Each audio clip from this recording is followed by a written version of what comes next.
Hello, hello, how's it going?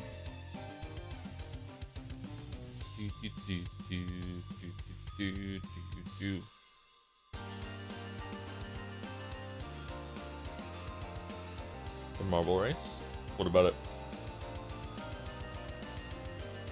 Does it need to be extended even though it's done?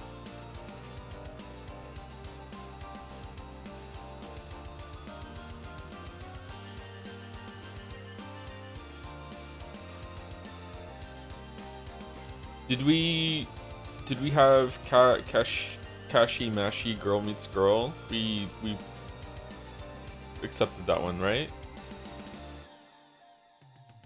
And also Puella Magic Madoka Deville. I think we also accepted that one too, did we? And did Zustorn come with another anime or with a follow-up, or was it just this message? Whichever anime on the list seems most interesting, or is that too much of a cop-out? We did, for some reason the wiki isn't updated. It was Retina's doing the wiki. I don't think Retina's has the time to maintain it now. I thought it was just a pin on Dragon's Den.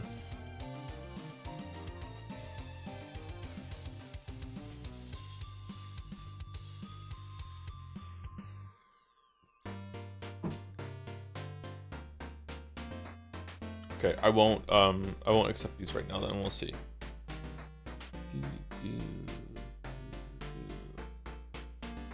Watch streak reached. Darkhold Duck is currently on a 3-stream streak. You got extra call-out points for that? One, I've never seen that before. What's that all about?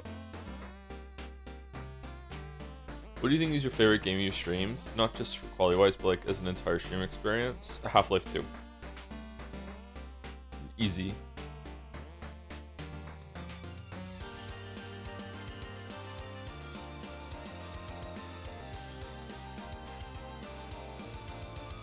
There you go. Symbolically extending the marble race so it lives on in our hearts.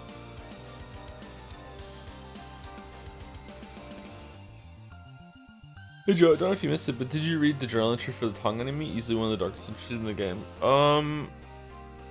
I think I've read them all. Maybe I accidentally skipped over that one, or the cursor went over it, or I went down in the menu and I didn't read it and the icon went away. But we can read it again when we get in. I'll try and do it. I don't remember anything particularly dark about that one, so maybe we didn't.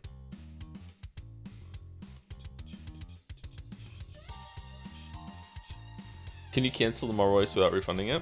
I don't think so. Discord announcement? Yeah, I'm getting to it. It's just I'm setting my windows.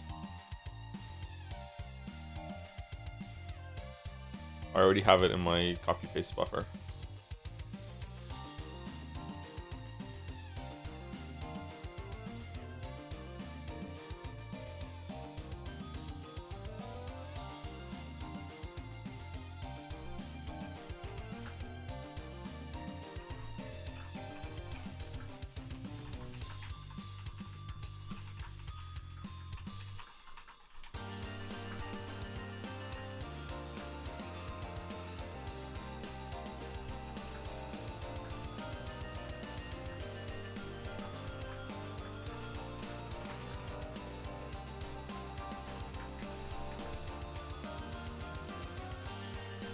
Okay. Fanart Friday, probably finishing Silent Fnaf today, but apparently there are new game plus hoops with true endings and whatnot. Not sure if we're doing those. Maybe Fnaf tomorrow. Yeah, I'm on a really it's daylight savings time specifically just for me and no one else. No, I'm on a really bad thing of sleep this week. I woke up with my shirt on. I don't know how that happened. I was moving around in the bed as I was waking up. I was like, I feel weird. Like, what's going on?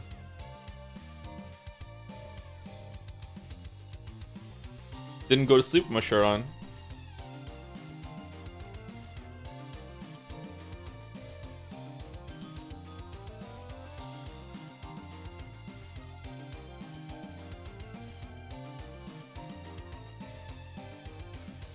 Must have been the wind. Oh, there's like all these streak things in my feed. Yeah, this is new.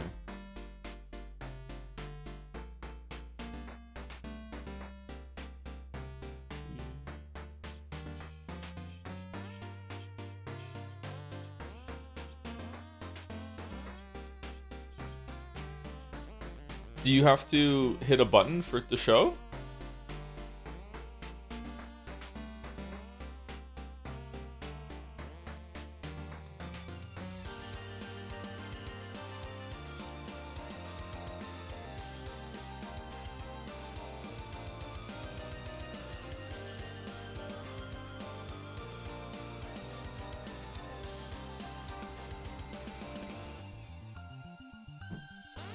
Pop-up comes up when you get the streak.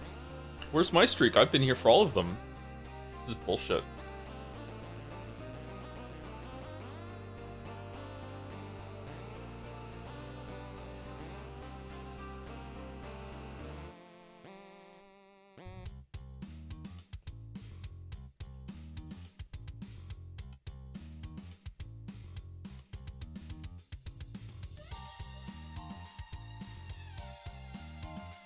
Okay, if I hit F11, yeah, okay.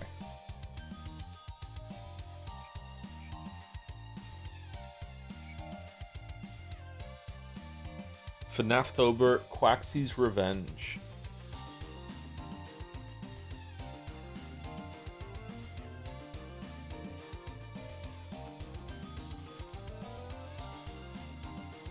I told the kids that there is no Quaxie. And Leo says to me, yeah, there's no Quaxie. It's Chico. We just call her Quaxie. Like, okay.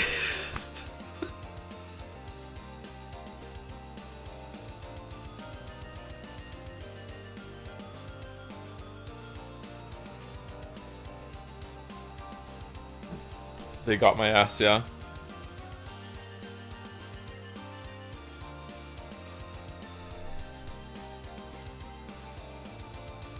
Very nice real stained glass or AI image. AI is not allowed in the fan art, so I presume it's real.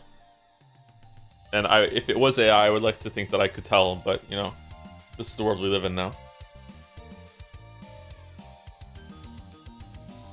You'll probably need to filter out watch streaks in your activity view because WoW is piling up if you don't. Yeah,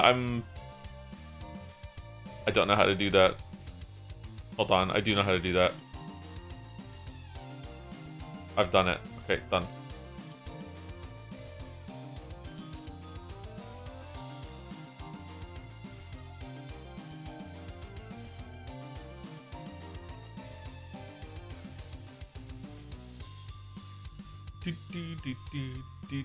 It's like Joe mispronouncing a character's name and sticking with it like Nagito or June. Am I not saying their names right? Is it Nagito? June's right. June.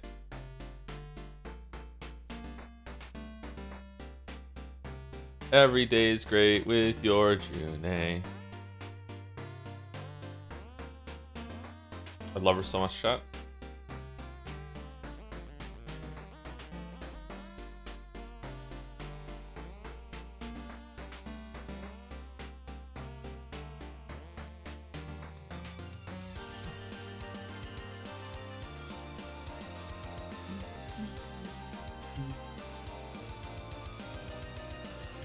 Is 7 hours too long for a movie? Depends on the movie. People watch streams for 7 hours, and they'll binge TV shows for 7 hours. So, like, there's a world where a 7-hour movie would make sense.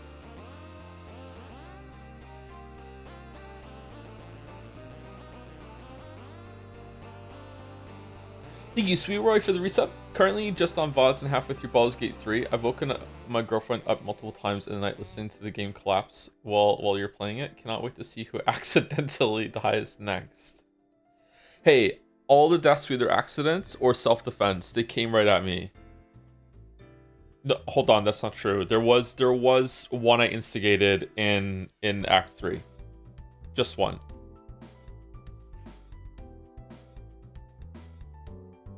If you know, you know. There used to be full day operas. I could see a 7-hour movie working if they were properly paced intermissions. If they're intermissions, does that really mean it's a 7-hour movie at that point? I don't know. Sounds like 2-3.5 hour movies to me. All day operas? Wow.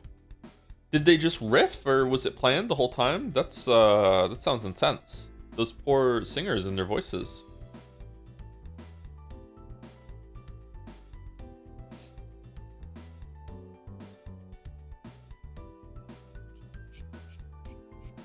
Have you seen Mandalorian's new video on Soma? Even with the time gap, I think it contrasts yours pretty well, and the different things various people notice and appreciate. I haven't, no, not yet. I haven't had time to do pretty much anything.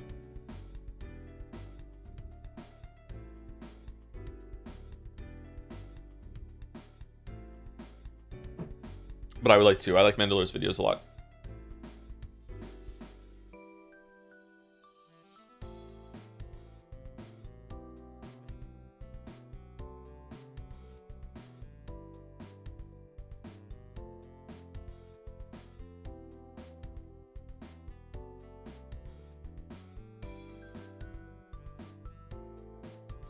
You still have Mandalorian's dog.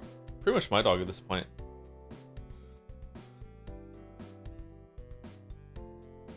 Thank you, where's Fenmore for the resub for 9 months. Speaking of Martin Luther, did you know he hated the poor and wrote a pamphlet called Against the Murderous Thieving Hordes of Peasants, where he advocates for unaliving them like dogs? I did not know that. Is this true? Can I look it up? John Martin Luther, the AI, explain. Martin Luther was crazy. Was he really?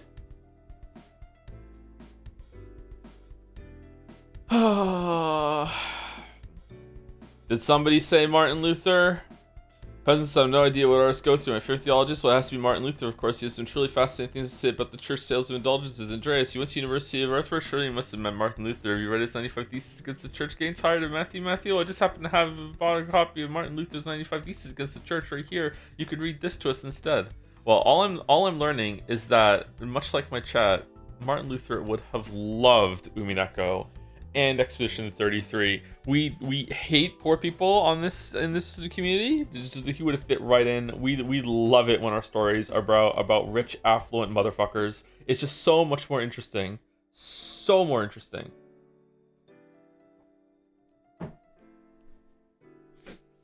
Who wants to see a poor, up-and-coming ragtag group of people go through a struggle as they cross like a supernatural continent? No, we want rich people melodrama. That's what we want. That's what we want. Love it. We love it. Expedition 33 is bourgeois slap. Borgie slap. Silk Song is proletariat peak. It's really obvious which one is the better game. Wow. Get him. Get him.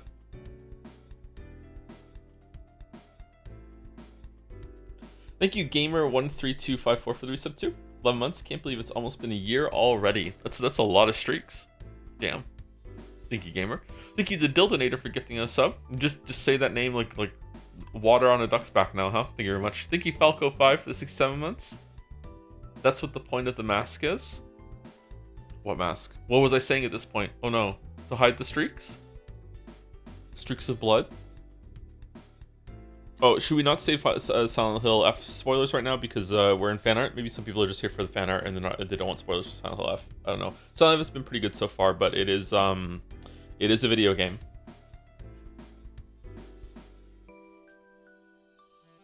Thank you, Nelly Orion, for the resub. 10 months. Have you played Mother 3 before, the Earthbound sequel? I heard the tail end of you and Mouse talking about it in the beginning of a new Neko stream, but it wasn't captured in the VODs. What were your thoughts on it? It wasn't captured in the VODs. What? Secret conversation? I have not played Mother 3 for more than 30 minutes. I tried it on an emulator when I was 17 or something, and for some reason I didn't like it. I have played Earthbound. I played Earthbound on my Super Nintendo when I was a kid. I think I got it when I was 9, and I really enjoyed it. Very weird game. I would love to stream it again and revisit it to see how much it holds up. Because there's a bunch of stuff in that game. Like when I played Earthbound, I was so young, I didn't even know who the Blues Brothers were. And there's like a whole recurring bit of the Blues Brothers showing up in that game, at least twice. And there's just some guys in suits with car, I guess. Okay, here we go. Like, I had no idea. I've only watched the Blues Brothers movies like once though, so even now some of it would be lost on me, I think.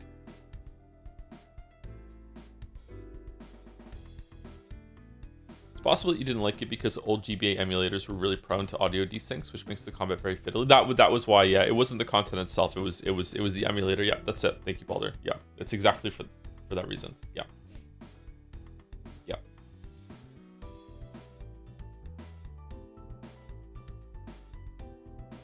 I don't know. Would everyone appreciate it if they could like Earthbound's in the chat?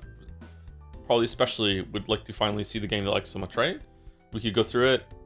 The beginning is actually pretty hard, and then there's like the middle section is not too bad, but there are weird difficulty spikes in Earthbound where when you jump over to some of the other characters, it becomes very, very difficult again.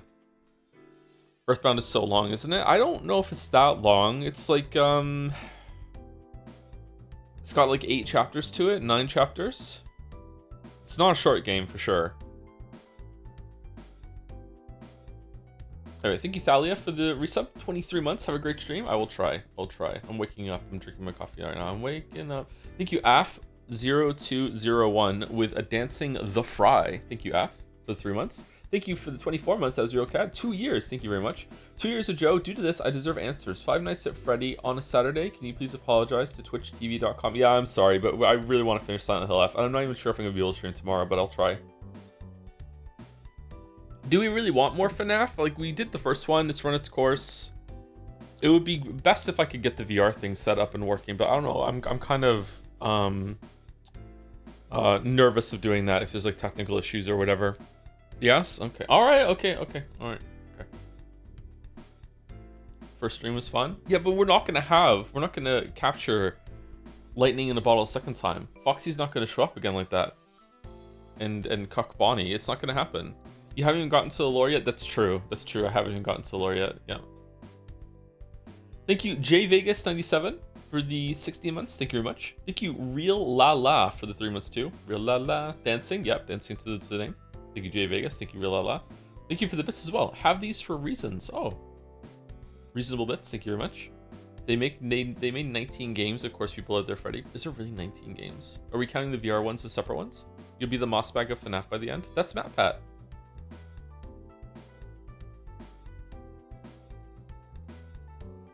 The funniest thing you can do now is skip directly to Security Breach, a much later FNAF game with no further knowledge of the stuff in between. We could do that. I don't really want to do Five Nights at Freddy's 2 again because I didn't understand it. And because I don't understand it, I just automatically think it's bad. So like I don't know. Like it's just the whole thing with the mask, and then you put the mask on and you can't see what's going on when the mask is on. It's like I don't know. Like can we just go to 3? Like, is this important? But we did hear the phone calls.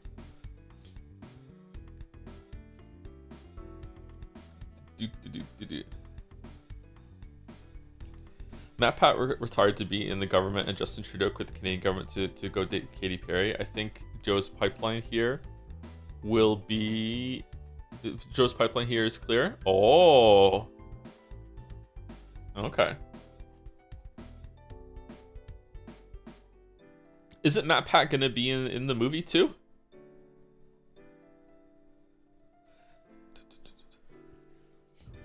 Can I claim I'm in the movie? Can I just claim I'm Foxy? Like I'm just gonna be the one in the suit, right? No one's gonna know. Like, it's like, yeah, I did that. Like, who's gonna correct me? Yeah? Okay. Alright, I'm Foxy. There we go.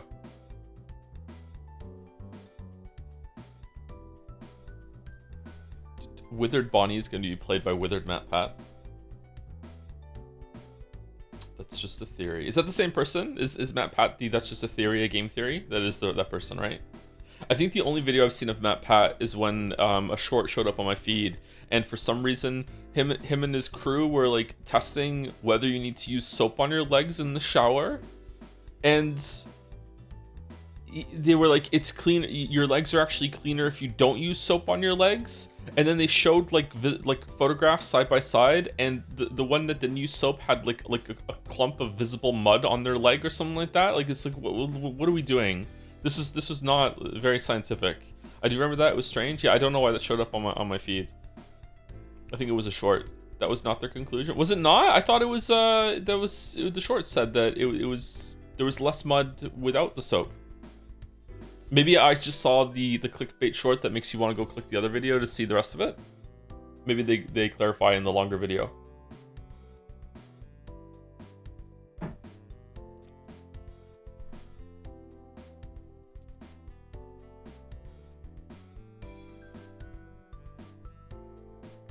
You can be telephone guy in Fnaf. That would suit you better. Okay. Joe on the phone.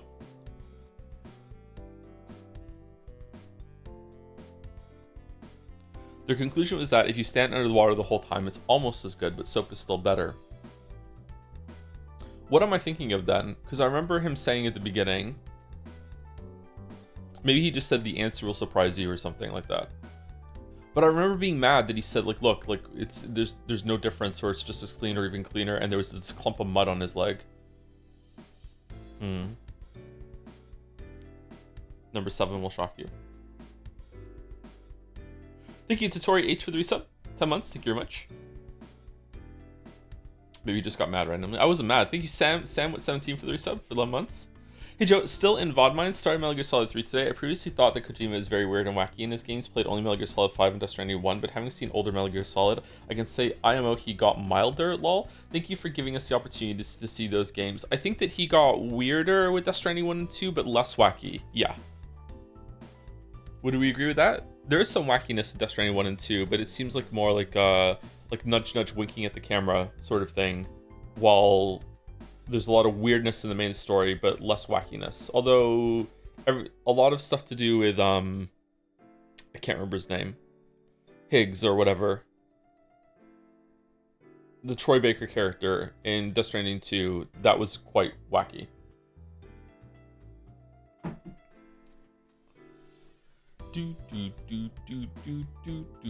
I can't remember his name, and we just streamed it too. Thank you, Hitty the Human, for the resub. 24 months, 2 years. 2 years sub to my favorite weeb streamer, with the Joms. Keep on keeping on. Tom Steph. Oh, with a Death Stranding reference right there. Thanks.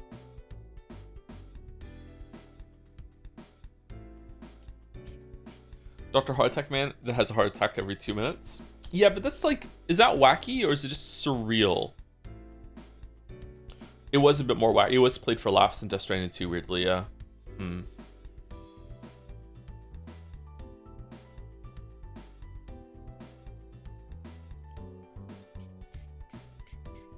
It's stupid. I think the stupidity in some parts is the point. It's like, this world doesn't make sense to us. Have you seen any Pathologic 3 trailers? There's been 3 already. I haven't even seen Pathologic 1 or 2 trailers. I have seen a clip of that at some point. It looked kind of dreary, but I haven't seen any proper trailers for any of those games.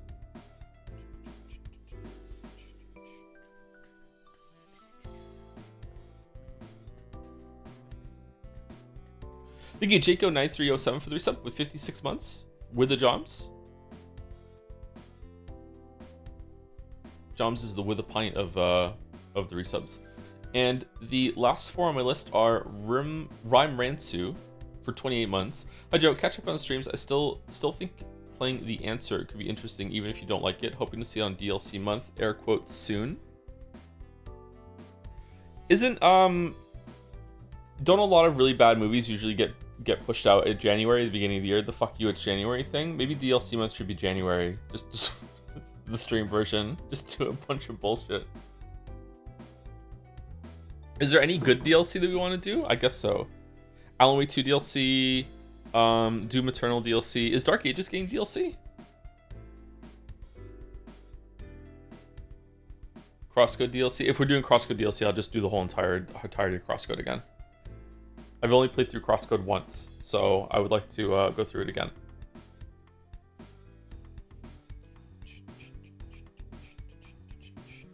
God of War Ragnarok DLC. Oh yeah, that did get DLC. I don't know if I want to do that on stream. I should do it though. Thank you, Gameplay Student, for the bets. Do you think that if instead of writing the 95 theses, Martin Luther wrote Drive, we could get Joe to break smoke out of the ear style? What would it even be? Would it just be like half And the other half with this one? Like what would it be? How would that work? You're not gonna get me to do it. You're not gonna get me to do it. I did show it on the screen though. Thank you, the animal 4839 for the resub 5 months. Hi Joe, would you consider diving deeper into the Kojima rabbit hole and stream his 2 adventure games, Snatcher and Police Knots? He was the original creator, writer, and director for both. I don't know. Like, I don't really have any interest in seeing those. I don't really know what they're about. I guess that some people might like that, and I could then say that we streamed everything that Kojima's ever made. Oh no, it wouldn't be because we didn't stream PT. PT looked amazing when it first came out. I remember seeing a trailer for that and being like, wow, this is so visually impressive. But I never played it, no. It's hard to get that now, isn't it?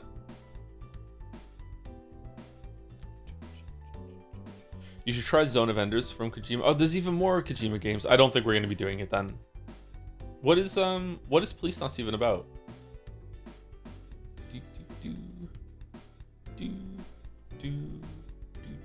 Oh, and Henry Wyatt, the bits message was about the Pathologic 3 trailer. Okay, and I just read that out loud as it came in.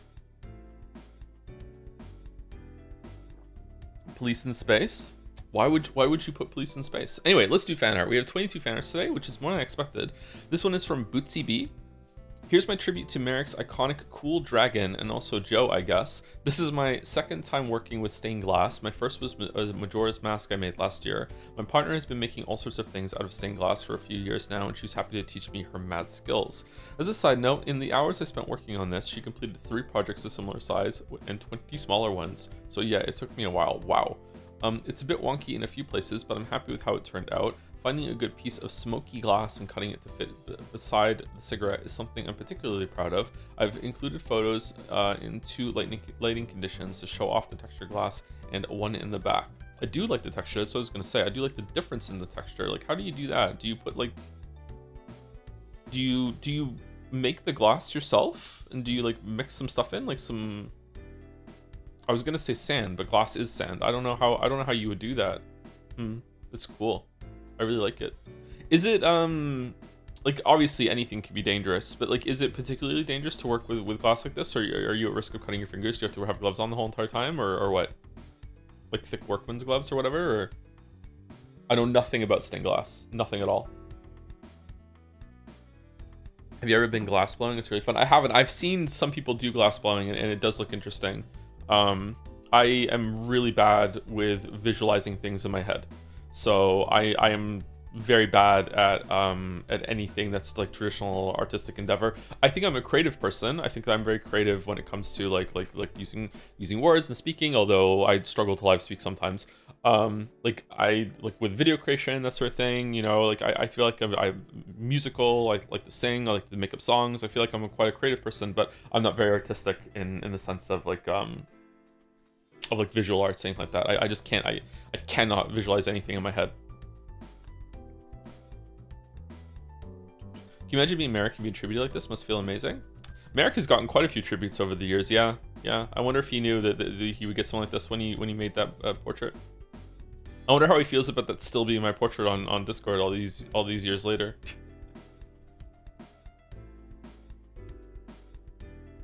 Do you have Aphantasia?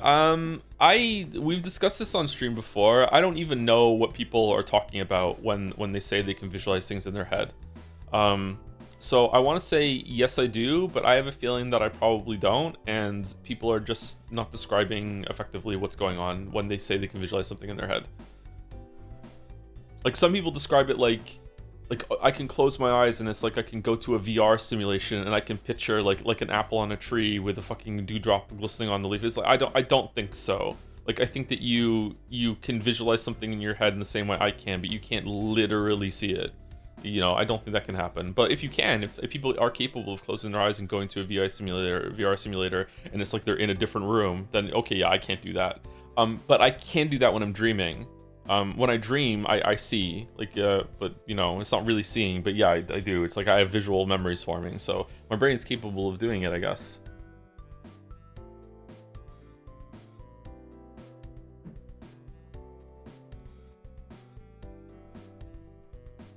Dude, I'm sorry, but that is pretty much how it works when you have Aphantasia. Why are you sorry? As for danger, the Bootsy's in chat. As for danger, I nicked myself twice working on this one, and only very small ones. When I made Majora's Mask, I drew blood about 5 times and gave myself second-degree burns when I grasped the soldering iron like a genius. Oh shit! Damn. Hoarding for your art. Kind of base, but take care of yourself.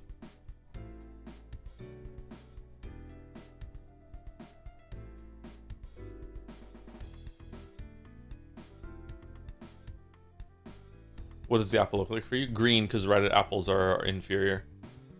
Okay, so different lighting. Oh, okay, I see. Neat. Oh, it's reversed now with the signature. Nice.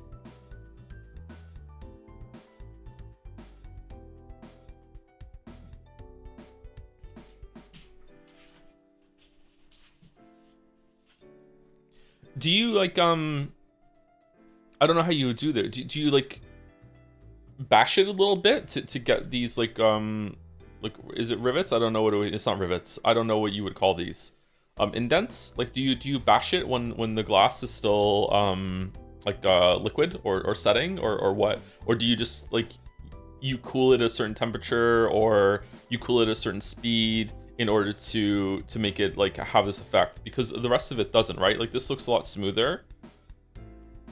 This looks a lot smoother too, but this has all the indentation. Someone in chat is saying warping. I'm interested in this.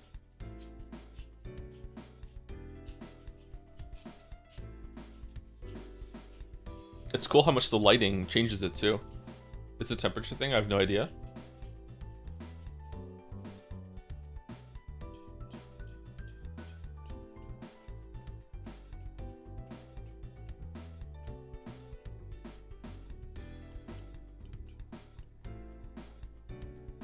The reduction of apples to green and red already tells me everything I need to know. There's no such thing as any other apple. It's just like if it's majority green, it's a green apple. If it has some red, if it's majority red apple, it's a red apple. Even if it has some green. And yellow apples don't exist. Those are pears. Do you have an internal monologue? Personally, I'm a void head. I have an internal monologue going all the time, pretty much.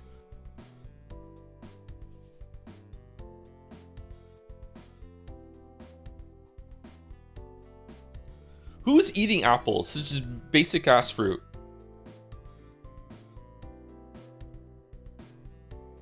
Have a chicken wing.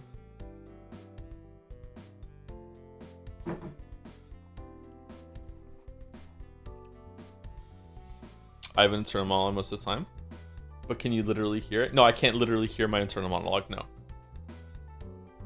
Just in the same way, I don't think people can literally see when they're saying that they can visualize things in their head. Yeah, I think that's the difference. But if they can, hey, like I don't. That's very hard to test. I don't know how we would figure that out.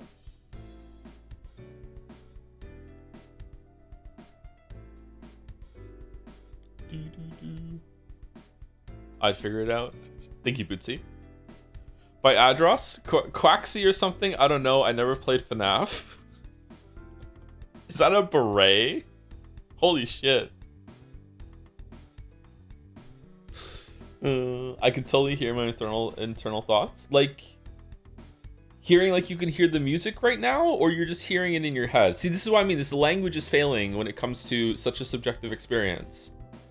Because maybe you're right. Maybe you can. Maybe you can just sit in your room and you can turn the radio on in your head and you can just listen to music. I can listen to music in my head too, but I can't literally hear it. It's different. It's a different experience.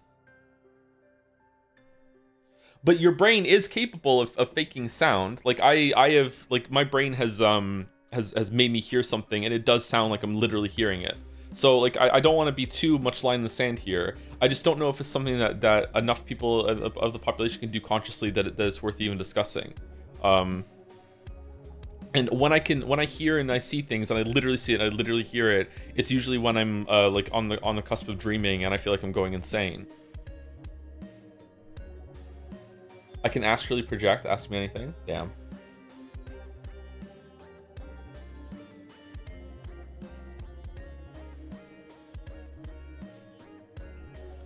Do you daydream? Yeah, all the time. Yep.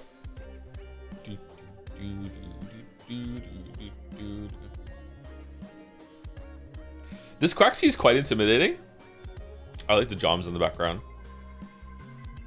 Thank you, Edros.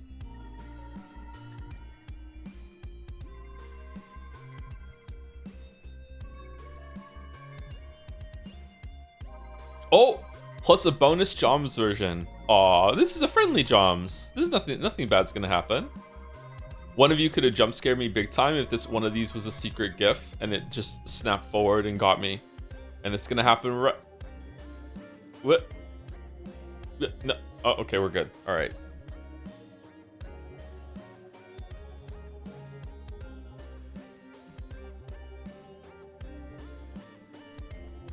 Also, fun fact I learned from COVID taste loss. COVID taste loss does not protect you from bitterants that they put on Switch cartridges. Dumbest thing I've ever done.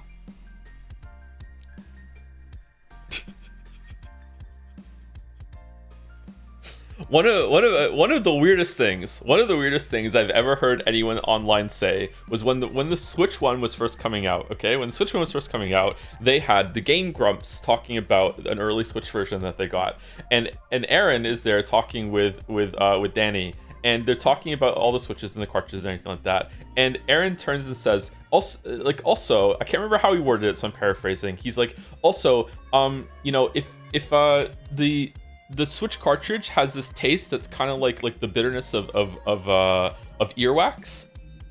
So if you were a kid that, you know, ever liked to eat your own earwax, then you know, that's a familiar taste for you, and you might be interested in that. And I was like, what?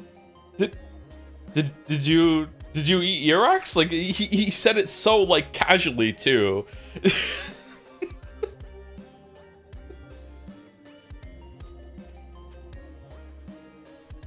Sonic Fan-esque comment. Exactly. Thank you. Exactly. Thank you, Edros. Look at those ears. Also by Edros. Last one, I promise. Bit less low effort though. Okay, this Joms is kind of spooky. Okay. This Joms looks kind of drunk. Joe, what's the weirdest thing you did as a kid? I don't want to talk about this, okay? I don't want to talk about this. No. 2 a.m. night 3. Joms with his own poster in the background.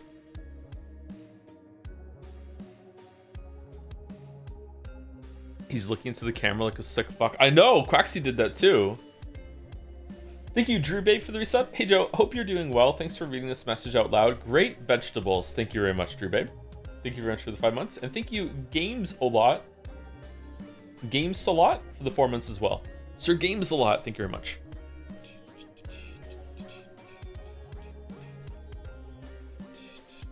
Wait, real question. Does the earwax flavored jelly bean in Bean Boozled or whatever it's called also taste like Switch cartridge then? I guess so. Chatter, I don't want to put this evil on you right now, but like if you have an ear and a Switch near you, you can solve this mystery for yourself like right as we speak. Like the only thing holding you back from this knowledge is yourself. Okay? Just like I have Switch cartridges across the room. I also have ears. I don't want to know though, okay? I'm fine not knowing this knowledge. I'm okay. I'm good. Knowing that at least one person in the chat right now is about to taste their own earwax and then lick a Switch cartridge.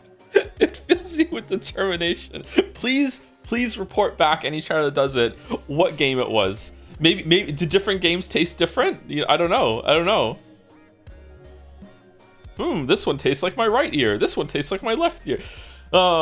Thank you, Zorax, for the bits. In the spirit of Spooktober, after you read this message, you're going to hear a knock on your door.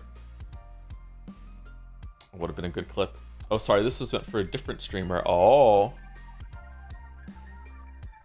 I can't taste my earwax because the doctor vacuumed it all out. I am so envious of this. I would like to have all my earwax removed too.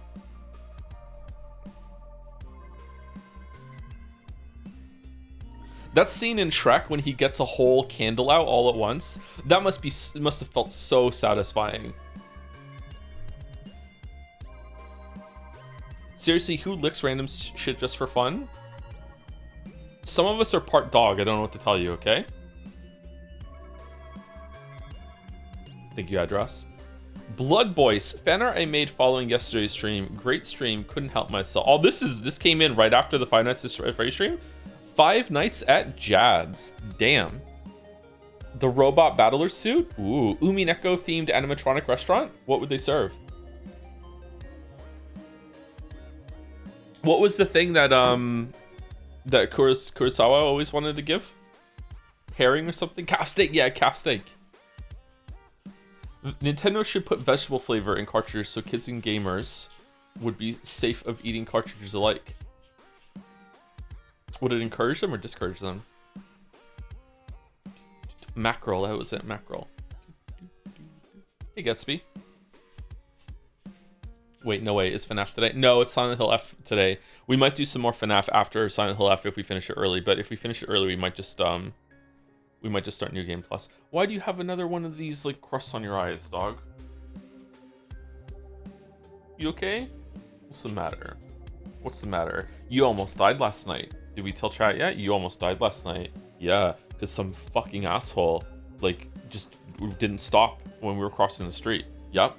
If I hadn't pulled you back, that would have been the end of Gatsby. And the motherfucker turned the pickup truck driving motherfucking asshole, looked at me like I was the one that was wrong.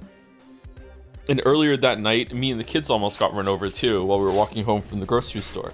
Just this older lady just didn't even process that we were crossing.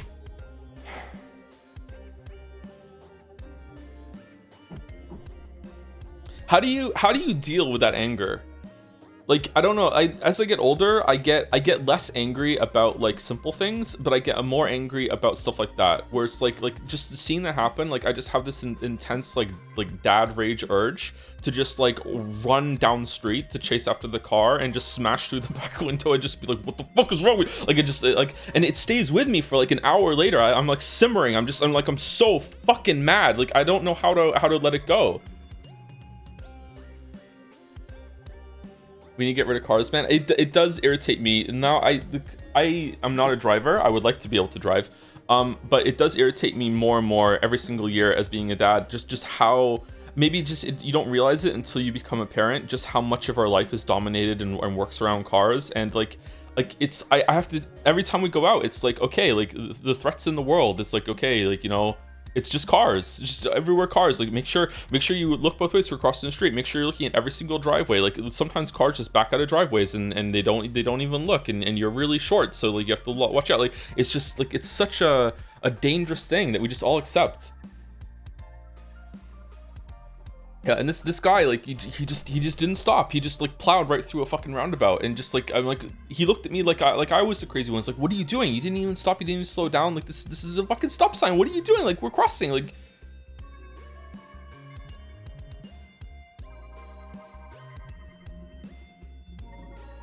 why don't you drive if you don't mind answering? I have narcolepsy, so I've been told by a couple doctors that I wouldn't qualify for a driver's license. And I also couldn't afford it for the longest time. So when I was younger, my mom couldn't drive, my dad could. My dad didn't want to teach me how to drive because he was an asshole. So no one was around to teach me how to drive. My uncles didn't want to teach me how to drive either. So I left home having not been taught how to drive. And then I couldn't afford a car, and I also couldn't afford to learn how to drive. It was very, very poor for a long time. And then when I did have enough money to get a car and learn how to drive, I was already diagnosed with narcolepsy, and I've been told that I can't get a license. Now, just because they said to me I can't get a license doesn't mean that I actually can't. Like, it wasn't like a signed doctor thing, and the doctor was like, you absolutely can't. They're just like, you probably can't. So there are people with narcolepsy that can drive, because narcolepsy is like many is it count as a mental health issue, or I don't know what the word would be. But like, all those things are on a spectrum, so like some narcoleptics have it worse than others. In terms of narcolepsy, I think I have it quite kind of mild to moderate. Neurological, thank you. I have it mild to moderate. I don't have severe. I was late today because of narcolepsy. Like, it's very difficult for me to hold down a traditional job. So like, I probably could get a driver's license, I think. You don't have the cataplexy? I don't have it anymore. I used to have cataplexy. Yeah. but I've never had cataplexy to the point that oh, sorry, I should explain it. Cataplexy is one of the symptoms of narcolepsy. You can also have it without narcolepsy though. If you have an intense emotion, sometimes it's different for a person. If it's intense anger, you know, I don't know if it happens with intense sadness. A big one is usually laughing. Intense laughter, giddiness, or anything like that can trigger cataplexy and a lot of narcoleptics, and that is when your muscles give out and you can't hold yourself up a little bit. I don't know if this is cataplexy, but sometimes when I wake up in the morning for like hours, it lingers. I can't, like, it is very difficult for me to be able to like open things and turn things, and like I feel really weak. Like even putting like a shirt on is like it's like effort. It's like I have like weight strapped to my whole entire body. It's very much like that now. I've been going to the gym a lot more. It really feels like I have like invisible weight strapped to all my arms and my forearms and everything. But yeah, I used to have cataplexy attacks when I was in my early 20s. Intense laughter or stuff like that. I would feel my knees buckle. But it hasn't happened in a long time. So I don't know if I just if I've gotten used to it, or I just like grew out of it, or I don't know. Have you ever taken medication? Yeah, I took some medication in my 20s and it gave me heart palpitations, so I stopped taking it. But I also I had a lot of trouble with doctors in Toronto, so I haven't been like I never had a really good doctor to help me with narcolepsy. So yeah, there is some medication, but some of it's pretty hardcore. After, like, I don't know, I should have taken this more seriously, but I was also like young and dumb in my early 20s. But after you see like 4 doctors and it's like, you know, you strike out on all 4 of them, it's just kind of like, fuck it, I don't want to deal with more doctors about this issue. There's a lot of like self-worth issues too, because like at the exact same time, I had almost every single person in my family and at that time, Lily's family, basically telling me that it was all in my head. You don't actually have a sleep disorder. You know, it's not real. You just need to get some more sleep. You just need to not stay up late at night. Like just all the same bullshit that a lot of people get when it comes to like invisible disorders. You know what I mean? Yeah, it's like it's not real. Like, yeah, so it's like a lot of shame and a lot of guilt involved with that sort of thing. Just rub one off, dude. Yep, I've had like a lot of people tell that to me. Yeah. I'm tired too. You know, everyone's kind of tired. Like, you just need to, like, yeah, it's really irritating.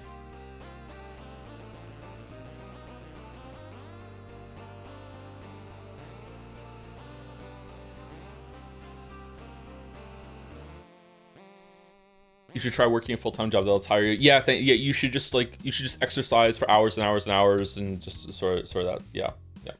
Doesn't work. And then you tell them it doesn't work and they don't believe you.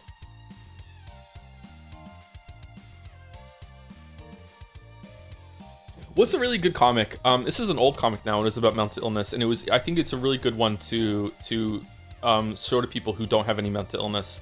It's about the guy with the arm, and he has a really fucked up arm.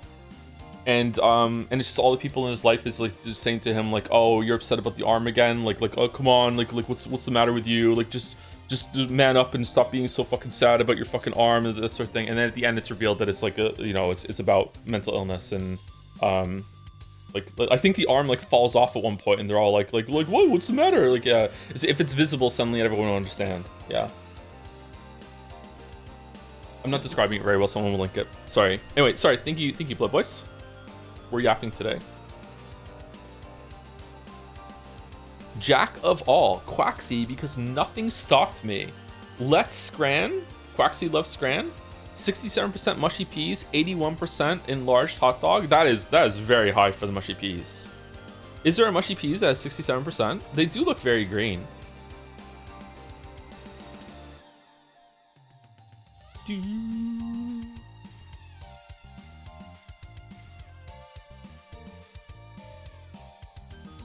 This Quaxy's a little intimidating, I'm not gonna lie.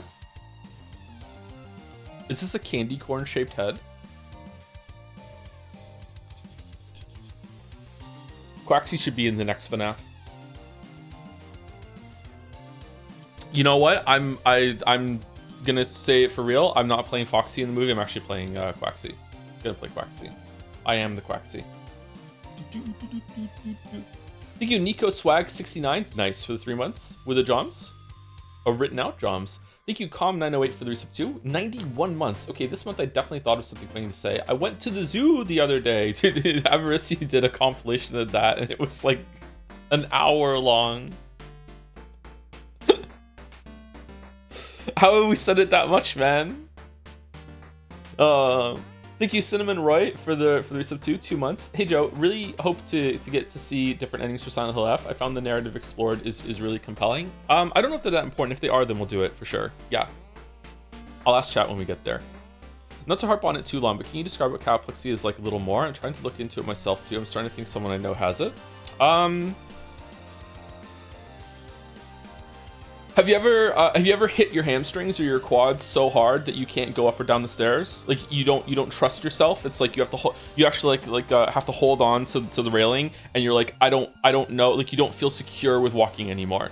It's like you really do feel like your legs just might give out. Like it's like there's like nothing there. It's like almost like a muscle is just gone, and you just have to hope that this invisible connection that you have and stability is there. It's like that, but it can be your whole entire body, and it can go from your stable to boom, like that in a second. Like when I've had a cataplexy attack, and I want to stress, I haven't had a cataplexy attack in years now. It's been so long since I've had a severe cataplexy attack, but it can be like that, and you have to like grab onto something to stop yourself from falling down, or your knees buckle, and you just have to hope that you catch yourself. It's like that. That's what a cataplexy attack is like. And like for me, it used to happen if I would laugh to the point that I would feel really giddy and be like wow, I can't believe how funny this is. If I was standing, then suddenly my knees would buckle. Or if I was really tired, like I hadn't slept in like almost 36 hours or whatever, it'd be something like that. Now my cataplexy attack, I don't even know if it counts as a cataplexy attack, are a lot more like a gradient to it, where I just wake up and I feel just really weak for a while, and it's just like it's just very hard to just move things. It's like a passive version of that. Yeah. Can you usually talk in a cataplexy attack source? I can. Well, I could when it happened, but some people can't. That's what the stereotypically people think of narcolepsy as this condition that someone is standing bolt upright and they're like oh, narcolepsy attack, boom. That doesn't happen. Like that's almost, I don't think there's any narcoleptic that's like that. Narcoleptics don't just like fall over asleep in a second. That doesn't happen. Again, maybe there's some extremes, maybe it does happen to some narcoleptics, but it is so exceedingly rare that is not the condition. The condition when it comes to a sleep attack is a combination of cataplexy. That's what the falling over is. It's cataplexy attack, where you just lose all body control and you fall over.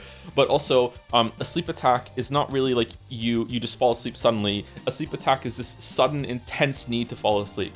Again, I don't get these much anymore because I've like conditioned myself, and I've like worked really hard to just like deal with it.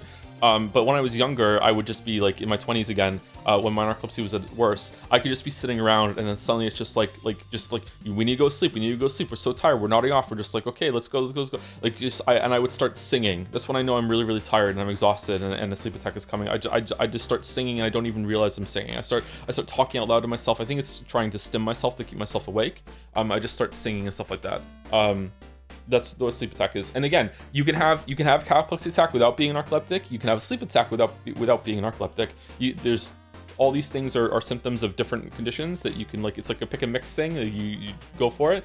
A lot of these neurological conditions don't really exist as a point where they're putting a pin in it.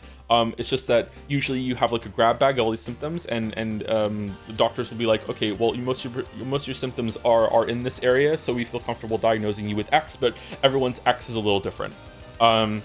It's not like the flu, but even then, people have the flu, and it's the same infection, it's the same viral infection or whatever, and and people present in different ways. They have different symptoms and different reactions to it, right? Well, it's like not as simple as that when it comes to neurological conditions. Like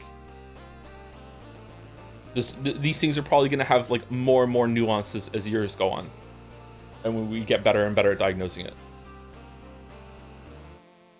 The reason I'm saying that is that some people in chat are saying, "Oh, I've had that." I don't want you coming across from this, leaving this conversation with thinking, "Oh, maybe I have narcolepsy or something like that." You probably don't. You might just have something else or something that presents it, or a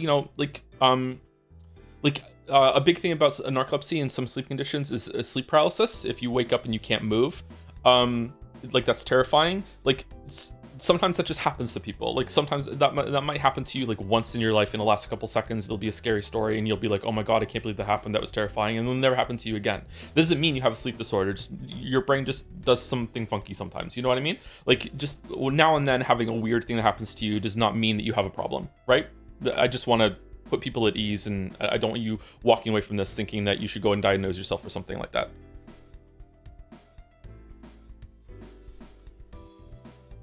Late reply, I think you'll see why during streams today, but doing a new game plus the Silent Hill 1F is 100% essential to the game. Okay.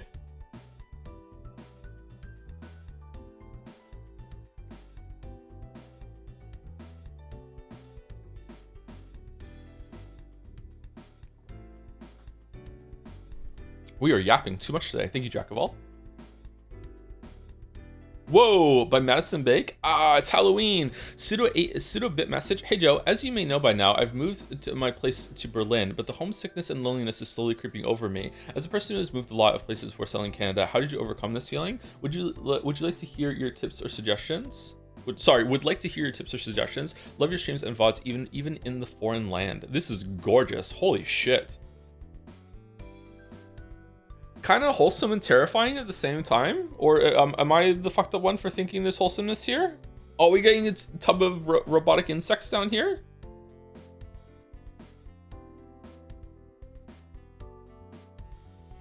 I went to the circus the other day. It was awful. I nearly fell asleep. All they had was a clown with some funny footwear.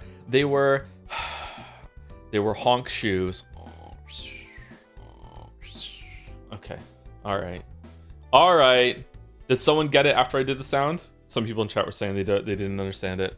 I really like this, Maddie.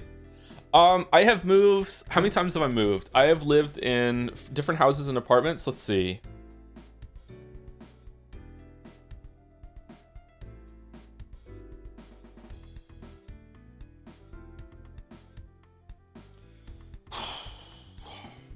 I'm counting. With the apartment I'm in now, I've lived in 16 different places. Not including extended stays, like when I would stay with my grandparents in Scotland when I was a kid. So moved around a lot in when I was a kid. My mom liked to move a lot, and my dad just went along with it. And then since moving out when I was like 18 or 19, I can't remember. There's been, I missed an apartment, 17. I've lived in a number of different places, like just fuck this apartment, we're moving to a different apartment. That sort of thing. But in terms of moving from like one place and leaving like a whole entire culture behind, or like not culture, what's social circle, leaving an entire social circle behind, I've done that. I was in Wales. I was born in Wales, but I didn't have a social circle when I was like 4 or 5. Like that doesn't count really. Although I'm sure like past me had to deal with acclimating to the new thing, but I don't remember it, so I don't think it counts. Moved over to Canada, and then moved from Canada back to Wales, and then moved from Wales back to Canada, and then moved from Toronto to Moncton.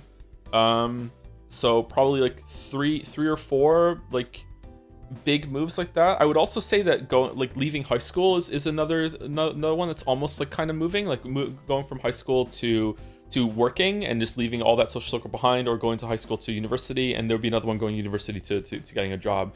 I don't know if I have any tips for you.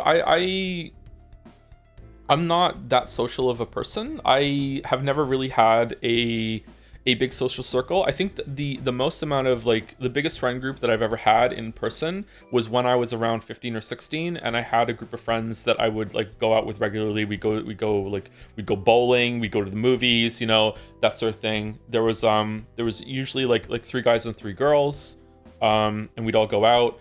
We weren't paired off though, although I was paired off with one of them for a bit. But like it wasn't like the 3, we were all dating the girls. And sometimes there'd be a different guy, sometimes there'd be a different girl. There would be like there would be a rotating slot now and then, but it would be something like that. That was probably the hardest time I've ever had to say goodbye to a social circle. Moving back to Canada after that, that was really bad, and I was probably depressed and didn't even realize it. Didn't even really know what depression was back then. Leaving that social circle behind, and I really regret it. But if I had done that, my life would be completely different, right? Time helps a lot. See, I'm in a bad situation right now myself, Maddie. I don't know how I can give you advice when like I'm pretty isolated myself at the moment. But time is a big thing too. Do you still talk to? I don't still talk to them. No.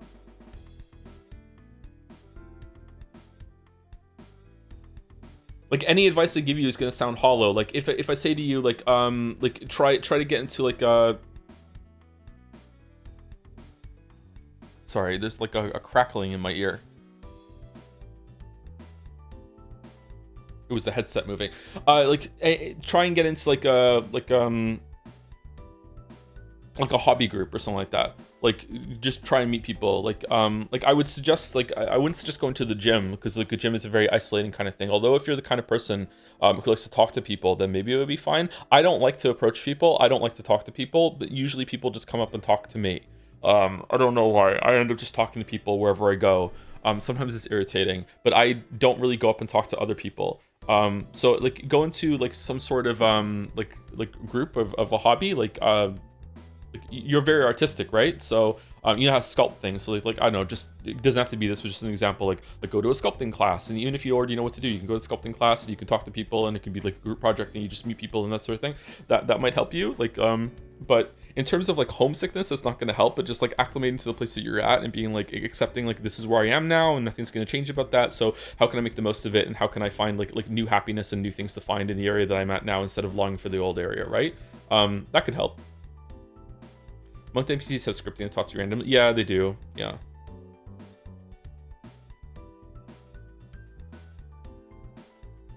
Hey, my dog Gatsby and I saw you from across the gym, and we really like your vibe. Can we spot your next set? Easy technique to make friends. Bringing Gatsby to the gym would probably do it. Yeah.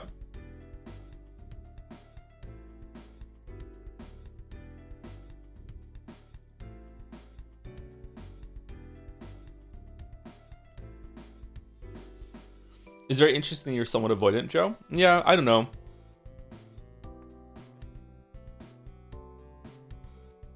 I think I'm shy. I don't think I'm definitely shy. I'm definitely shy, but also when I start talking to people, I'm fine. Like I'm not like it's not like a crippling shyness or anything like that. It's just like I always feel like I'm bothering someone. Um, like if I'm at the gym and I would like I'm doing bench press by myself, like I won't ask anyone to spot me even if it would help me like push forward, and I'm pretty sure it'd be fine if anyone came up to me and said asked at the gym, hey, like can you spot me? I'd be like, oh yeah, sure, I'll help you for sure. But I don't want to bother anyone. I don't want to inconvenience anyone at all. Like I feel like I'm constantly inconveniencing someone. It's probably because whenever I ask my family to do things, it was always like a like eye roll, like big sigh, like why are you bothering me? It's probably just all comes back to that, right? Almost every streamer I've met is fairly avoidant, introverted in person, me included. I think it's easier talking to a microphone, right? Like, yeah, I wonder if that surprises people because like our job is to talk like to an audience. But if I was on camera, I'd be a lot more uncomfortable. And if I could see you all, I don't know if I could even talk right now. I think if I could see you all, I would be constantly looking in the crowd, being like, are they smiling? Are they laughing? Are they having a good time? Are they bored? Is someone just looking at their phone? Is that person yawning? Is that person asleep? What are we doing? Oh no, is my bomb? I don't think I could. I don't think I could do it. So like yeah, is that why there'd be like a good like if there's a spotlight on you and you can't see the crowd? I think that would probably be better.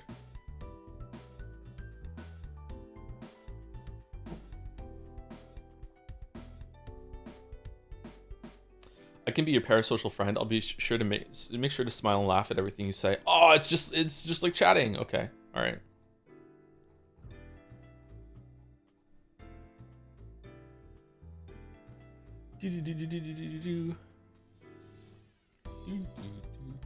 Introvert. I don't know. Am I an introvert? I'm not sure.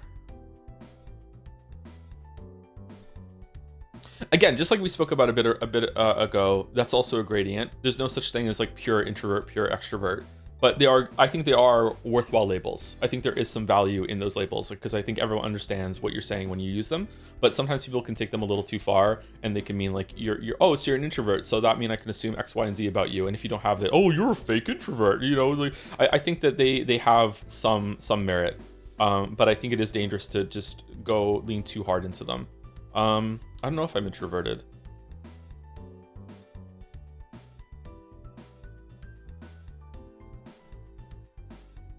I think you're just shy. I don't think you're either of those in particular. Yeah, I think I'm just shy. I can talk to people though. Like I was so shy when I was a teenager that I didn't even want to talk to people when like I was buying something at the store. Like I was afraid to go on buses because I didn't want to talk to the bus driver and like and interact with them in a way of like having to pay for it. Didn't want to make phone calls too.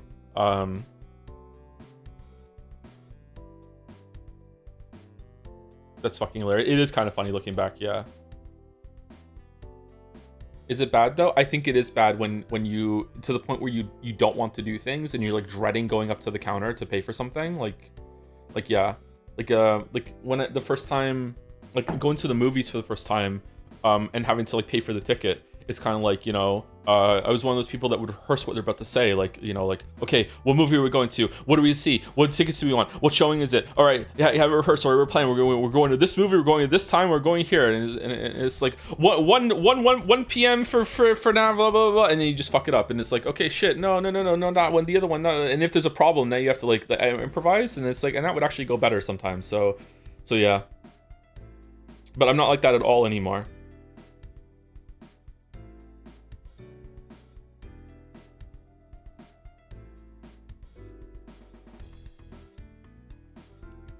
All right, that's Subway. Okay, Subway is the exception.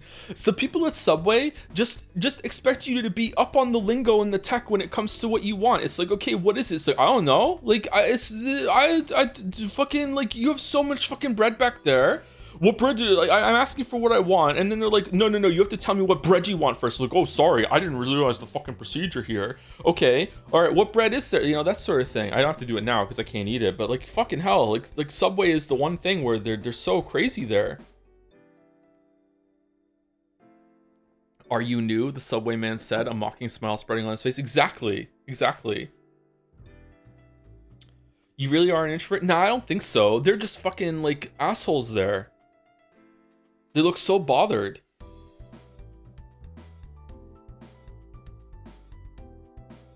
Okay, but they do have the bread types written on a sticker on the glass. Not here, they do. Not here.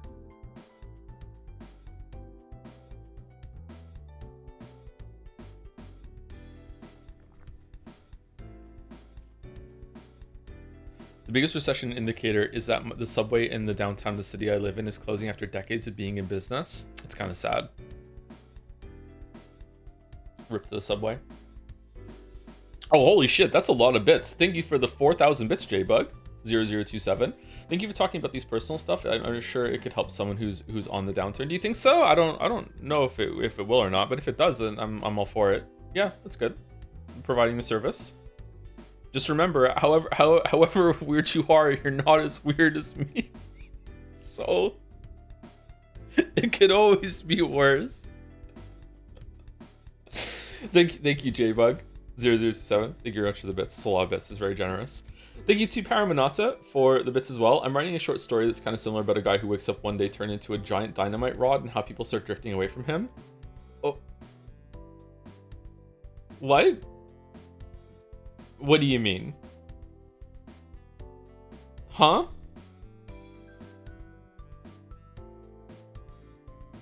Peak?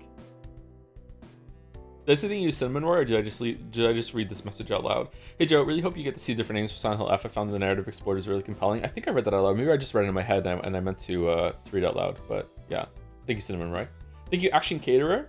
Ashcan Candor for the 37 months. Yo, remember math memes? Well, I don't have one because I've not been watching the recent streams because I want to play the games. Enjoy the game and stuffs. Cheers. P.S. I don't blame you if you don't remember math memes. That was almost 7 years ago. I vaguely remember the math memes. I don't remember being I don't remember one exactly, but I remember the concept of the bit. Yeah, I have concepts of a memory.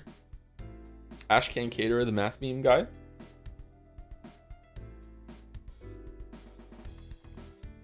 So much history. How long have we been streaming for now? 8 years? Yeah, 8 years. Approaching 9 years. Damn. Like a dynamite rod from cartoons with arms and legs that look like drawn with coal. He's totally himself mentally. What does it represent?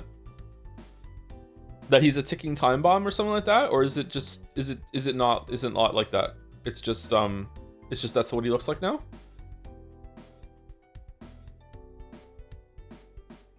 Society. Do girls find the dynamite rod attractive? It represents that the story is the fucking bomb, yo.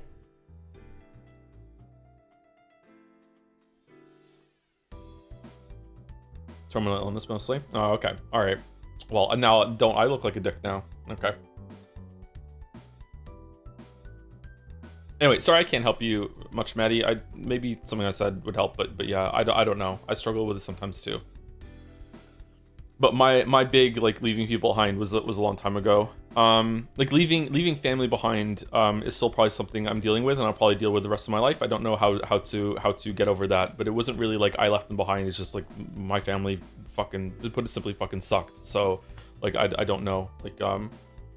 One of the weirdest regrets that I have, and it's weird because it's gonna make me sound like an asshole, is that my mom died before I could tell her off. Like my mom, like now that I am a parent, like I guess I could still find my dad and tell him off and be like, you know, I have a lot of things to say, you motherfucker, fuck you. Like I can't do that to my mom because she died. She got out of here before I could. So yeah, she was dead before like long before I became a father. So yeah. So leaving not having a family and a support system is difficult. Yeah.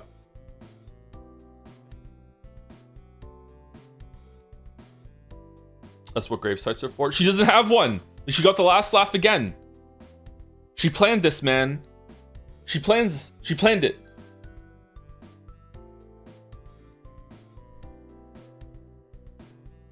When I was in therapy, the therapist said to me when I started talking about my mother, she's like if you want to, one day we could possibly do like a roleplay session, and like I could be the stand-in for your mother, and you could say the things you want to say to her. And I'm like, no, this is literally nothing I would want to do less than that. It sounds so fucking awkward. Like, no, thank you. No.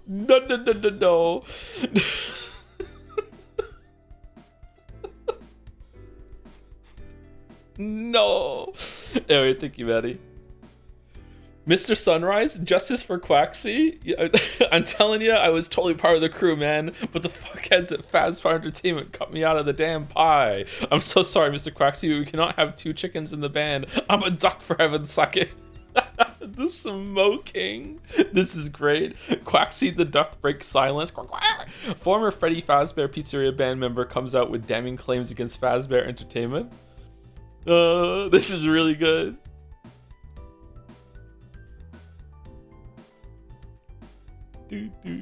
They're having a great time. Oh shit! Doesn't he look like he look? He fits in. Look at this. It's just, yeah. Is there someone you forgot to ask? This looks great. Compliments the color spread here. Yeah, I think Quaxie was real. Quaxie's real.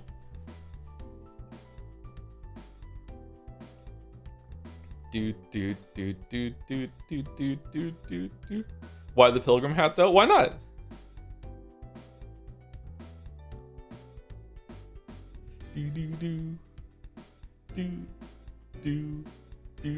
Justice for Quaxie.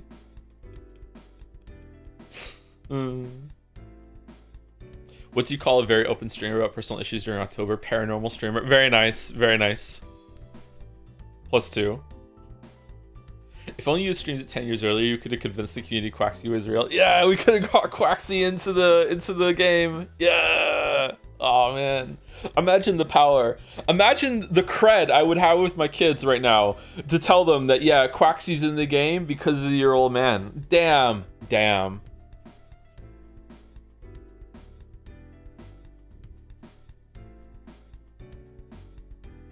The best one I've done recently was that Finn was very impressed that Blue SR was in my chat at one point for Silksong. I was watching him stream the other day, and like, man, like speedrunning can be so frustrating sometimes. They're still pumping these out. It's not too late. All right, we gotta advocate for Quaxie to be added to the crew.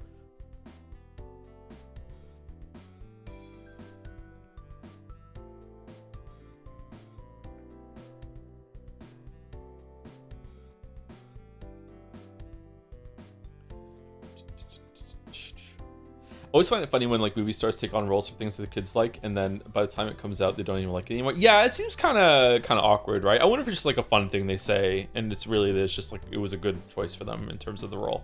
Yeah.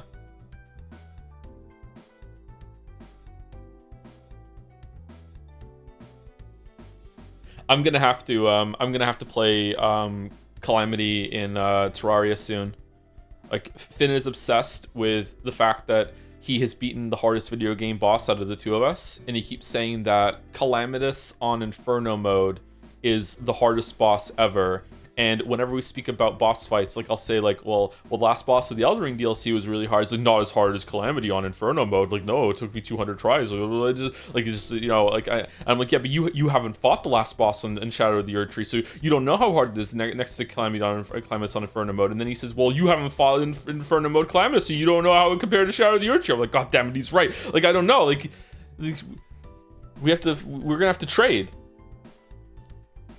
And I'm like, why don't you beat Shadow of the Erd Tree then, Finn, and you tell me if it's harder than Calamitous? And he's like, well, you told me I'm not allowed to play Elden Ring until I beat Dark Souls 1, 2, and 3, and then go to Elden Ring. I'm like, yeah, okay, get to it then. Good luck. That's how the part of the difficulty.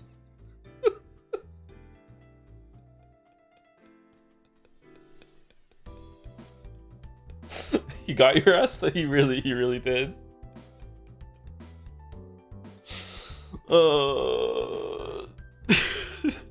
we were after we almost got hit by the car on the way home last night.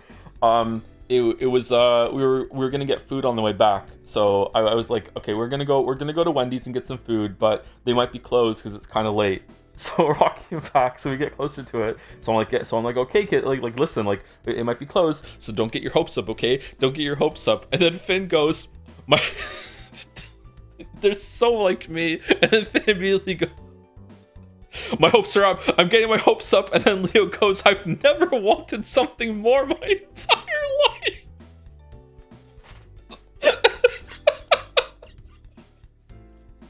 They're so quick. Like, just laughing fucking like to myself down the street.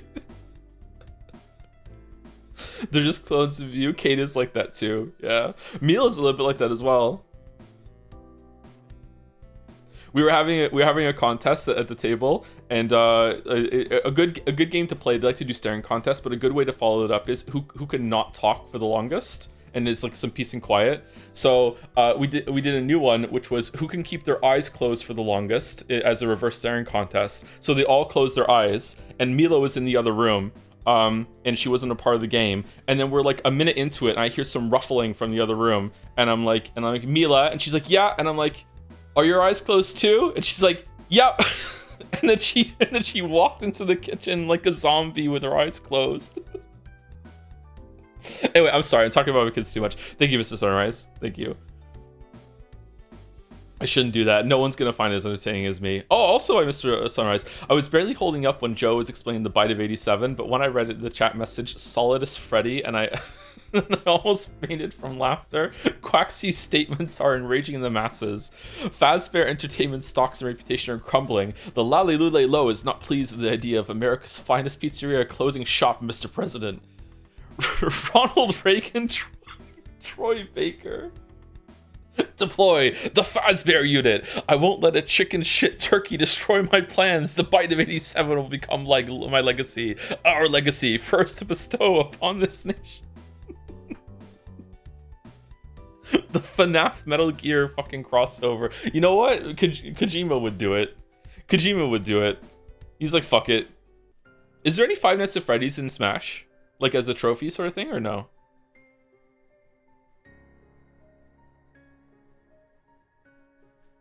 Yes? Is there really? Not yet? Not yet, okay.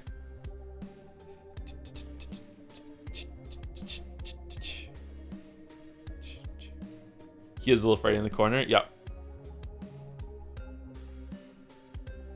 Who's really in charge?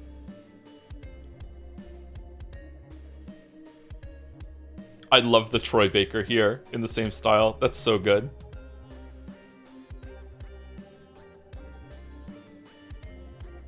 He'd probably do a good Reagan. He was amazing as Harrison Ford. Holy shit, what a good job in Indiana Jones. Should we do that DLC too? I'm not sure. He's so talented. You hate to see it. Yeah, you hate to see it. Does Reagan have a distinctive voice? I think I've only heard Reagan talk a couple times in video. I'm so sorry for creating a Ronald Reagan tag.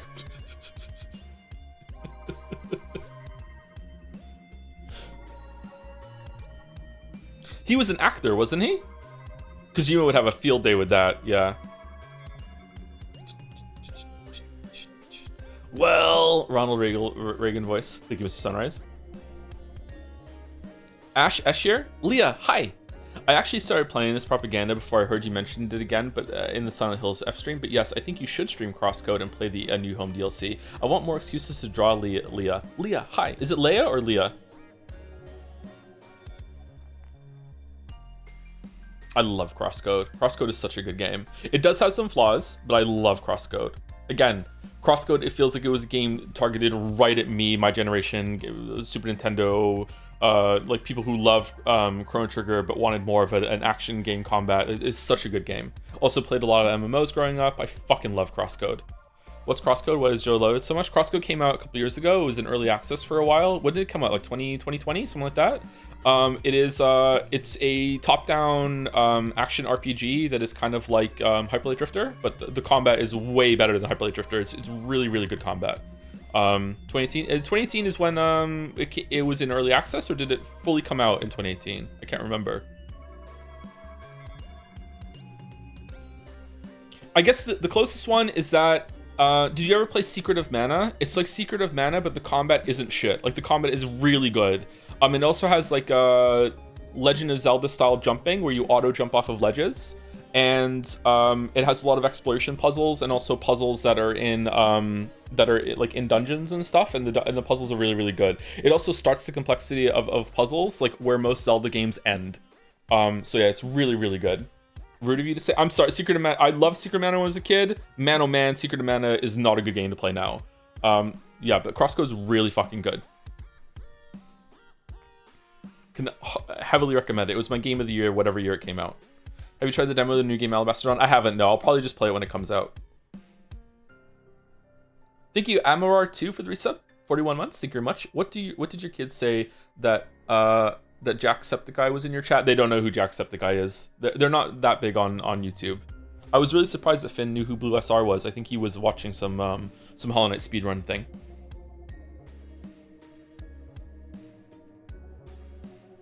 I think they know who RT is.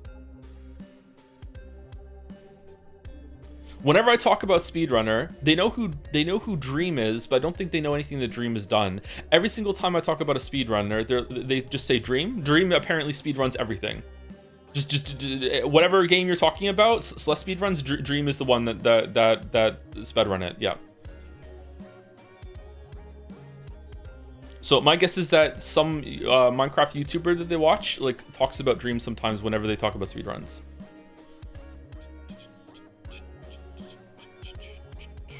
Dream is infamous for cheating in Minecraft speedrun. Yeah, that's probably where it comes from then. Yep. Is Crosscode on Steam? Yep, it's on Steam. Yep. Highly recommend it with a gamepad, but you can play it with a mouse and keyboard, I think. It has a really good mix of ranged and melee combat. Yeah. Warning though, the beginning of Crosscode, the very, very, very beginning is pretty good, but it is a story game, so if you don't like the story, it can be a little slow. The very beginning is pretty good. But there's a little bit after the very beginning that lasts for about an hour when you get to the first town, and in my opinion, that it is the worst part of the game. That section in that town is like there's too many NPCs. It gives you too many quests. You want to play the game, but it's slowing you down. There's like it's like one of those old school Super Nintendo like tutorial houses where you can go in and they teach you about all the game if you need more information. Like I almost dropped the game at that point, even though I was enjoying it. I'm really glad I pushed through. But yeah, it was yeah.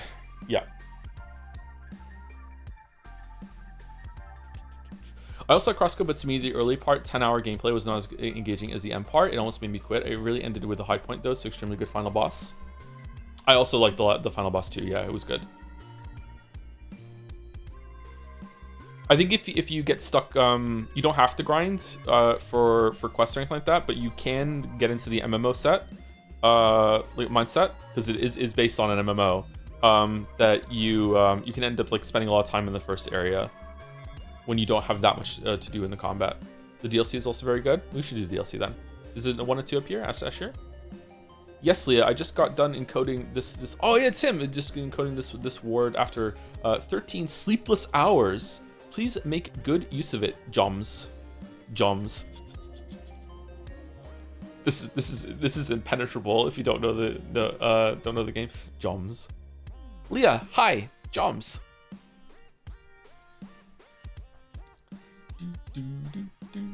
Worth it.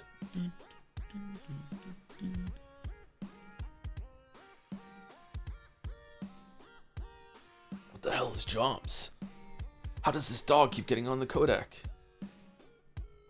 Encoding word, what do they do there?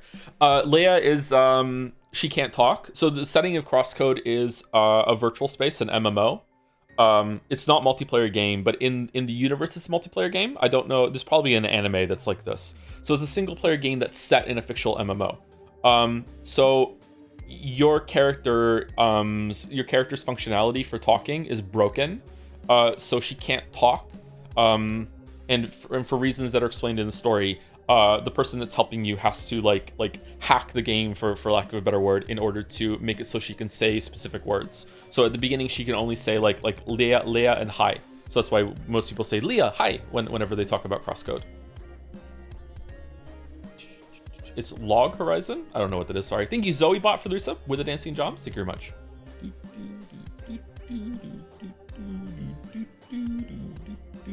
Hack too. Thank you Zoe Bot. Log Horizon is peak. Joe would hate it. I think you asked that share as well.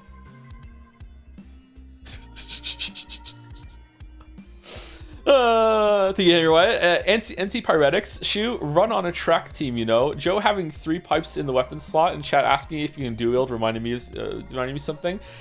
Hinako wearing Rena Higarashi's outfit because I seen that mod on Jelly Stream, and not because of my dark blue markers of different shade. So cute. Holy shit, there's so much here that I don't understand.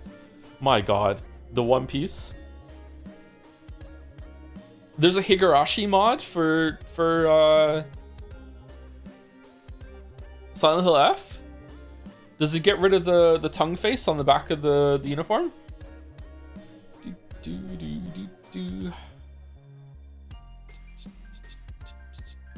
Oh, it's being linked. Okay. Blam. Blam. Blam. Blam.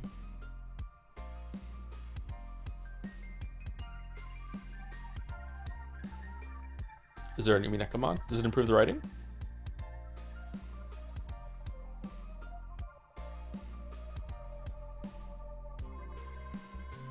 How does the steel pipe taste? Yeah, there's a mod that changes the color of Hinako's uniform to match Rina, orange hair girl, and the girl ever.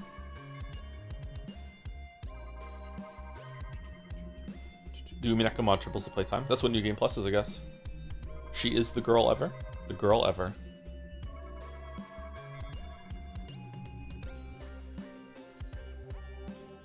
I want to play Crosscode now.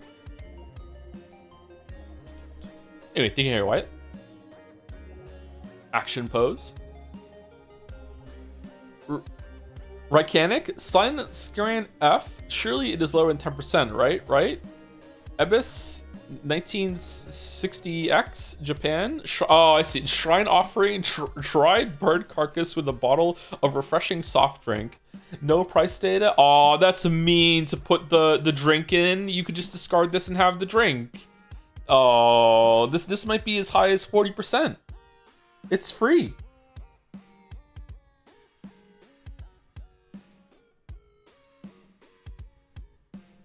Crosscode playthrough goes so hard. Yeah, but it's probably going to be like 700 viewers after the first stream, and then that would be it. And it's a pretty long game.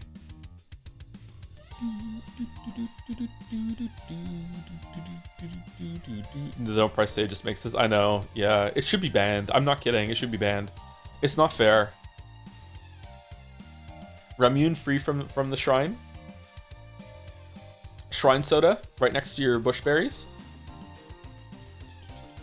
Did you know that the soft drinks with the marble cap are opened by pressing on the marble, and it's also like a fizzy juice? How do you press on the marble? What?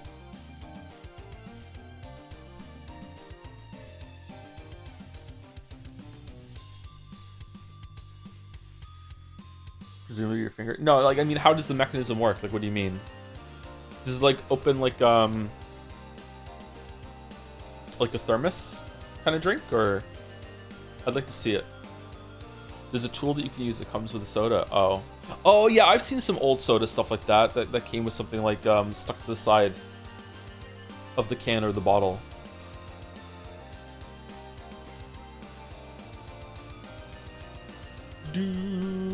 One of two. Is there another one for this compare with the Scran? 48%. Oh, look at all the changes that happen in the background. Goes better with a premium malt beer. Free for the unfaithful. Oh no. It's spooky Scran. Why did the tongue come out? Traitor.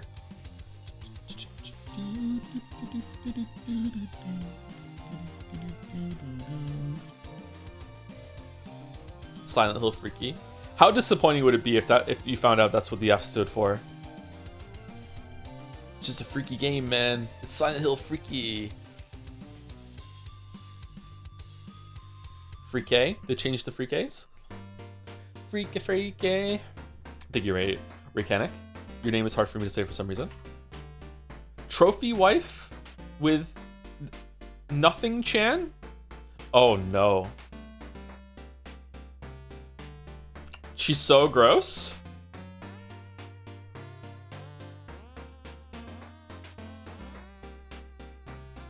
Better than nothing Chan?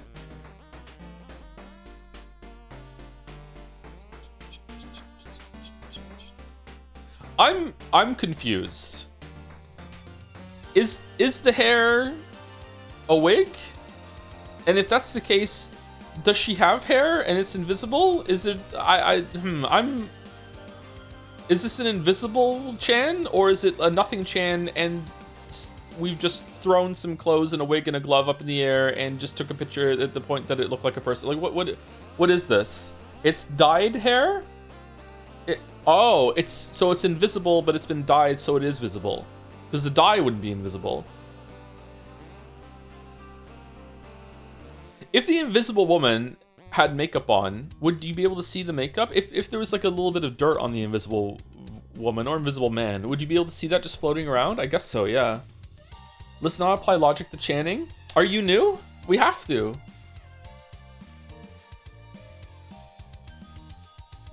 It's hard to create a character with theme of nothing. I feel like you pulled it off, though. I'm just trying to figure out how it works. What if Nothing Chan makes it on the boat and then we have to like answer questions? See, the arm is blocking some of it. So like, she's not invisible. Huh.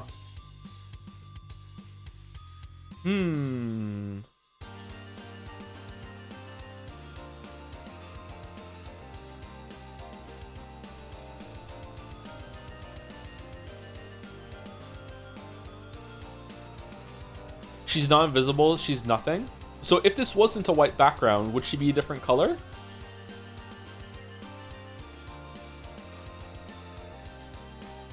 Negative Space Chan?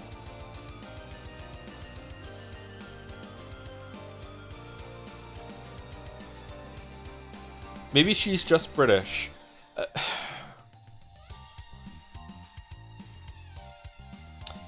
Alright. Alright, okay. Alright. Alright. Okay.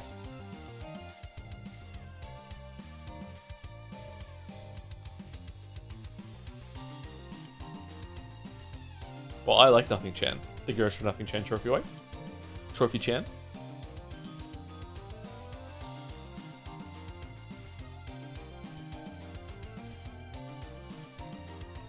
Is this Expedition 33 plot after Act 1 Chan? All right, let's move on. Wait, why is oh, cause nothing better than nothing with a choice.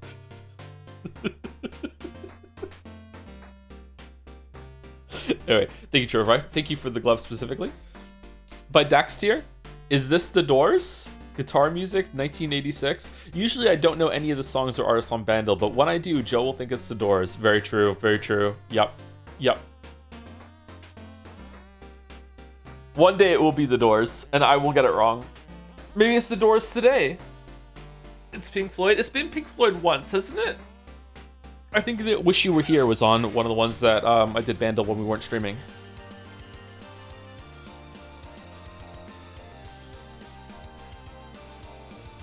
This is the butterfly meme, right? Where the guy's like, is this a butterfly? Is this the Ark? Jim Dorison of The Doors? Whoa, you do Bandle without us? On days I don't stream, yeah. Not all the time, though. I don't do it meticulously or anything like that. One day it'll be The Doors, you'll miss it. Yeah, I know. It was Gorillaz the other day, and I'm really upset that I wasn't streaming for that one. That would have been a good one. I wonder how many people would have gotten it on one.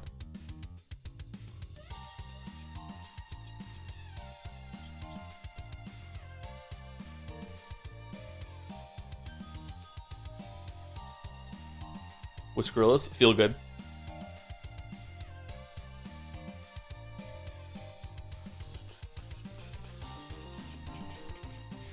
I didn't hear it at all with the drums.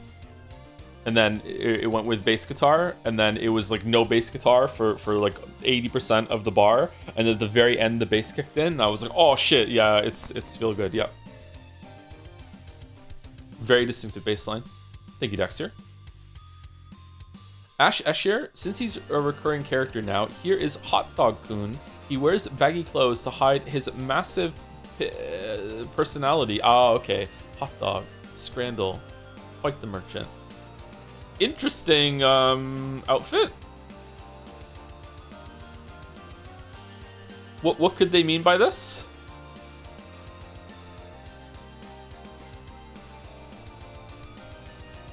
Cute boy. Speaking of cute boys, Gatsby, you okay? Oh, look at the tail go. Look at the tail go. You okay? What's the matter? Yeah, you're fine? Okay, that's good.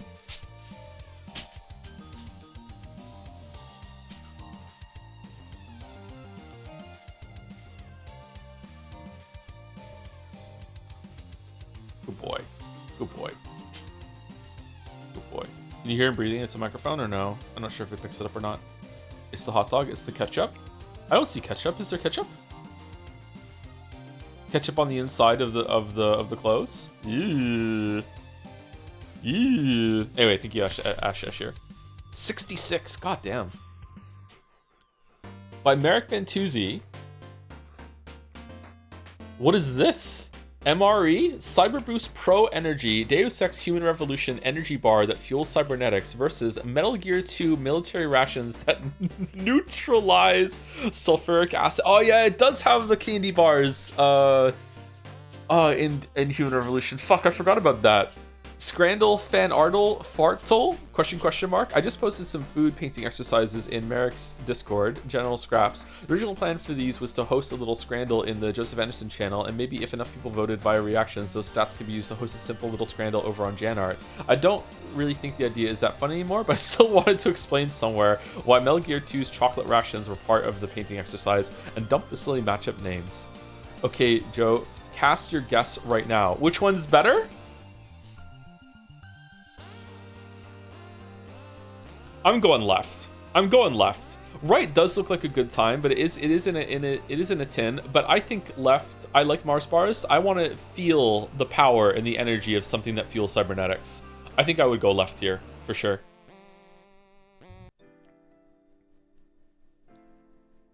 Also, if it neutralizes acid, would I even be able to digest it? You have to think about that, right? You have to think about. Oh, someone in chat is saying that too. God damn it. God damn it. I think one day we should set up our own Scrandle, and we should. People like to post their food in Jads a lot, so maybe we could do that, and we could see if we can make our own. Eating left gives you the power to punch people. You can do some crazy shit with Cybernetics and Human Revolution. That's a good game. I enjoyed that game. That game's old now. Is that game older now than the original Deus Ex when Human Revolution came out? It probably is, right? Anyway, is the next one the voting? No, what? 20 to 25. You can find the rest of the Fardle on Merrick's social media and Discord. God, fucking hell. Again, with the no price data. Does this count as for the Scrandle bet later?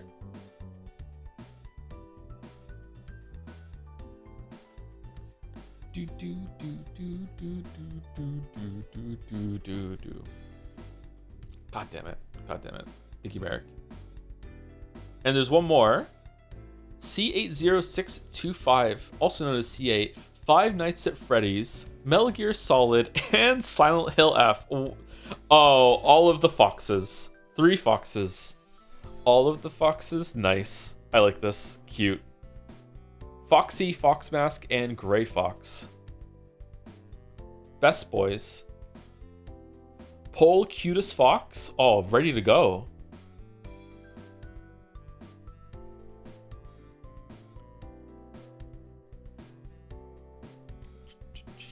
Yusuke Rob. Well, it's all about the streams back to back.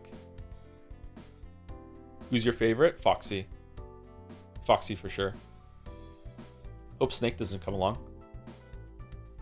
I love Fox Mask breaking the vote. Wow, Fox Mask is the lowest? I thought Fox Mask would be the highest. Wow. It's Foxy versus Gray Fox. How come Foxy's winning? But chat loves Foxy. I don't know what to tell you, yeah. I like that they all have the same yellow eye. Nice.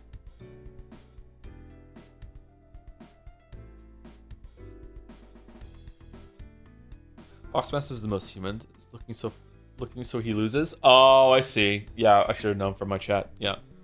So people actually like Foxmask. Apparently there's a lot of fan art, but like I don't particularly like him. He seems like kind of a nothing character right now. But I think it's a representation of something instead. Just a stand-in. We'll probably find out today. Anyway, thank you very much for the fan art, everyone. Sorry, I'm a bit sleepy. Hopefully it was okay going through it, and we yapped a lot, which we usually do with fan art. I'm going to close the window, and then I'm going to reopen the window because we're going to do the dolls before we go into the game, and we'll take a break. That's what we'll do.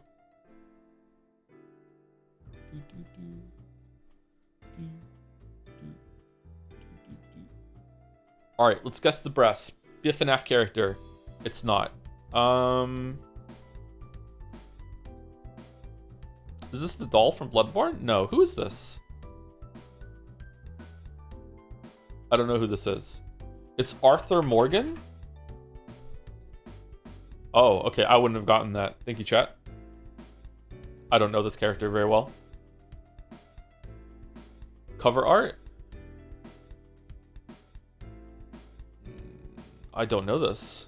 What's this? Very stylish.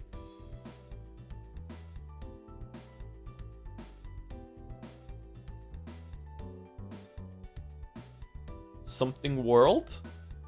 Oh, it's Mad World.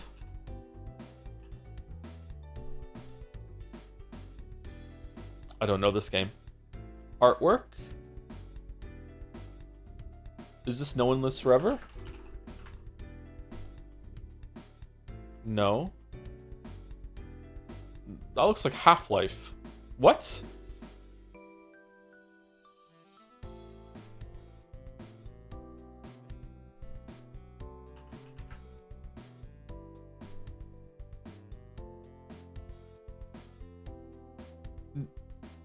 It is Half-Life? Oh, okay. It's Half-Life. All right. Oh yeah, like the most unused enemy, and also their stealth for a while. Yeah, you forget that Half-Life has weirdly sexualized ninjas, huh? Yeah.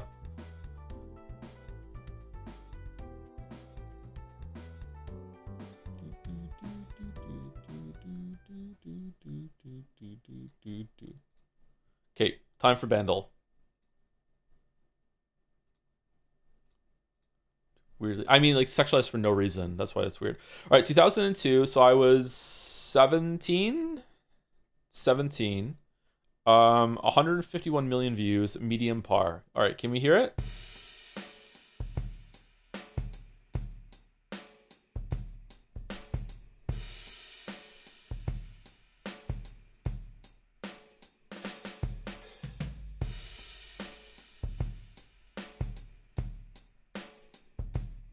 That sounds like Truly Madly Deeply a little bit with the drums.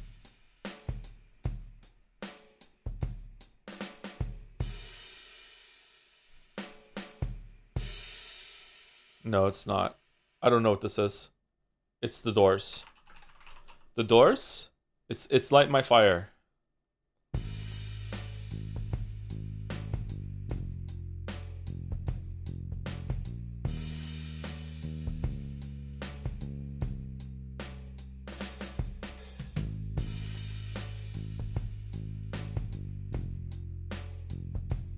Sounds familiar.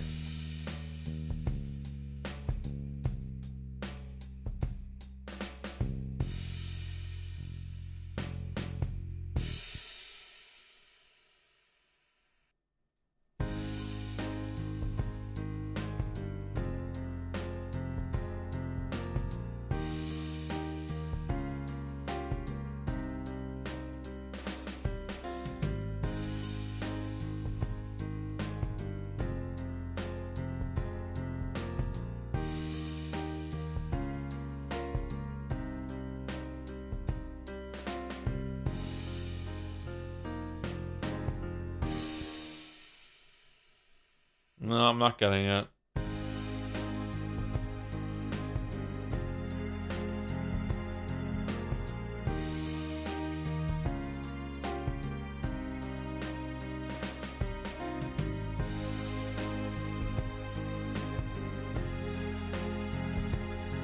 Damn, strings going hard? What the fuck?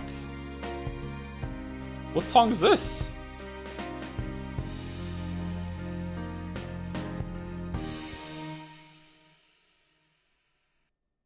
Why does it stop?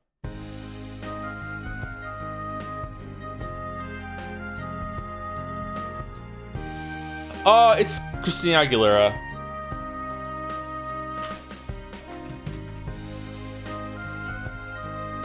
Okay. Wow. Damn. I've heard this song so much, and I didn't get it until the Glorp. Wow. Can I hear it on the drums?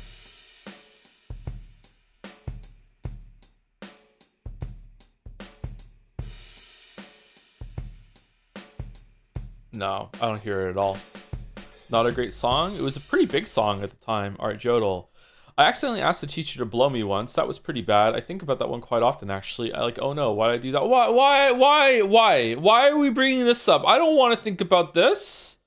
This is like one of my like biggest like embarrassing memories, man. I don't want to think about. Oh my god. Oh, now I'm thinking about it. I don't know when this was. This was early on, though. This was like 2017, 2018, whatever. This is Persona 5 or something like that. Like the fucking... Yeah, 2018. I don't know. I don't know. Was this the Danganronpa year? It wasn't. Danganronpa was a little... Oh, it was! Okay, Danganronpa 2. It was Danganronpa 2. For no reason at all, we're not listening to that one. Alright, Scrandal. Alright. For those who scran after, Lumpia, price for 2. What the fuck is this? Chimichurri steak and chips? I think this is tastier than that, but this might be tasty. What is this?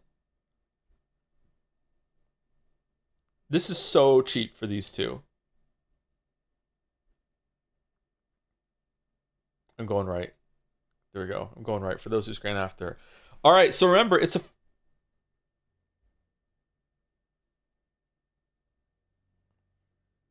This is the fucking footballer's pizza. This is the messy pizza that Mayo showed. Isn't it? Is this it? Like, see all the fucking tomatoes? What the fuck is this? Versus the fucking onion bread. What? No one likes the onion bread. 5 pints for 18? What do you mean 5 pints for 18? Times 5. What? 5 pints for 18 quid versus the shitty ass fucking tomato pizza that everyone hates. That had like headlines based on it's right. What? What do you just fucking the pints aren't even in the picture? What do you artistic impression? Oh, this is the crazy ass, shitty ass fucking hot dog that's burnt to shit. Versus is this the snails in the cup? It's right. It's not the snails. Okay. Artistic impression.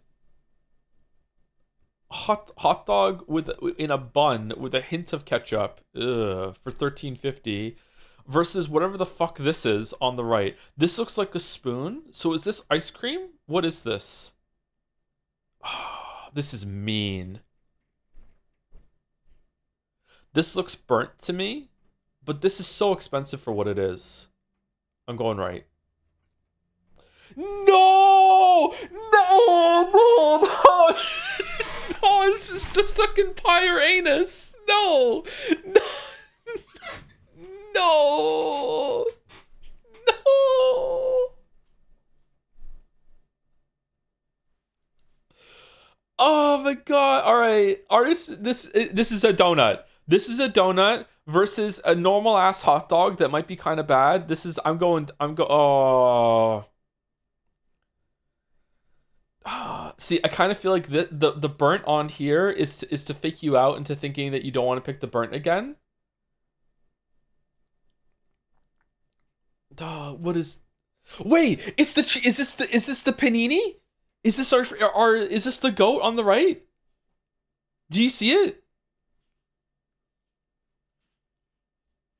Could it be back? Can't be? It's a hot dog? I don't know, man.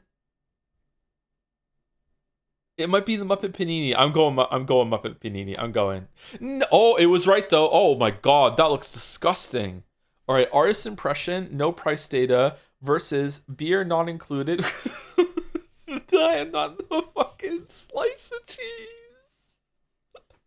Imagine this being your first grand. You know what? This is the make your own mushy pea bullshit. I think that people are still gonna go right because they think that it will be included. I have never been more wrong. Okay, all right. Artist impression with a burger and 2 drinks. I was told there would be 2 drinks. They're just fucking with us at this point. The flavor of New York. Things are not what they seem.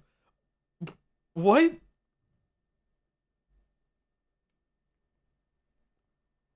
What the fuck is this? I yeah. I, I I'm going burger. I'm going no, it's the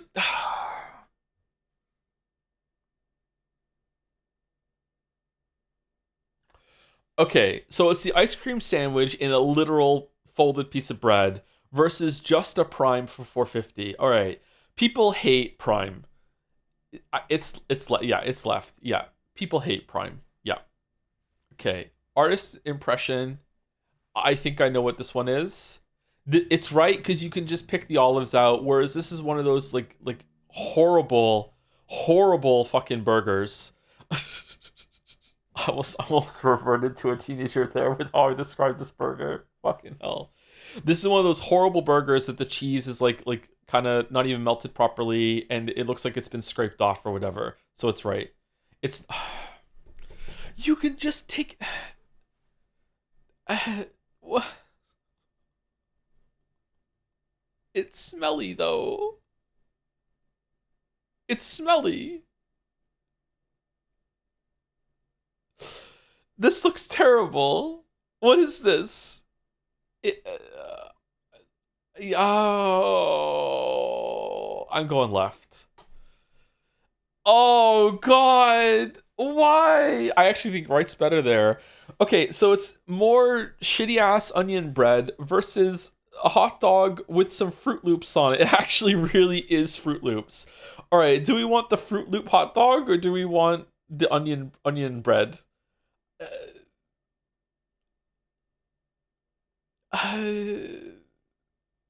I'm going Fruit Loop hot dog.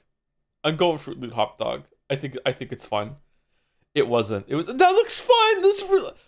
Okay. Damn. Below par on a Friday Scran. Damn. God damn it.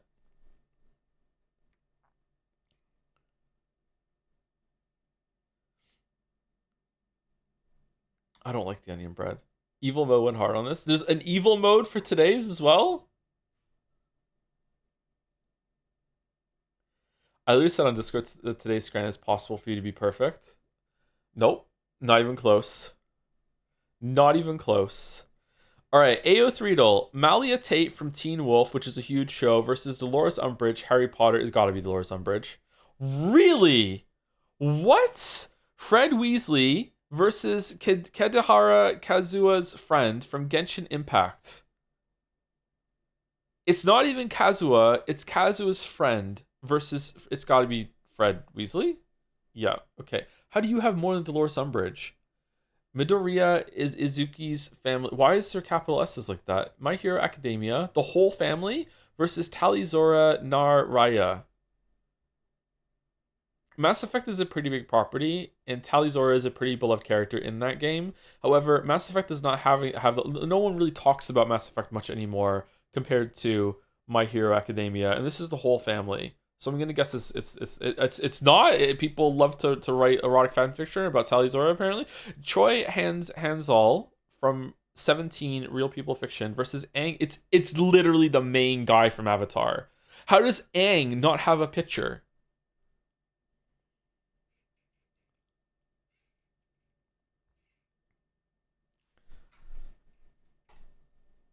How do you not have a picture? Britta Perry from Community versus Dream. Okay? Community is a pretty big show, and Britta is a really good character. But it's I don't think a lot of people are writing Community fan fiction, so I'm going with it's. There's actually quite a lot. Okay. Oh, Britta's in this.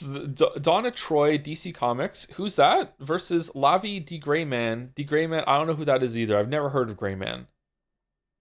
We're getting rid of Britta. Getting rid of the bee.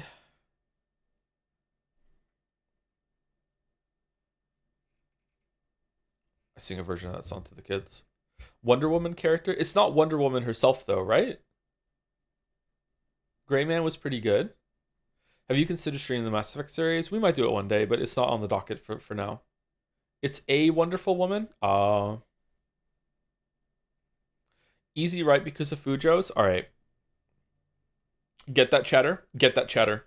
Get that. Metaton from Undertale versus Park from Real People Fiction. I'm going Metaton. Clone Troopers from Star Wars versus Mordin Solus from Mass Effect.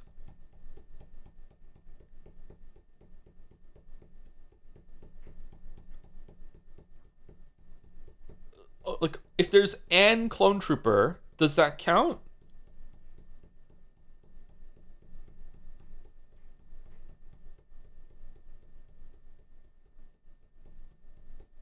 Surely there is more star.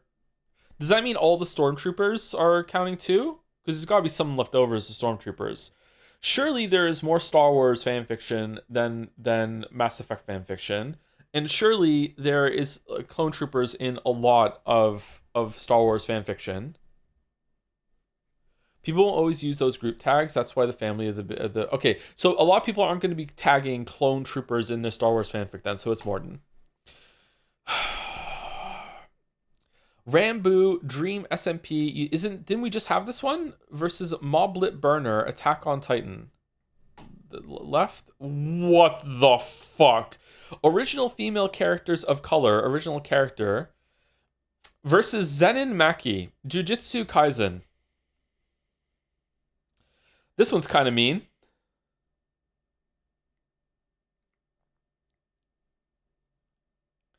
Are people going to be using this tag though?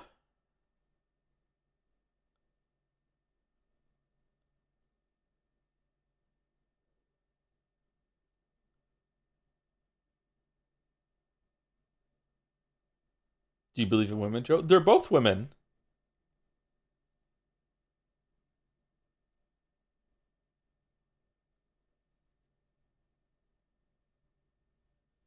Red herring, it's Mackie for sure. I also think that it's right. Yeah, I think it's right. I don't think people are going to be using this tag.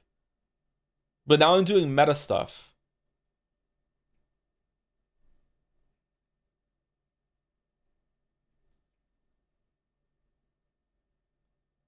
Sometimes you have to. Oh, do you have to include it? Okay, let's go left then. Let's see. Because this can apply to all fiction, right? This should okay. Let's see. Jujutsu Kaisen. I remember this getting somewhat high, right? If this could apply to all of them, right? If they ever have an original character in their fanfic, they could have this to all of them. It wouldn't apply to all fiction. What do you mean? Why wouldn't it?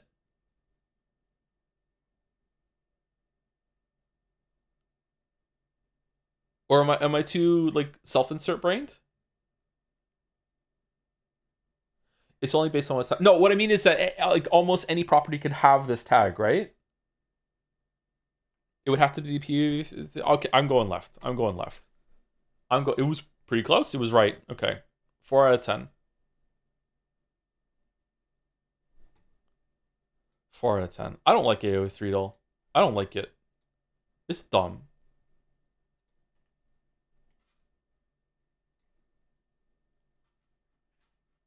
Okay, we're exactly 2 hours in for the break. Hooray! Why was Scrandle so hard today? What about Rule 34 doll? You can do that on your own, Cheddar. My favorite doll lately is the word search on the New York Times. I like a word search. It's right up my alley in terms of difficulty and intelligence test. Hi, Joe. I had a chicken sandwich a little too late last night, and now I have a tummy ache. Fucking sucks getting old. Sorry, Cheddar. Strands. Yeah, I like Strands. Favorite Doors song? The only one they have, Riders on the Storm. People Are Strange is pretty good too, though. People are strange when you're a stranger. Do do do do do. Don't know the words. Women seem wicked when you're unwanted. LA Woman Erasure. I don't know that one.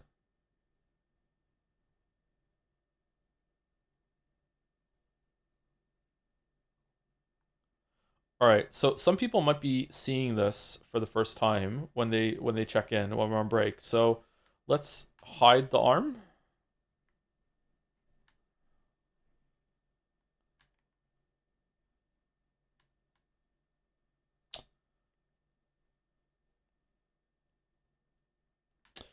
God damn it. Can't hide the arm. Joe, I quit Warframe today. Are you proud? So proud, so proud. Are you replacing it with Arc Raiders? I might try that a bit after stream today. I'm just worried, man. I'm worried about the third person camera. It just seems so powerful. Anyway, be back in about 5 minutes. We're gonna take a break. I'm gonna go get a Rice Krispie treat, I think, and then we'll be back to play more of Silent Hill F. Or we're gonna start Silent Hill F. I think we're gonna finish it today. But there's new game plus endings we have to do, so I don't know how we're gonna do that. I wonder how quickly we can run through the game to see the endings.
All right, I'm back. How are we doing for sound? Are we okay?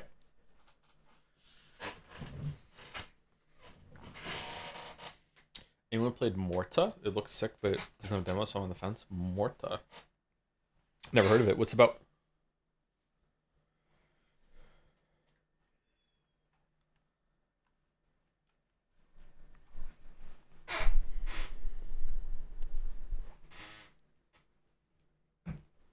Black screen. Oh, the whole time you guys couldn't see the arm. So we were hiding the arm. Okay, that's great. Well, sorry.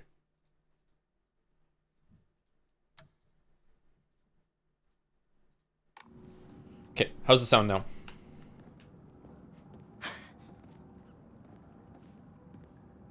Are you gonna play Fnaf now, or are you gonna let your fans down? I'm gonna let my fans down. Yep. I left it on a black screen so I wouldn't spoil anyone who was stopping by for the arm, obviously. Yeah.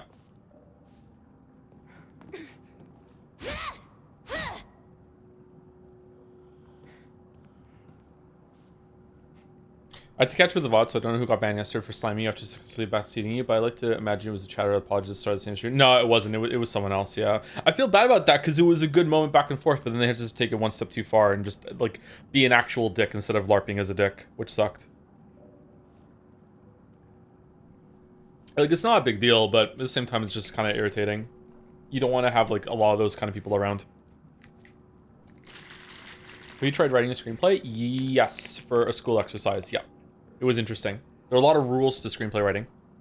Was it a permanent ban? Oh no, I wasn't the one that banned them. Is the stream really just chatting? Oh yeah, we're on Sentinel Left now. 1 second.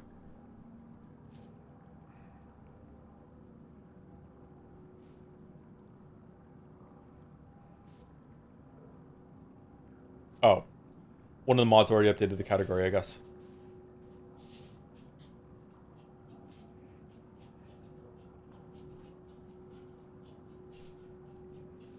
Well, thank you. Okay, alright. Thank you. Thank you, Snark Arena, for the resub also. While we're on break. 25 months. They're going to 25 Snark Arena. What has the game been most impressive with so far? Probably the visuals. The visuals are really good. It's probably not the best looking game I've seen, but it's up there. I think Alan Wake 2 still looks better than this, but yeah. Really good looking game. The writing has been better than most video games, but I don't really know where it's going so far. Anyway, so the end of yesterday's stream, we finished a rather lengthy sequence in air quotes reality, where we went through our house in different stages of time and fought our parents in a boss battle. What happened to our chest? I don't remember the chest getting, or the stomach. I don't remember getting blood there. And we finished that section, and then we got teleported back here when we passed out because some big thing appeared and yeeted our parents in front of us. Maybe? Not sure exactly what happened there.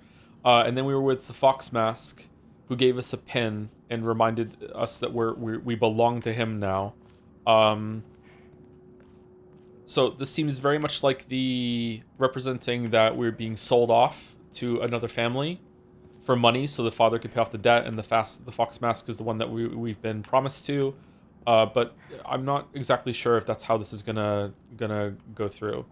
Did you read everything in the journal? Yeah, we did. Oh, there was one that apparently we didn't read, which was one of the monsters in the fog town.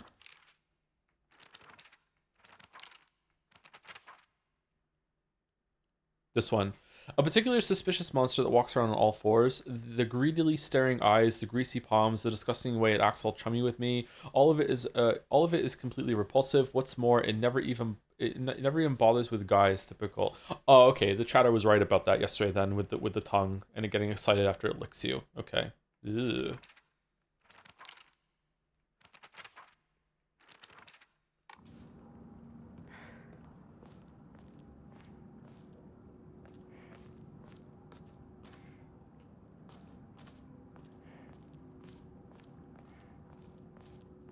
People say its belly is a scrotum, but I don't see it. I definitely see it. Yeah, for sure. Yeah. That's a ball sack. 100%. Yep.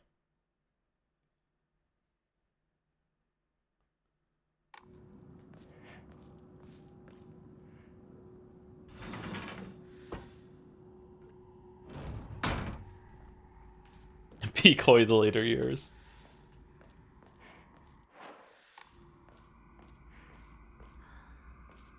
What a lively looking painting. I see some notches. Does something go in them? Whoa. Why did it kick me out then? Did I hit the button? Or is it... It's a time thing. Okay. The blackbird wishes to take the white bird. The white bird wishes to resist. The fox brings along his followers in triumph. He notices not the two birds in conflict. He notices not the two birds in conflict. What? Oh, there's a bunch of notches. It's not just one. 1, 2, 3, 4, 5, 6, 7, 8, 9 notches?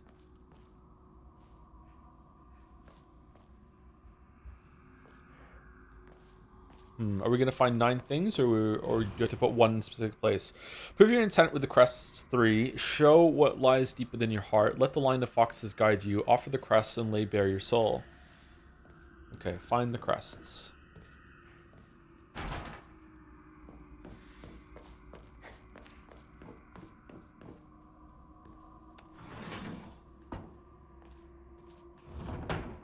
Would she have used her right arm to open a door like this before, and now she's using her left because she can't fit the fox claw into it?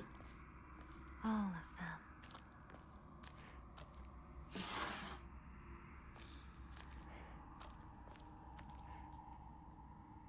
Man, she's really fucked up here, huh?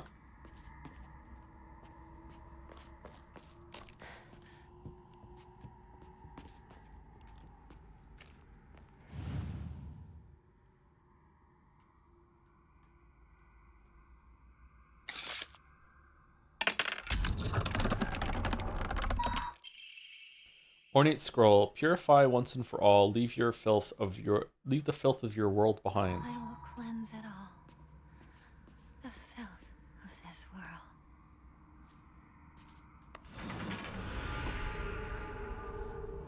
world. We can go back in though, right? God damn it.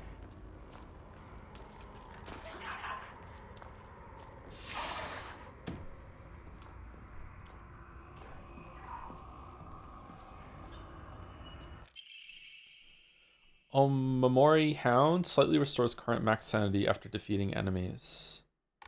No, it's not bad. More sanity. Okay, it comes back. Alright. So this is like what? Just leaving your whole entire life behind as you're overtaken by the family you've been promised to, and it's being seen as filth. Like everything that you did before is dirty and doesn't matter. Like you're just a part of this family now. Seems really extreme.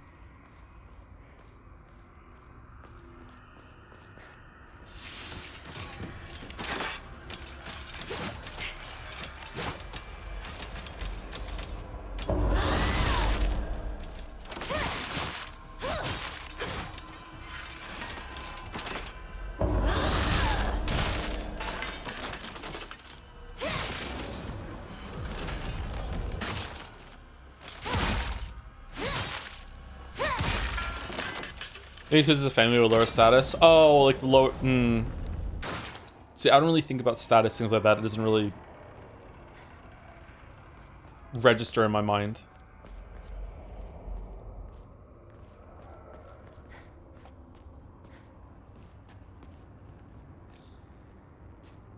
So by trader, they mean class trader? I don't think so. I don't think the girls would care about that.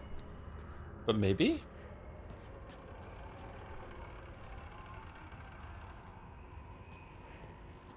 Oh, neat. Look at that back there.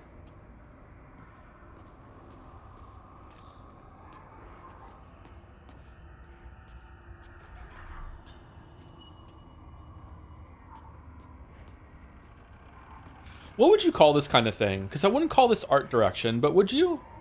Like, the visuals here are, they're no better than the rest of the game, so it's not like a beautiful sequence, but it's like, okay, like, it just looks cool. It's just a really good idea? Would it still be art direction? Oh, no.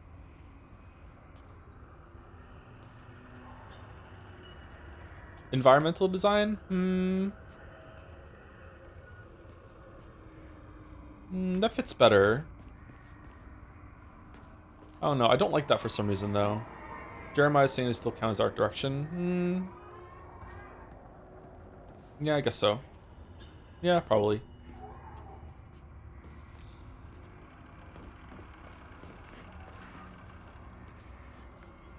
Maybe I think art direction, like this is another example here. Like, I think maybe art direction in my mind means more of a style sort of thing rather than how the style is presented, which is probably not correct of me.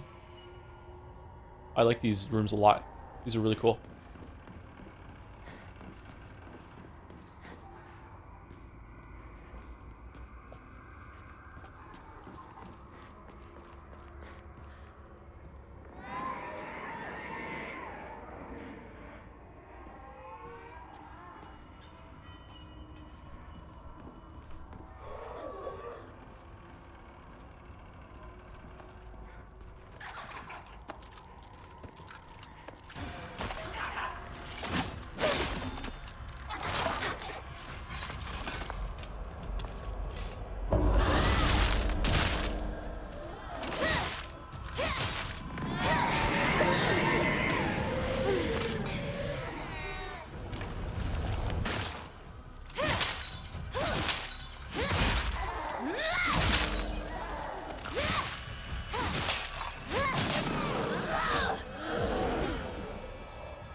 Black Sparrow crest. A badge with something carved onto it. Looks like a black sparrow.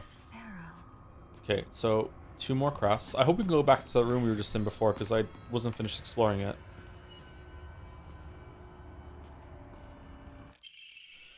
Do you think the older women during the ceremony are herself or her sister? The ones that were helping put the mask on and everything like that? No, I don't think so. I don't think it's her sister. I think it's something else. It could be, though. Housemaid's note, shortly after I became their maid, there was talk of an arranged marriage for the young heir to a noblewoman. This led to the heir unceremoniously ending all his scandalous relationships with women, including one with the young housemaid named Sachi. Sachi? Sachi came from a family of poor farmers, but her beauty shone brighter than the sun, something that had caught the young heir's eye. By the time his marriage was being arranged, she already had a life growing inside her, and the two had made vows to run away and start a new life together. And yet, the young heir cruelly and wantonly cast her aside. Likely, he simply did not want his prospective marriage to be ruined. So, the Tsunekis kicked Sachi out and drove her to some far off place where they could forget her existence, despite the peace of the family she carried with her. People say that she was fighting back tears so hard that blood began to trickle from her eyes. Wasn't there some sort of allusion to where we are the Tsunekis? Or am I filling gaps there that aren't there? It was I remember there being like the Tsunekis were mentioned, and it sounded they were talking about our family, but maybe it was like another family that kind of sounded like ours at the same time. Maybe it's not that. Maybe we'll find out some soon.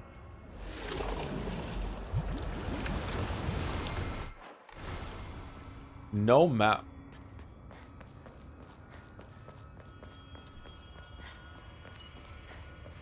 Yeah, we can't go back through here. What if the door at the end of the hallway now is going to take us back to that one?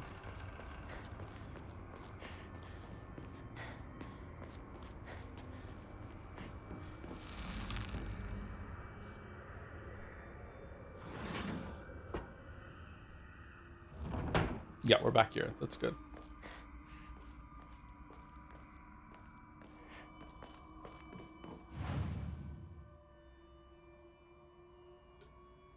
Do you think it'd be art direction directive if the artists were told to copy this type of interior design? Because if that was their logic, then yeah, it seems like art direction. No idea if it was though. It probably should be. I think in my mind, art direction is erroneously just like an art style. I think that's too limited for that. I should probably start saying something different instead.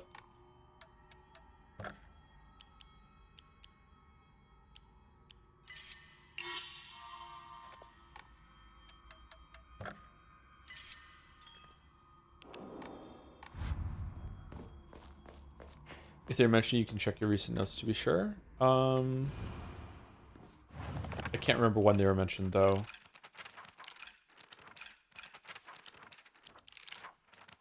And it wouldn't be in this, would it? It would be in the collectibles. Yeah, this is very difficult to go through to read again.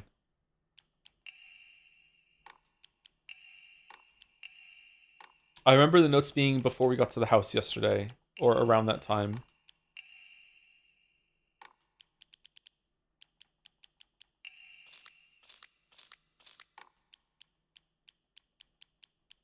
Yeah, this is incomprehensible for finding something.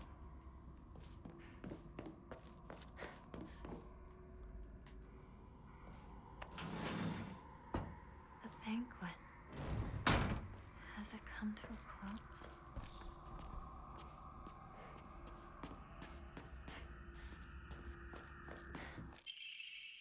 Housemaid's note: the Senekis are the most notable family in this area and are known for their wealth. For generations, each head of the family has possessed a talent for business, an acumen they have utilized during times of social unrest to amass a large fortune. However, given that a great many suffered while they grew rich, their actions have often drawn envious eyes. When I first entered into service for the Sunekis, my grandmother shared some of the many rumors that swirl around the family. Each time the world falls to pieces, the Suneki's treasury only grows larger. Sunekis are happily waiting for misfortune to strike so they can line their pockets. Okay, I would like to see, like, do they come here in order? No.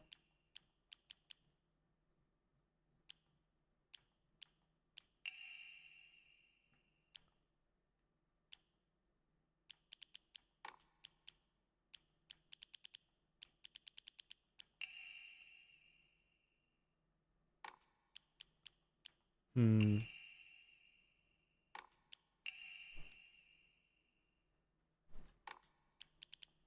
This is just one of the housemaid's notes. Oh, they're all collected. Okay, so some of them are grouped together.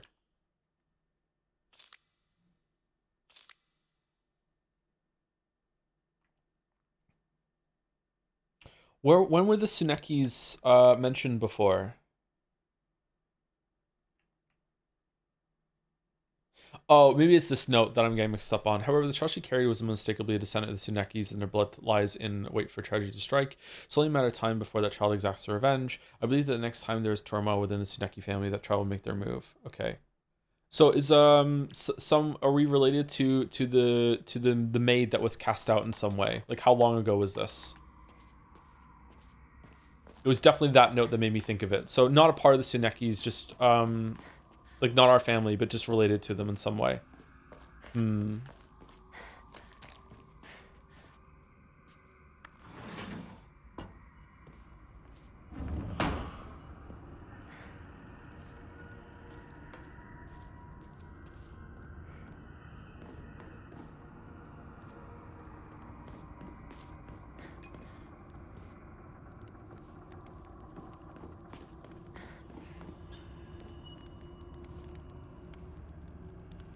What kind of fucking room is this?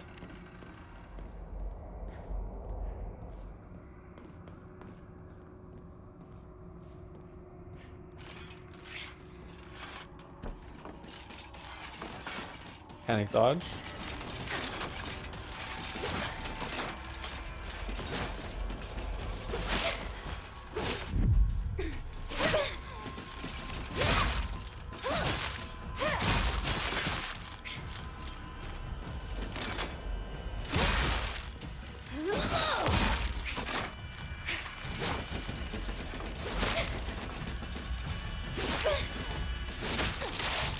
Well,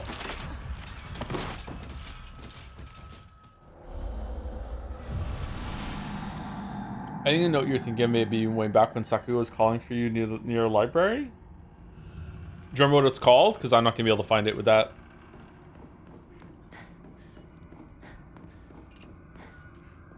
Where did this person come from?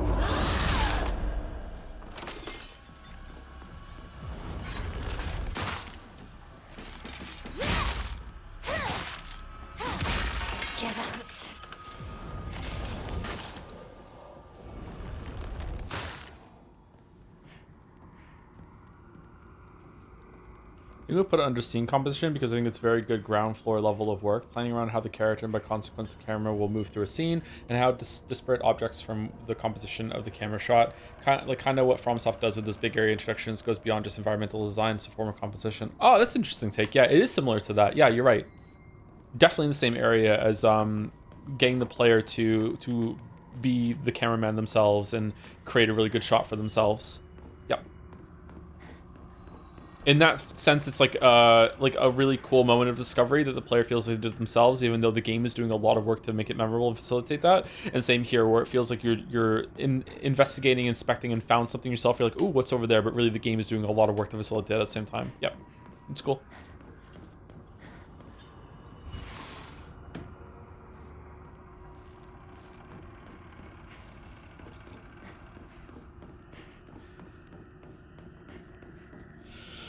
When you call it a panic roll, does it matter if the one rolling know the attack pattern or just rolling randomly, or do panic roll only happen when you know the pattern but you're well panicking?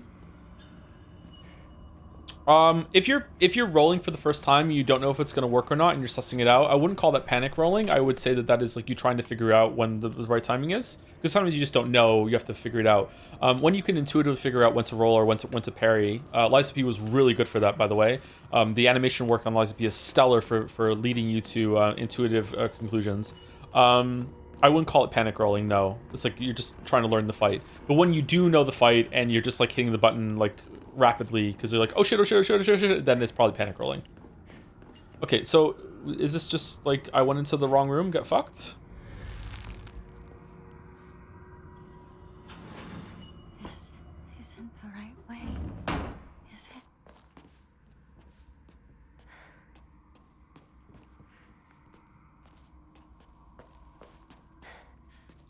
I'm gonna sneeze again. Uh-oh.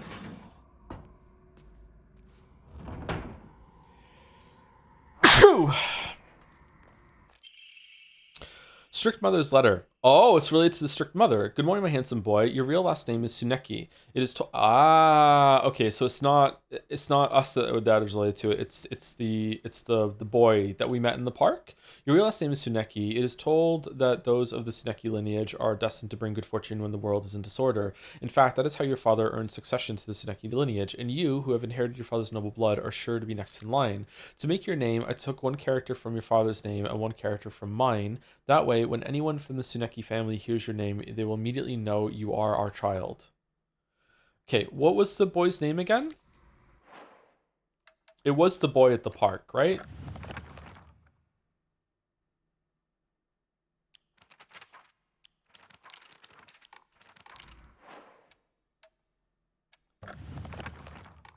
Why the fuck am I doing the same thing over and over again? Letter from boy. I know it's sudden, but I'm moving. I won't ever forget Yuki Nako. Thank you for saving me. Koto Yuki.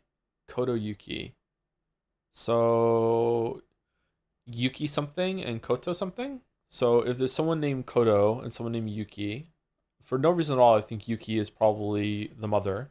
Koto Yuki. Okay.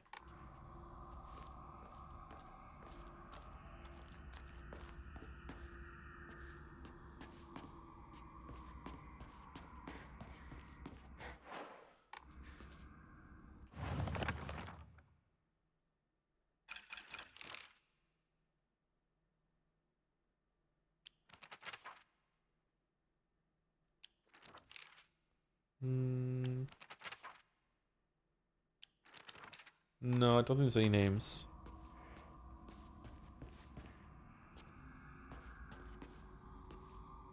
Cool. That looks awesome.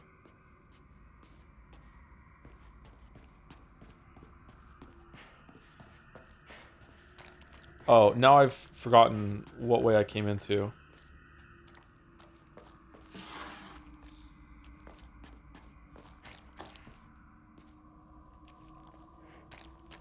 Can we investigate any of these? No. How'd you like the J-horror aesthetics of the game? I like it. There's something very disturbing about this kind of horror aesthetic, yeah.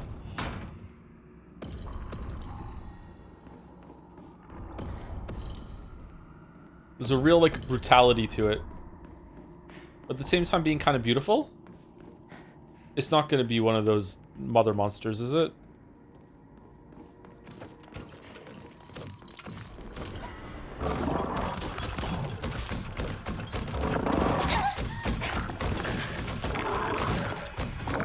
Oh, I have to kill them.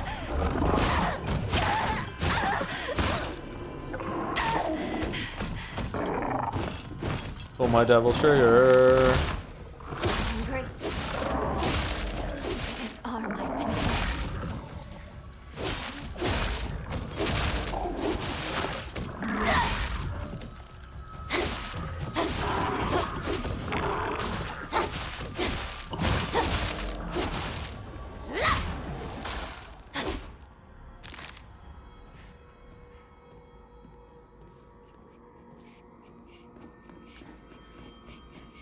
Have you seen the new Pokemon game? I hear it's really bad. Well, I hear it's really disappointing. Maybe it's fun. I don't know. I've seen it, yeah. It's based in a city, isn't it? It's kind of strange. Why does she have a wolf farm? You don't? Okay, I don't understand how I'm meant to figure this out. What's this on the floor?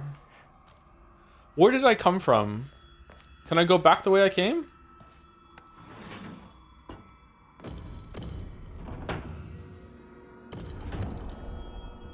This is the same room I was just in.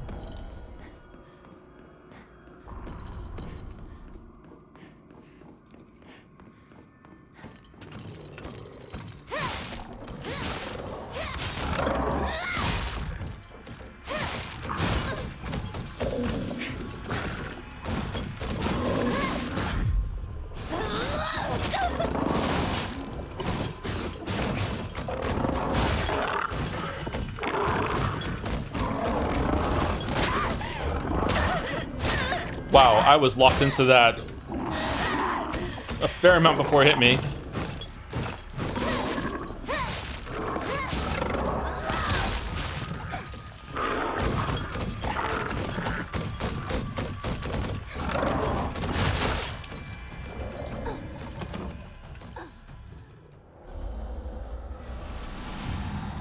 It's Legends, but instead of as in a city which is the size, but instead in a city which is the size of a single Arceus area. Oh, is it layered with a bunch of stuff in it?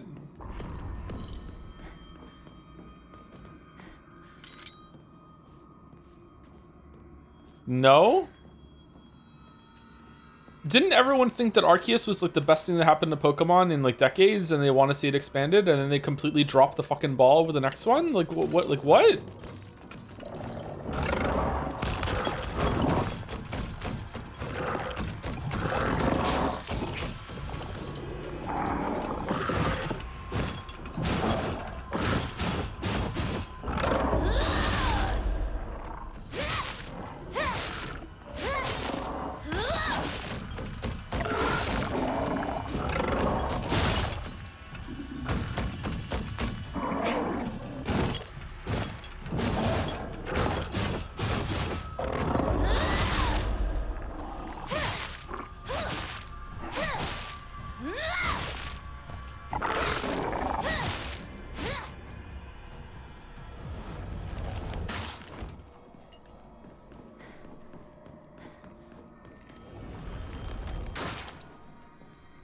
They completely dropped the initial premise of Legends games being set in the past too. Well, that's not really important to me, but that was somewhat interesting.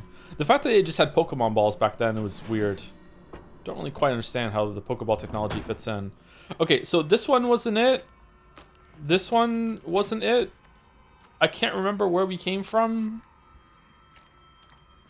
I don't really understand. Is it where the foxes are looking?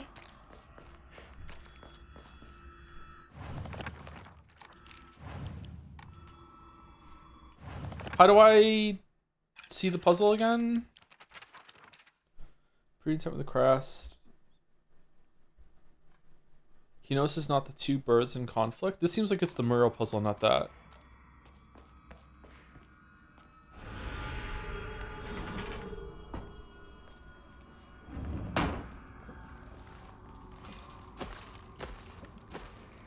focus on something? What? Okay, we're fighting this guy. Alright, is this the right way or no?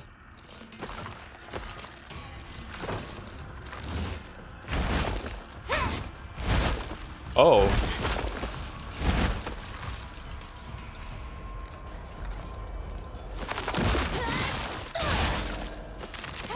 Oh, I can hurt it. Okay.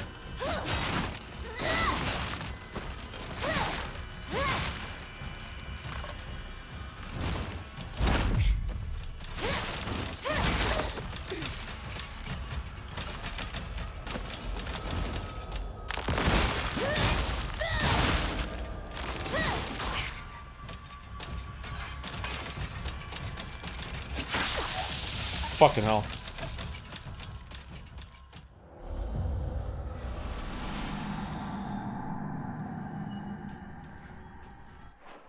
Saw streamers today saying that you can't compare Legends to the new Digimon because Digimon is a game that they worked on for a long time and Pokemon game is just a spin-off, so obviously your expectations should be different. I'm not sure if they were joking or not. Does it cost less? What do you think the chromatic aberration effect is a tell for a counter? Seems like it could easily miss depending on surroundings and environment lighting. So far I've been okay with reading it, but I could see the problem there. What was the thing about the focus? I think Jelly was saying something like that. I have to focus on something in the room back there to find the way, or this seems like the room that I'm supposed to be in though.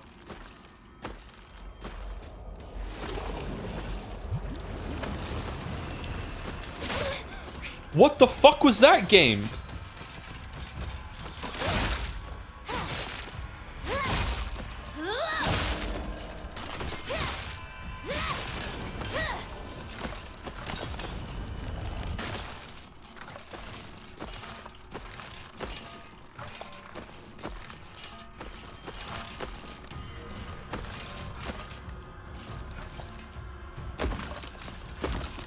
Greens wave.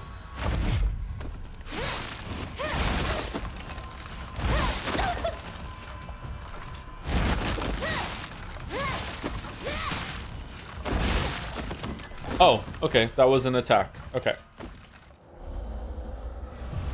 Man, I do not like the animations on these enemies.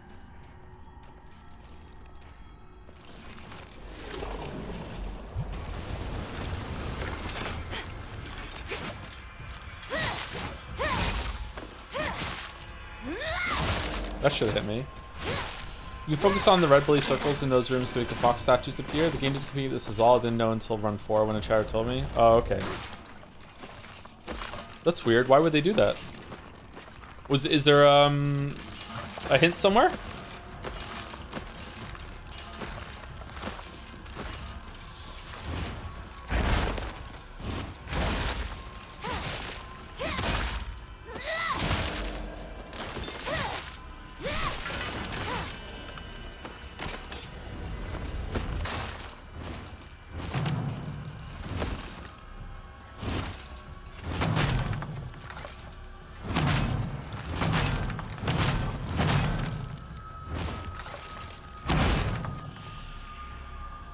Kachanka!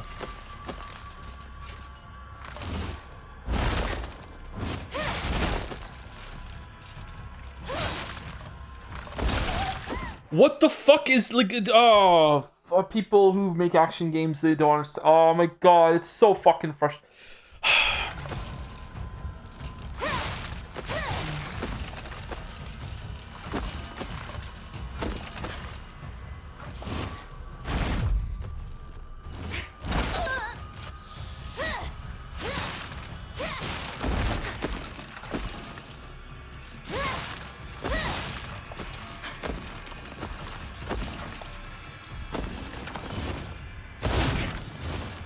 How was that not a perfect dodge?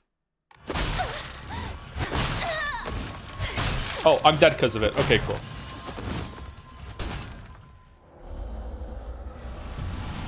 It's because I didn't dodge because I dodged right instead of left. It's McFlurry rush rules. I wasn't close enough to the active source of damage when I hit the button.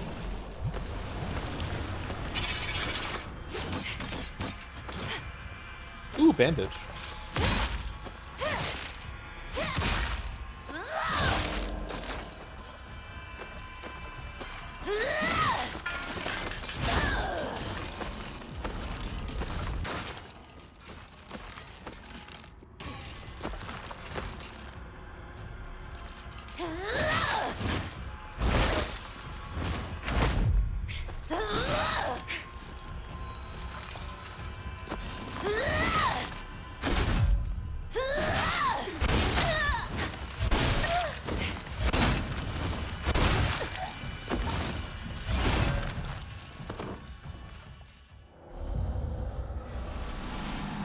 Okay.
I wonder if when he starts drumming on his stomach, is it free damage?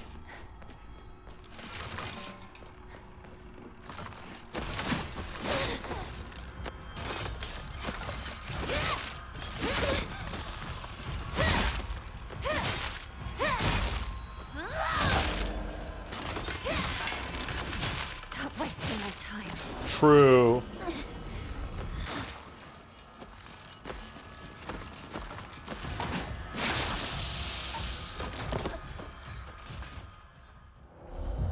Okay, so it's not when the sound effect happens, and it's not when they drop. You have to wait for a second. Okay.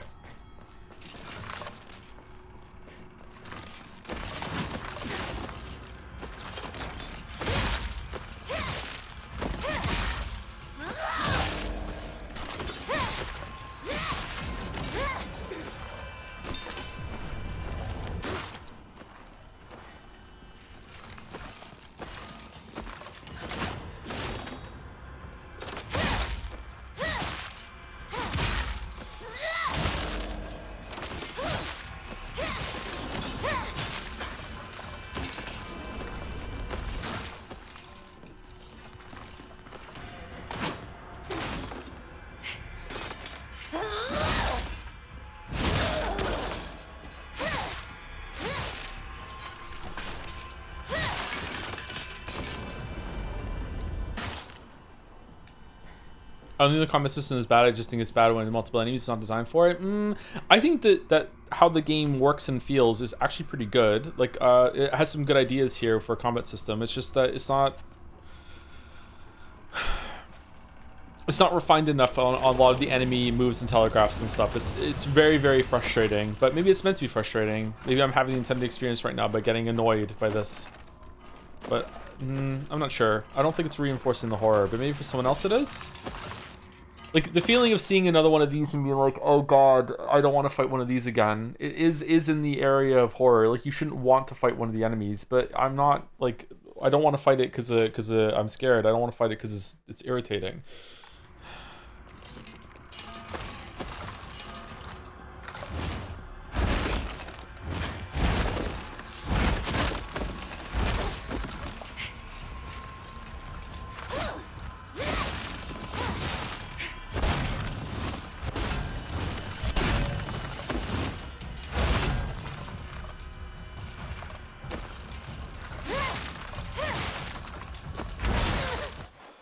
It's just like, what is he doing? Oh, it's an attack. Like, fuck, I hate it.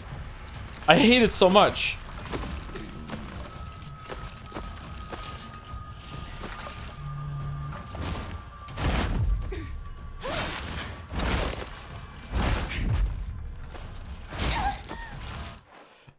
And it's the front tentacle arm instead of the back one, even though it looks like he's bracing to attack from the back. Fucking hell. I'm dead. What was that attack? What was that?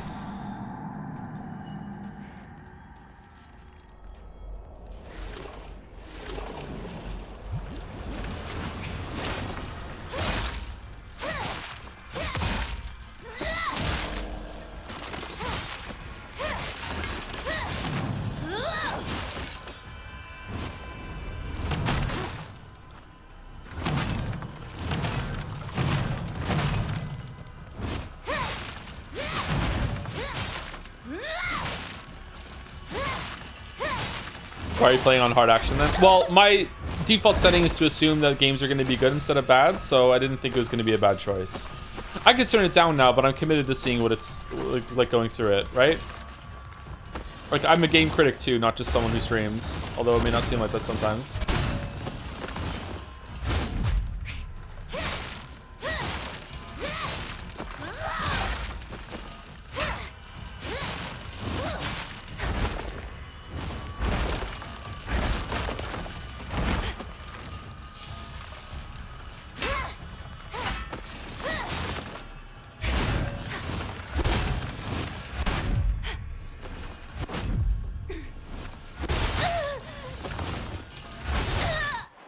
Okay, how many attacks are you doing?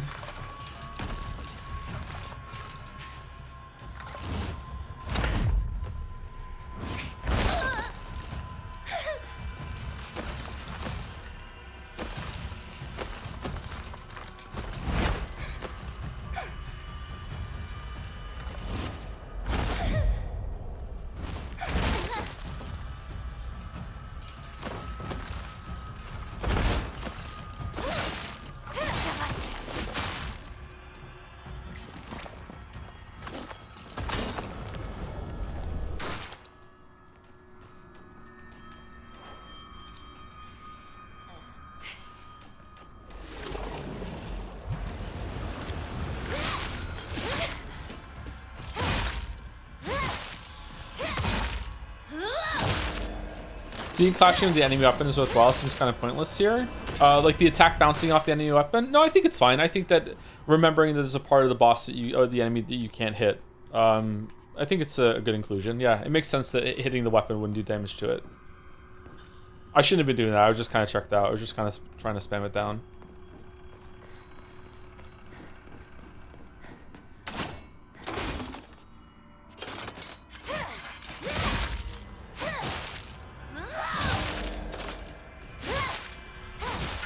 Again, maybe there's a bunch of like nuances to the animations there and the telegraphs, and like, you know, it's just trying to make it so that you stay away from it and don't try and stay in and do damage. I don't know, but the fact that you have the perfect dodge mechanic that gives you stamina and rewards you for engaging with it makes me think that some of the systems are at odds here, but I don't know. It could be possible. I'm just really, really bad at the game.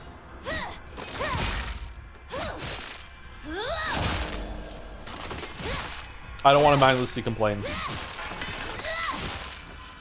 That's what videos are for.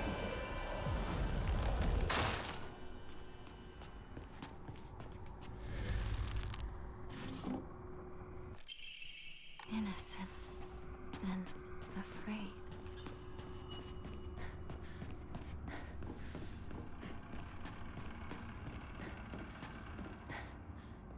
Cool. It's just a lot of work for things that you might just like run past. What do you think about the hit stop in this game, Joe? I think that it's a little too much. But in general, I like hit stop.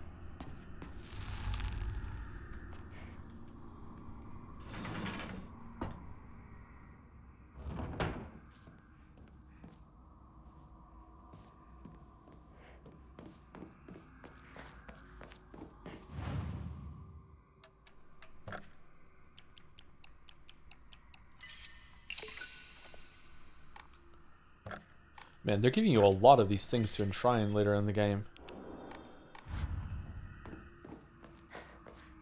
Okay, so to find the real way, I'm supposed to use focus.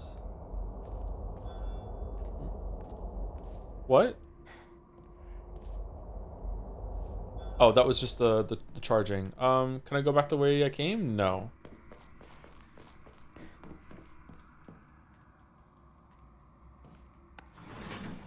So these rooms are always correct. There's no fake room in the central room, it seems like. Okay, so we use them in this room.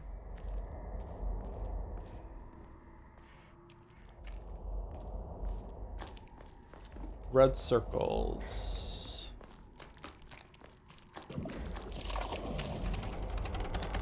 Oh, why would they...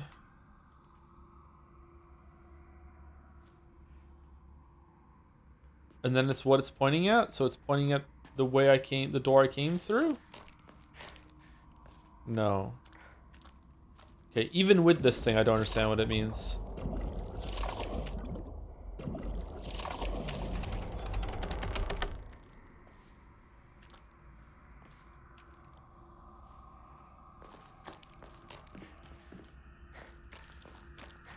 It put a I can use this. it put a thing on the door? Is that what it did?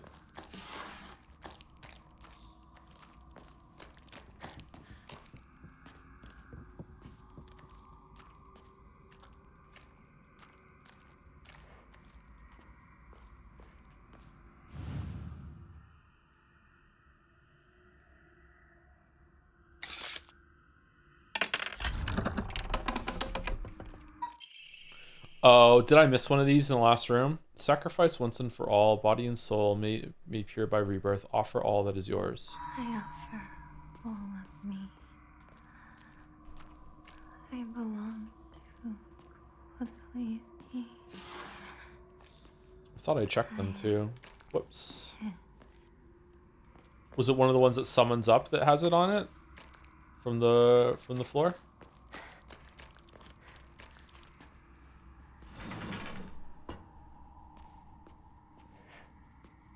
Oh, this is not the right way. Letter with a pressed flower. There used to be nothing I hated more in the world than being forced to live as a proper girl.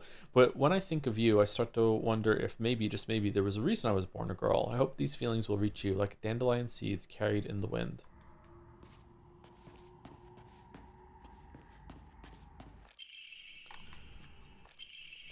Mandate of the clan. A living sacrifice shall be offered every 8 years, for nothing else can quell the wrath which dwells in the waters deep. She shall be a maiden fair and pure of heart, and the blood which flows through her veins shall be that which has been blessed by the stars and is beloved by fate. Let it be known that only the most suitable sacrifice shall quench the being's vicious thirst. The duty of finding such a sacrifice shall fall upon the head of this house. What are your thoughts on the story so far? Mostly positive, but I'm curious and a little worried that it's not going to end well. It definitely has quite a bit going on, and it's interesting, but I don't know. I'm worried at the end of this I'm going to be left with a kind of like, oh, is that it? Starting to get some simple story, complexly told kind of vibes at this moment, but maybe not. I'm really worried that when the credits roll, I'm going to have this feeling of, huh? But apparently there's new game pluses, so you have to go through that for more of an ending. All right, I don't understand. Is Jelly still here? I don't understand what pulling these guys out did. It was this one, wasn't it? Didn't I pull this guy out? Do they point the way, or?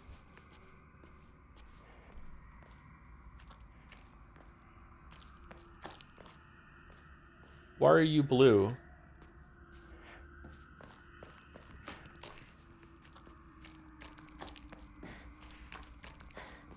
So one I pulled out of the one I pulled out of the floor had blue eyes. The other one didn't.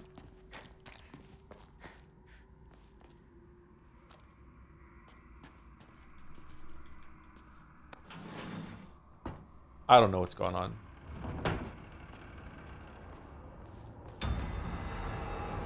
Uh-oh.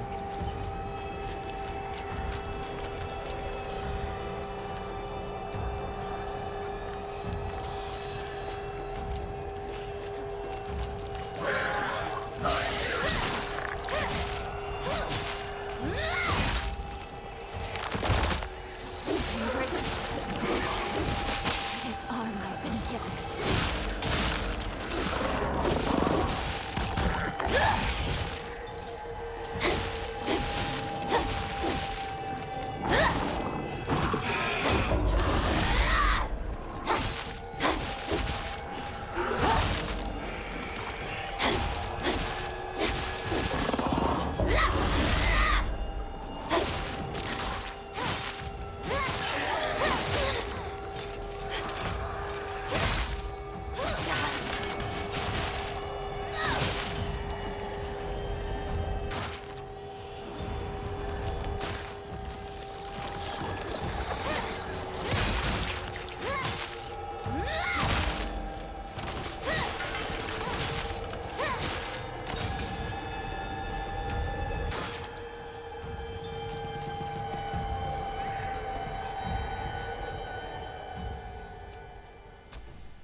Oh, he's back. Forgive me for interrupting, Junko's here. but I wish to speak with Hinako for just a moment. May I?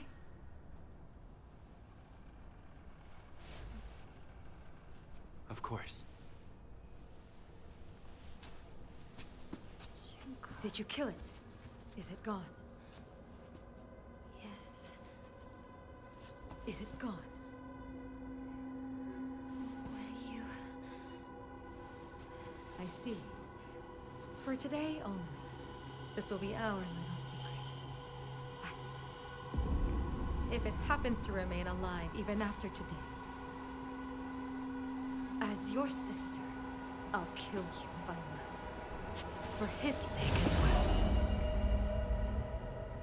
Shall I give you two a bit more time? That was 5 seconds, No. my weeb. You've given us plenty. Thank you, truly.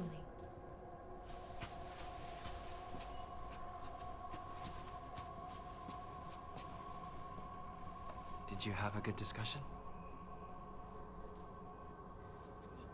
Yes.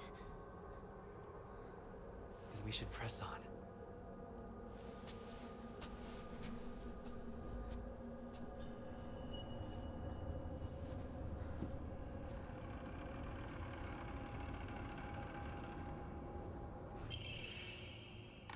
This must be... your insignia.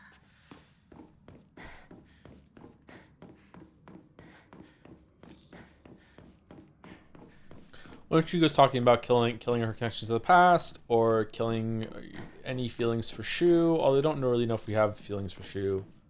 Something like that. Or killing any lingering doubts that this is what's good for you, or blah blah blah blah blah, something like that. Is she drugged or something? She's supposed to come across as like mesmerized. Yeah. She's not drugged though.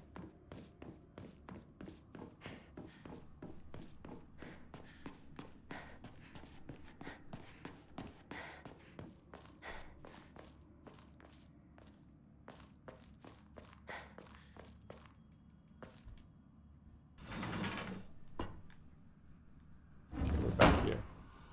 Thank you, Sharoa1327 for the. Did I say thank you to Sharoa? I think or was it Snarkarino?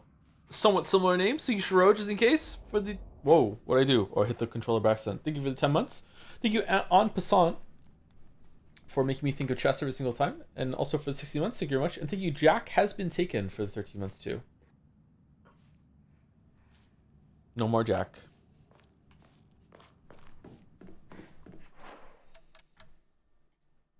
It didn't do anything in this room. You just need to find the statue of the arrowhead. The blue eyes point the way. And so in the previous room, the one with the arrowhead was one of the ones that you had to pull up with the focus. Okay, I see. All right, well, that kind of sucks. All right, where's that band chatter to tell me how to do this next puzzle?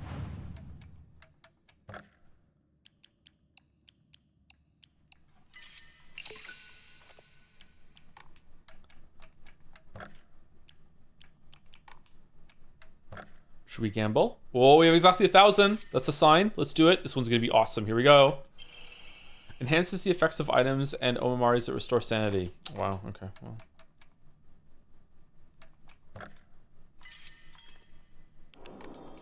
You know what's crazy? When this game is streamed in the future, like a couple of years from now, when the streamer like who's going through blind is going to start like theorizing about the story, there's going to be a bunch of chatters that are going to pretend that they're seeing it for the first time too. Or you'll be like, it's really obvious that this is representative, blah, blah, blah, blah. It's really obvious that her school uniform gets torn as it goes through, that this is like her growing up, but it's in a really brutal way, and she's losing her innocence. Whoa, whoa, whoa, whoa, wow, the streamer is so fucking stupid. Blah, blah, blah, blah. That's exactly how it's going to be.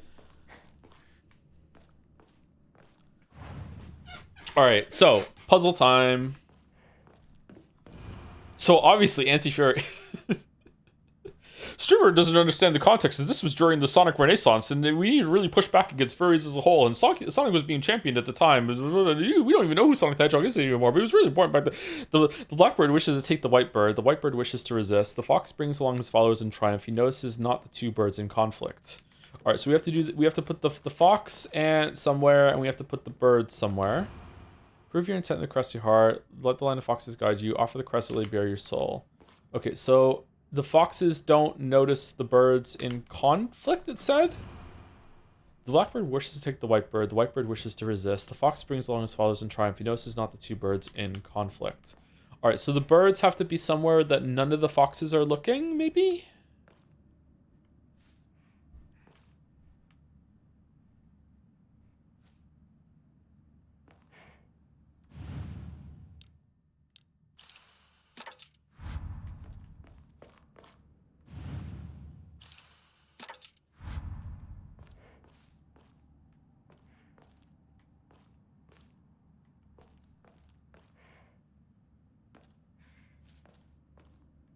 Oh god, I don't know.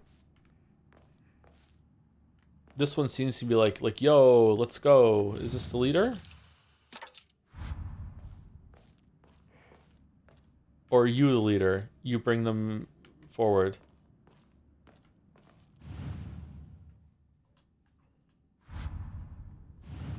Fucking hell. No, the other one. The other one. Okay, this is annoying as a puzzle. Can I like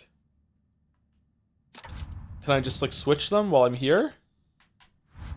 No. Okay.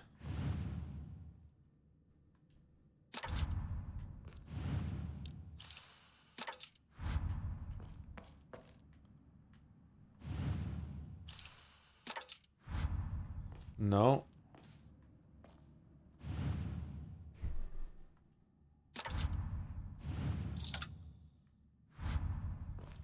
Okay, this one looks like he might be the leader. He's being carried, but also might be the one in the front. I'm gonna guess it's this one. That seems right. That definitely seems right. And the foxes don't notice that they're having a conflict. So again, I think the idea that it's nowhere where the fox is looking is correct, but maybe not. Let's put on this one just in case. It's the leader that's moving. No, it's not.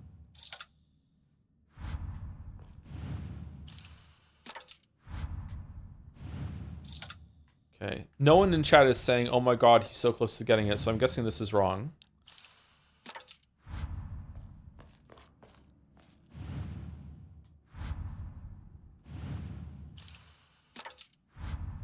No. Okay, what is it? The blackbird wishes to take the white bird. The white bird wishes to resist. The fox brings along his followers in triumph. He notices not the two birds in conflict. The blackbird wishes to take the white bird. The white bird wishes to resist. Okay, what the fuck does that mean?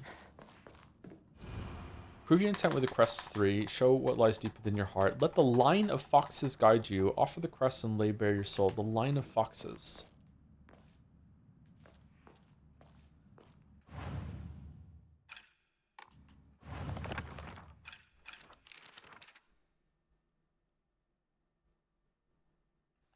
Okay, so we have like put one in here.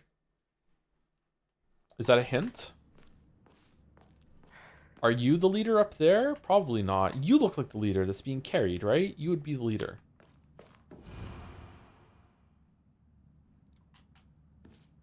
Or maybe an elder?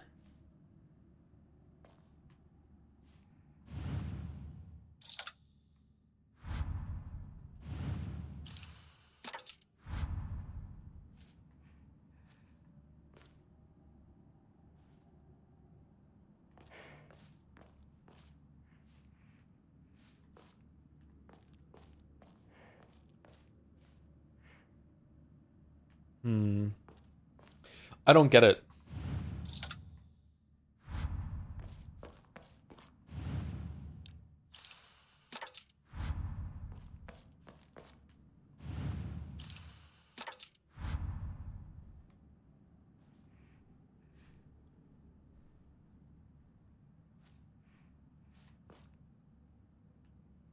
There's only one fan.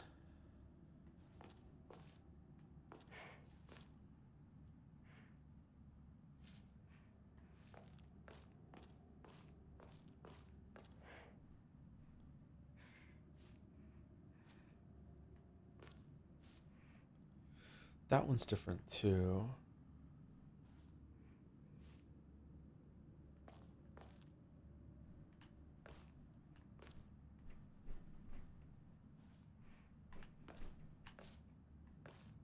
Maybe you ignore all the lanterns?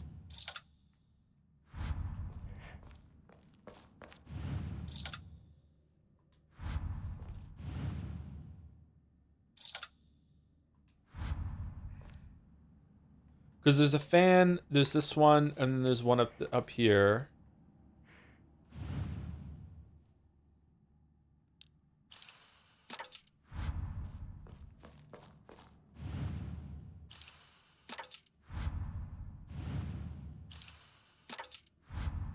No.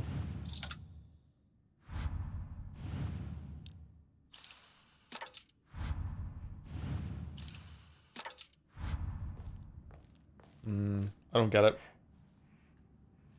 I'm just guessing, really. I don't understand this. Looks cool, though.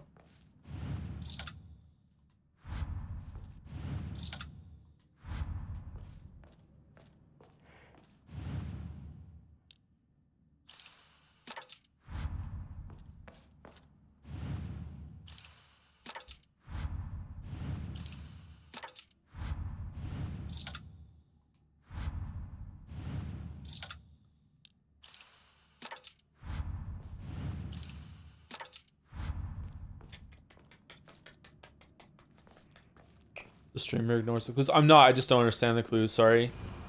Blackbird wishes to take the white bird. The white bird wishes to resist.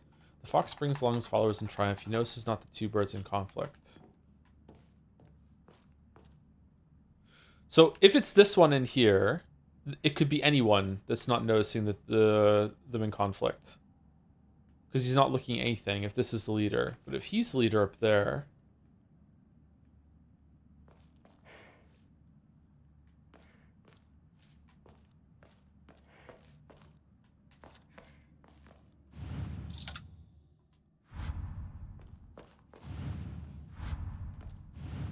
Whoops.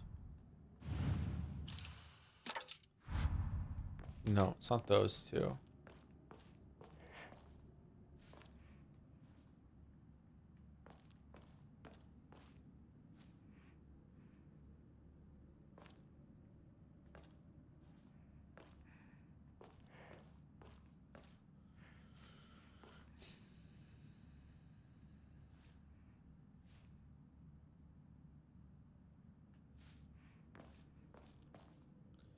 Maybe you're overthinking it. I don't think I'm overthinking it. I don't know what to think about it all.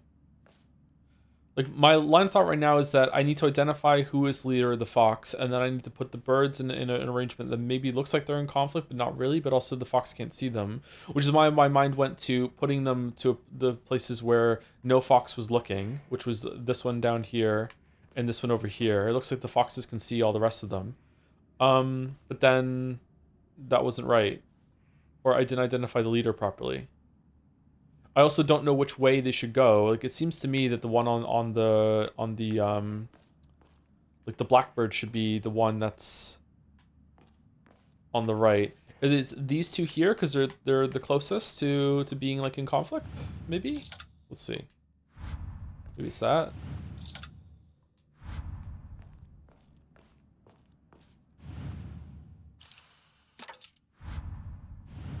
Okay, so they're facing each other like that. They're close together. Maybe. And then where's the leader? It's not there.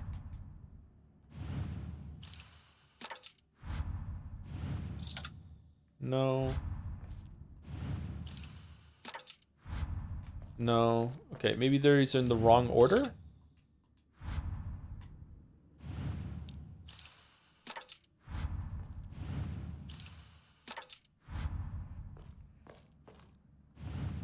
This is so funny. Well, I'm glad you're having a good time, Chatter.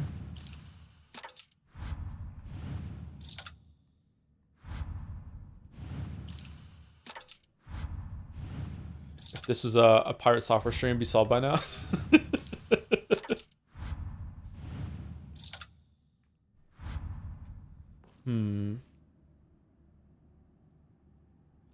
I mean, this one seems right.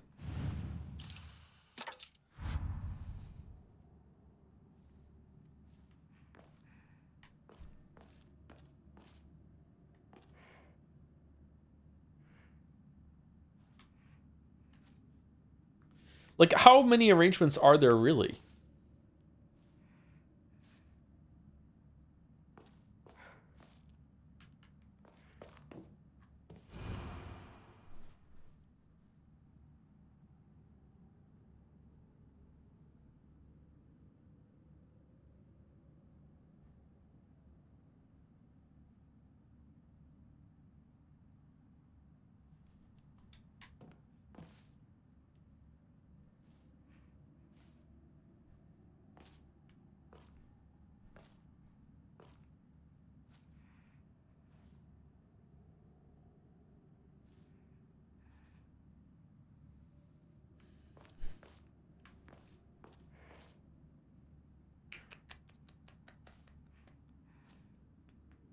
Is the top of the frame relevant? Like up here?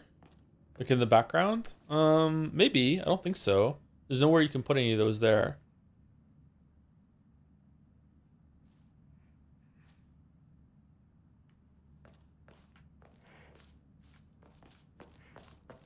Is this even a part of the clue?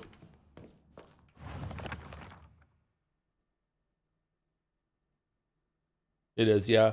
Prove your intent with the crest 3. Show what lies deep within your heart. Let the line of foxes guide you. Offer the crest that lay bare your soul. Is that the line of foxes up there? Or just all of them? I don't see that it helps me, to be honest.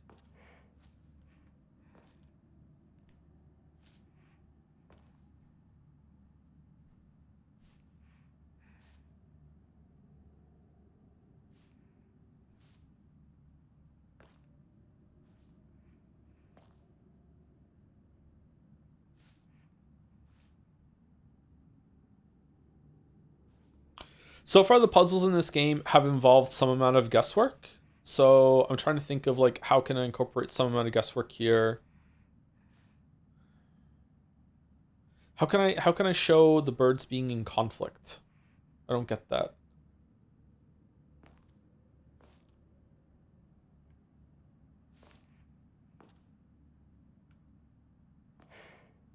Have they? Yeah, absolutely. Yeah, there's been guesswork involved in.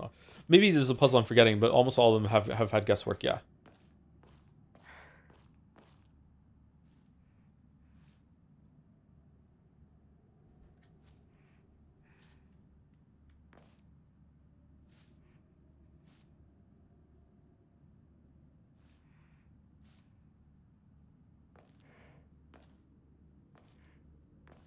There's not really guesswork in this one. Do you think so? Because it seems to me like it's like you have to guess what this means.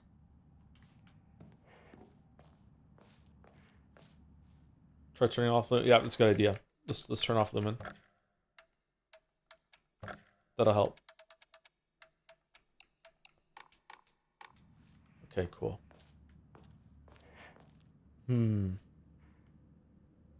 Oh God. This is what games always used to look like.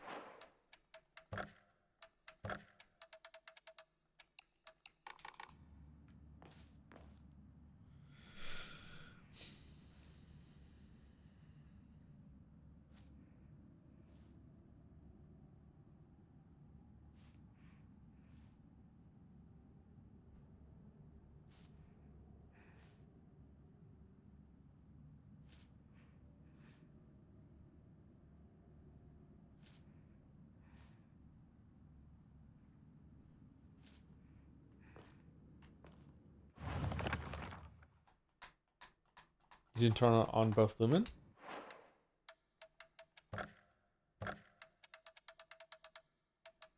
Yeah, I did.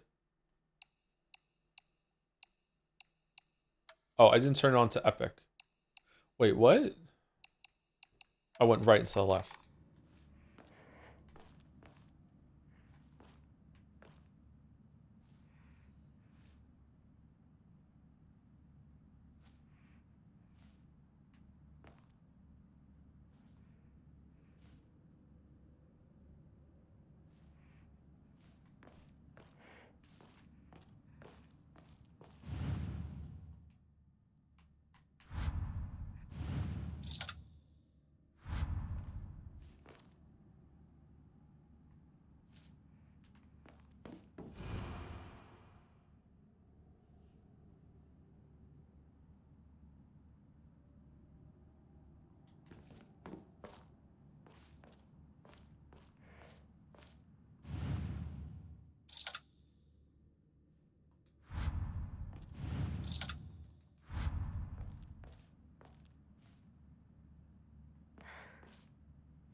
Like, I want to put it here. I want to be like the bird is being taken. But like the white bird's meant to be resisting. So you put the white bird here. It's being taken somewhere, right? But where would you put the black bird after that? Here? And then the leader doesn't notice, so this one? This is the leader that's pointing the way? No.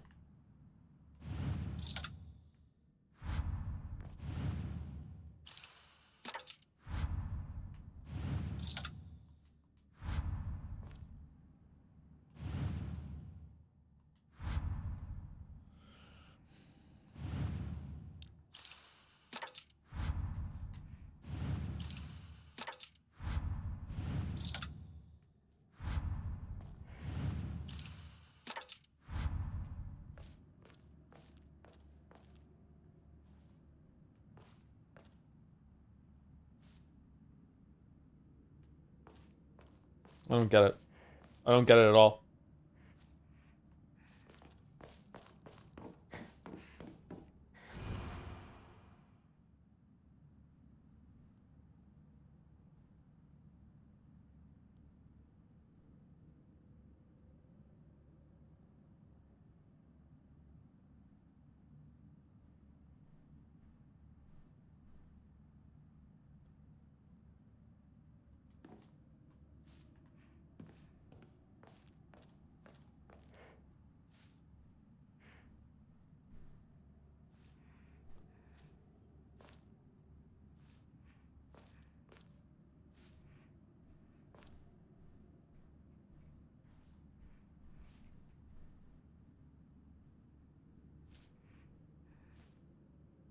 Yeah, I don't understand. I don't understand how I'm even supposed to work this out. I don't get it.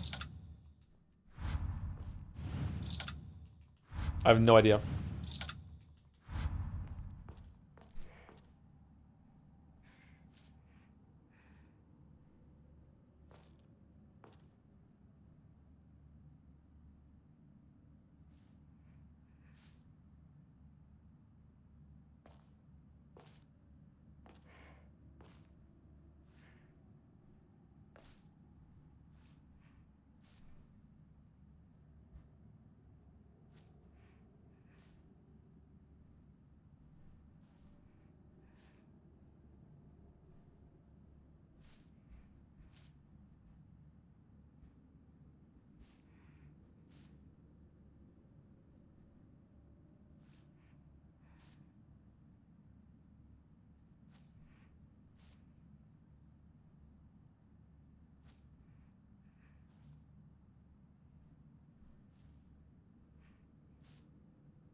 When I put the birds here, did I try putting the leader somewhere else other than the here? Like up there? I can't remember.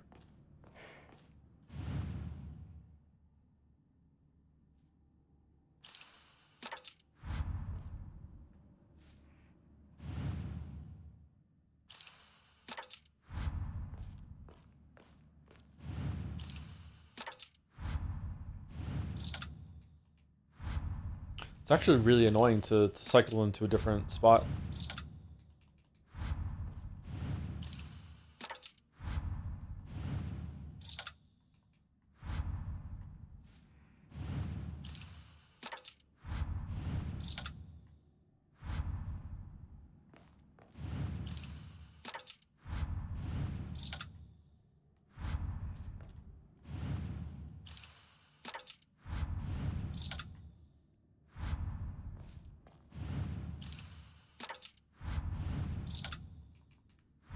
Nope, so it's not that. It's not those two in that position. If we flip it, maybe?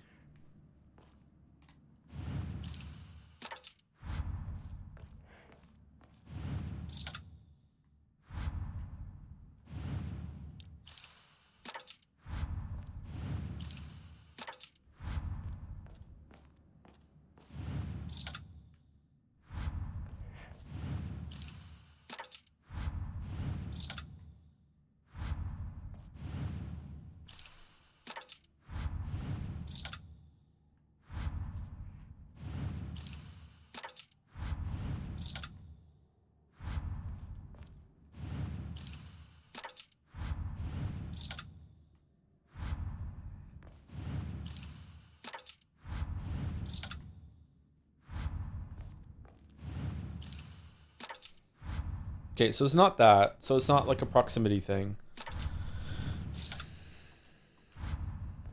I don't get it.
All right, here we go.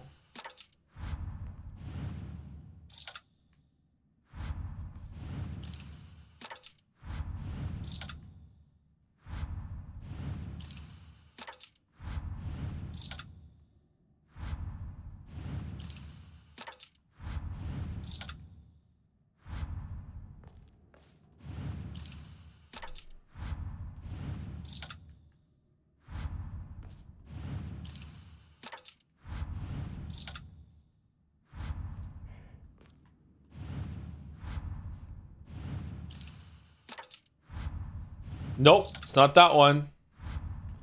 All right, so now where we should put the white one next time?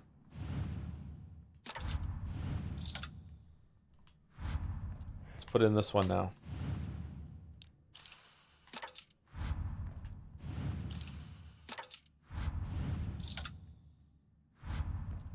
We already tried that one, right? We already tried this one. This time it'll work.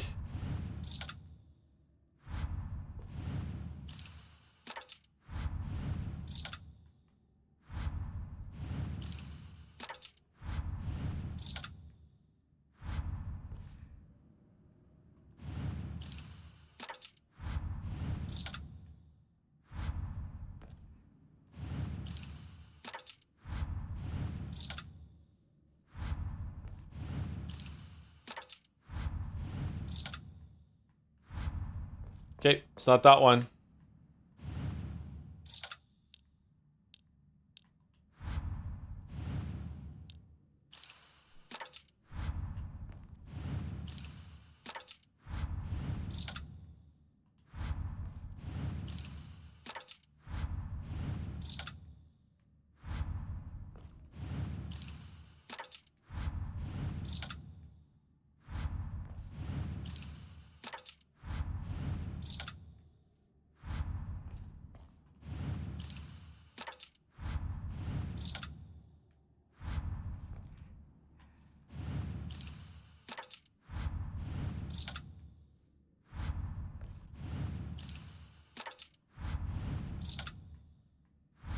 Okay, it's not that one either. All right, so now we move it over. Okay, this time we're going here.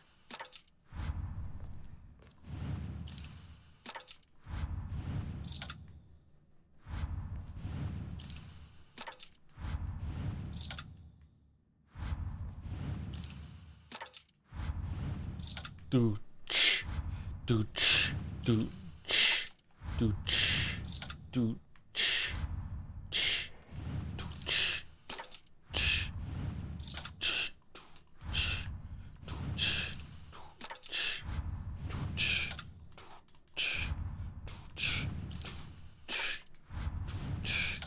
Okay, it's not that one.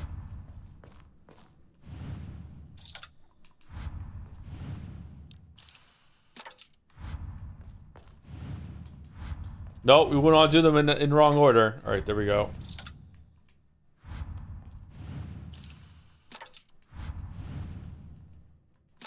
Uh-oh.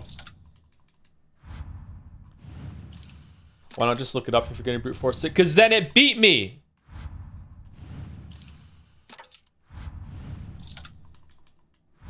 This is solving it.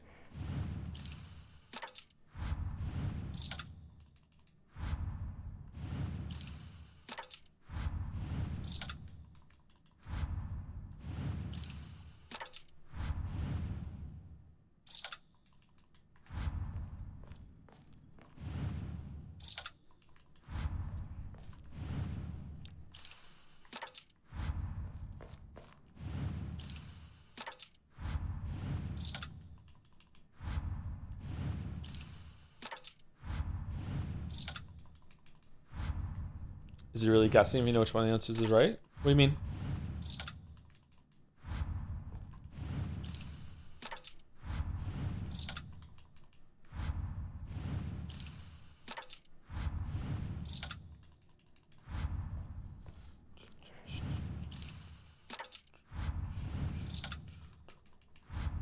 That's a joke, not as a dig. I don't know what you mean, Chatter. Sorry, I'm not taking it as a dig. I don't know what you mean.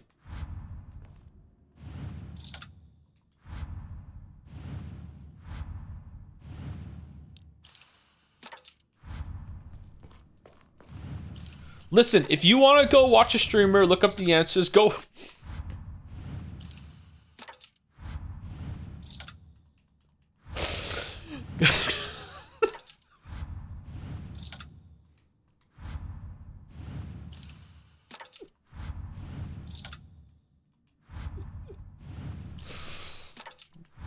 What do you say fuck mouse for? What do you mean? It was pirate software, not mouse. Holy shit. Mouse on blast. During the Respect Women game too? Wow. You know what, as a treat, let's go backwards this time.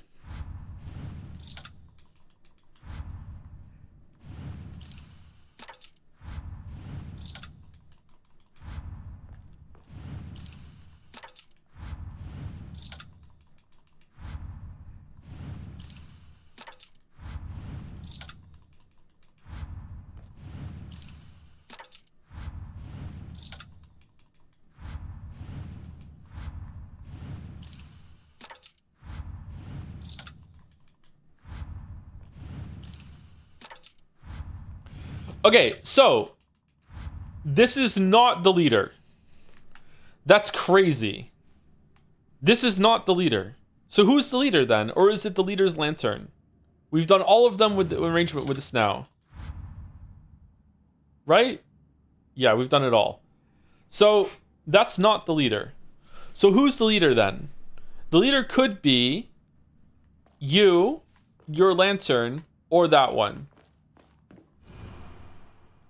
Brings along his followers in triumph. Just because he's bring along his followers doesn't mean that he is necessarily the one in front. However, he's the only one that, apart from the guy in here, that has unique clothes, right? You have the same clothes, you have the same clothes, you have the same clothes, you have the same clothes. So it could be that you're the leader, or it could be you're the leader, but you have the same clothes as this guy down here. But it seems like you're pointing the way and holding lantern, being like, come on, let's go this way, this way, this way. All right, so what is the second best guess for leader? Is it the one with the one farthest to the left, or is it the one with the lantern? I'm going with Fan. I'm going with Fan. Let's go. Only fans. All right, and we're gonna put the white one here. And here we go. Nope.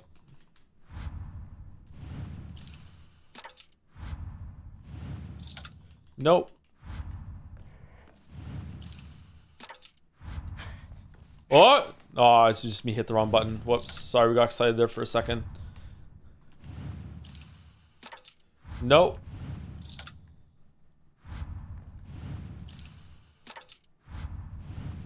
Nope. Nope. Nope.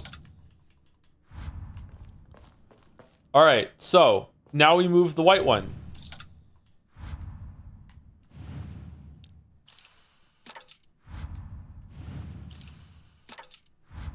Nope.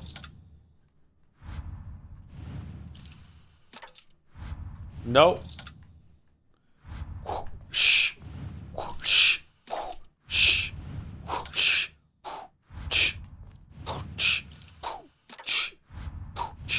Whoosh. Thank you, Mr. B Worm, for resubscribing during this. Thank you very much. Glad you're enjoying it. I'll do it more now. Thanks, Mr. B Worm. Thank you very much. Good morning from Australia. Good morning, Australia. How's it going? How's the beginning of spring going in Australia? Thank you, Hassan, for the resub too. 20 months. Thank you very much. All right, it's not here.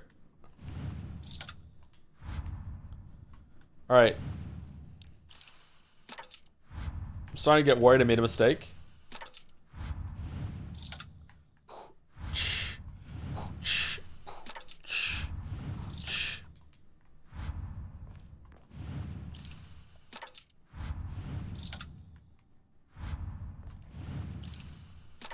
Do do do do do do do do do. I hope it lets me look at it after I get this totally valid solution.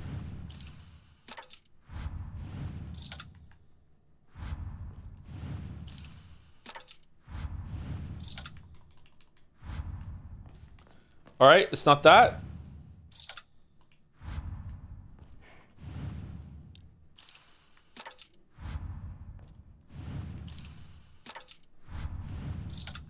Actually, it's a pretty simple puzzle if you can read and have eyes, lol. You're gonna get banned, Shatter. You're gonna get banned.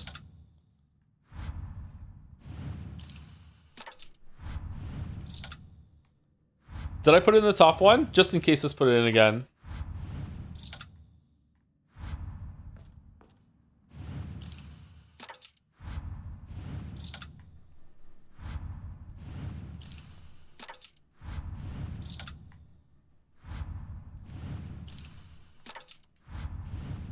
I think this puzzle is very hard, and I'm proud of my streamer for solving it. You're gonna get banned, Shatter. You're gonna get banned.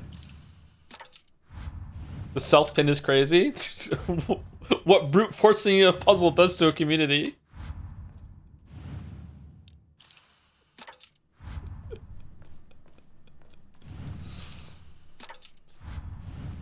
Which fox are you in the mural? The leader. Because I don't know who I am.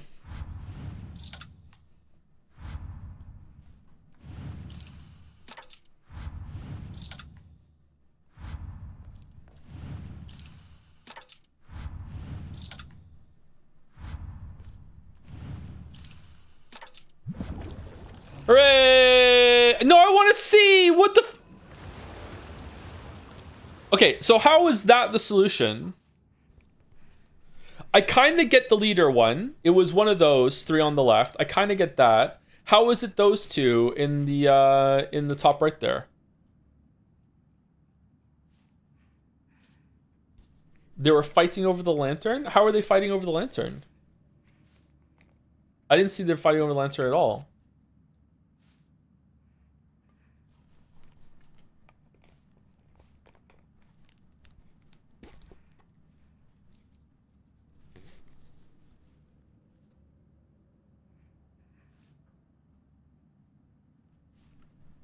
They were tug of warring over it. Were they? It didn't look like that at all. I didn't see that movement whatsoever in the mural at all.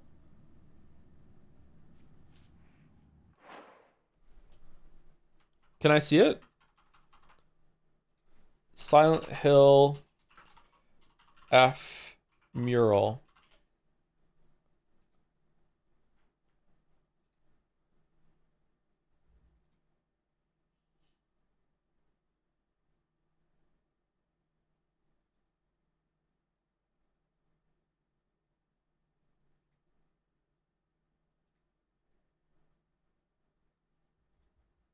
Oh, can we just reload?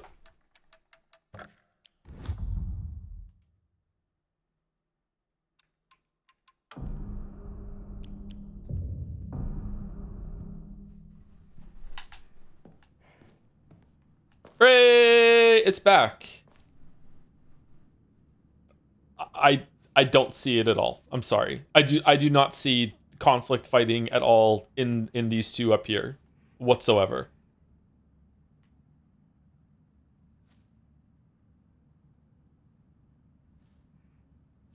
Really? Yeah, really. Where's the conflict? Like, this guy just looks like he's holding a lantern, and this one looks like he's just pointing the way. Like, he's not even looking at the guy, and he's not looking at him either. I don't see it at all.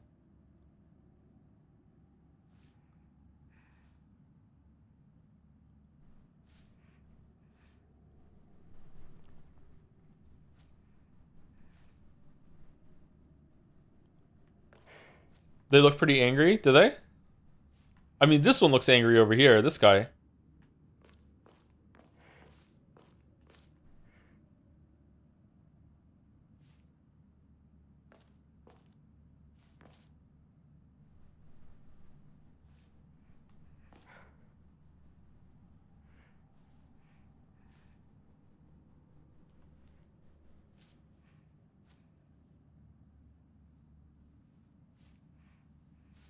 This one over here, I see you have something to work through. It's like, okay, so the leader could be the one that's there and has unique clothes on. It could be the one that has holding the lantern is pointing the way. It could also be the one that's being carried, like the leader is like has a place of honor or is an older person, you know, that is in charge, but also can't make this journey or whatever. Yeah, I could see here like working this out, but like this does not look like they're fighting at all whatsoever. I sorry, I don't see it. Is it really obvious to some people? It doesn't look obvious to me at all. It does not read as conflict to me whatsoever.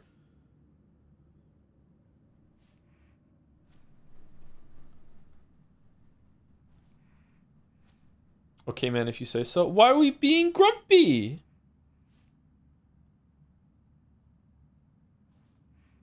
If anyone should be grumpy, it's me. Why are you being grumpy, chatter?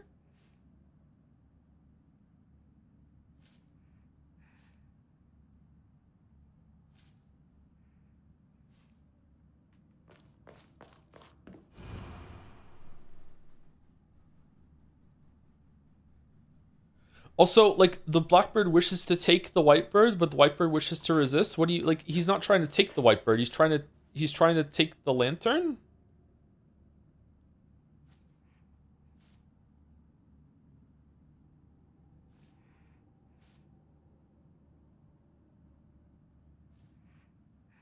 Genuine question, do you see the lantern strings? I see a string on this one, yeah. What does the string got to do with it? There's a very short string on this one. Why does it matter?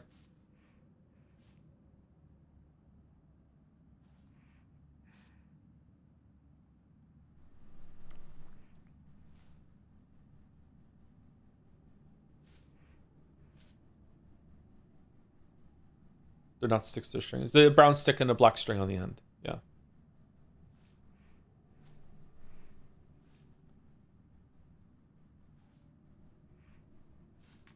Okay, alright. Well, chat's being insufferable. Let's move on before we turn into a fight. It's been a long time since we've had a fight. Which one was it again? Was it the white one was here?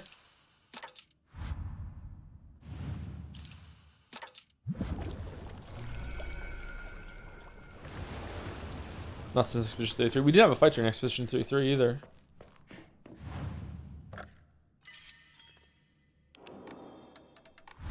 What fight did we have during Expedition 33?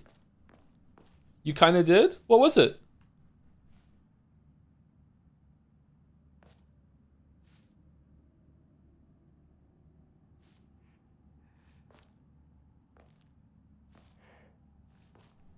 I've never been more right. That wasn't a fight. That was me being right and chat being wrong. There was no real big discussion there. We had a couple back and forth, but it wasn't a fight. We were just discussing the topic of the game.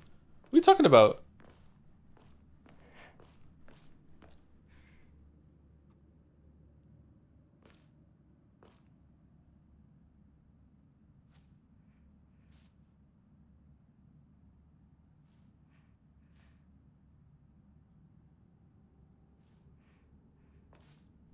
Some people were getting pretty heated. Well, if chat wants to fight amongst themselves, that's fine.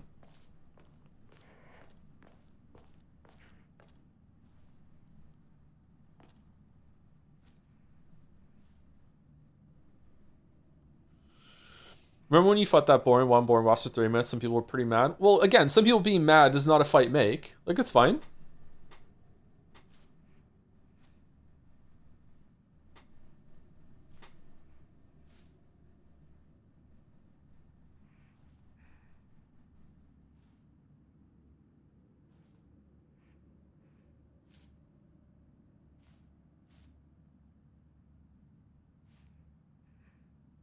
Thank you, Damp Miss, for the bits. Congrats for solving this one in a totally genuine way. I always knew you could do it, Jodeler. And yeah, those were the only foxes seemingly in conflict. Thank you, Damp Miss. Thank you very much.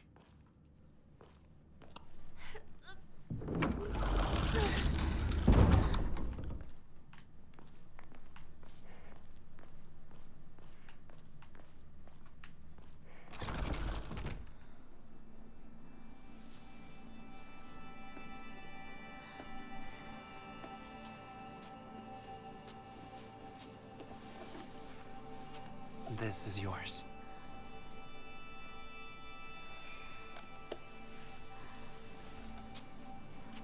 Thank you.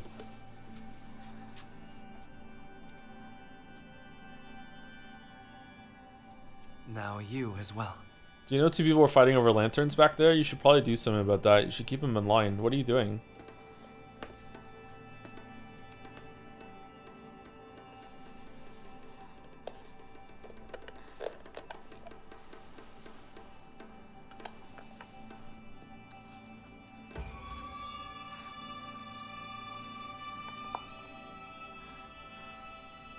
Now then, shall we begin?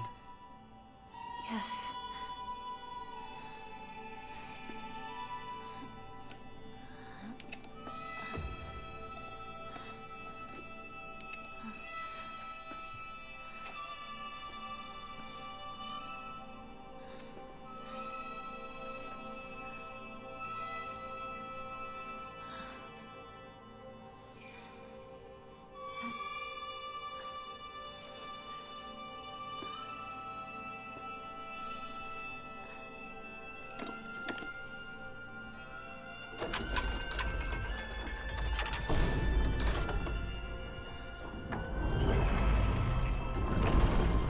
This is the final rite. You have done well to accompany me this far. It's because of you that I made it here. Soon, all will be complete. Yes. Man, I wish I knew what a vine boom was so I could laugh too.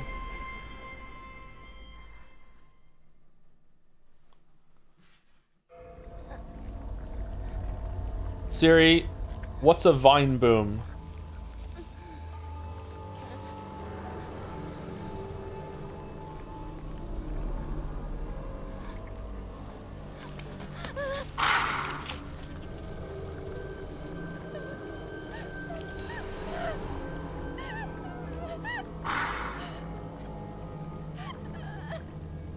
Okay.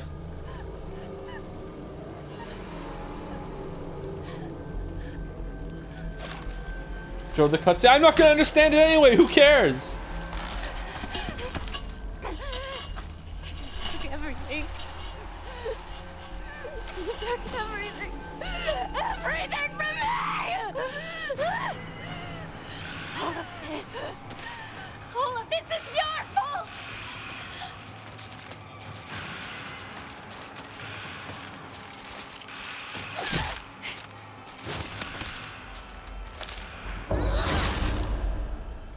Wow, it's loud. Hold on, sorry.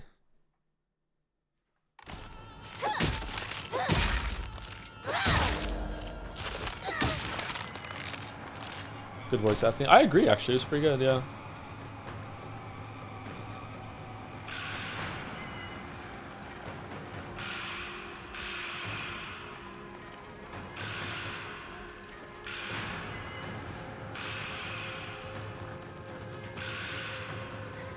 Do we want to switch for, can we come back here?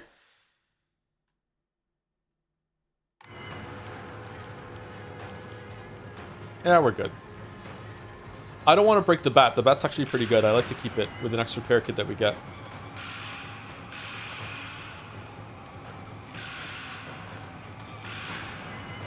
Oh, there we go. Is she even remembering the memories of what's going on in the other realm? Is that just for us? The way she's screaming and shouting, it's like her consciousness just didn't even process what just happened in the other realm.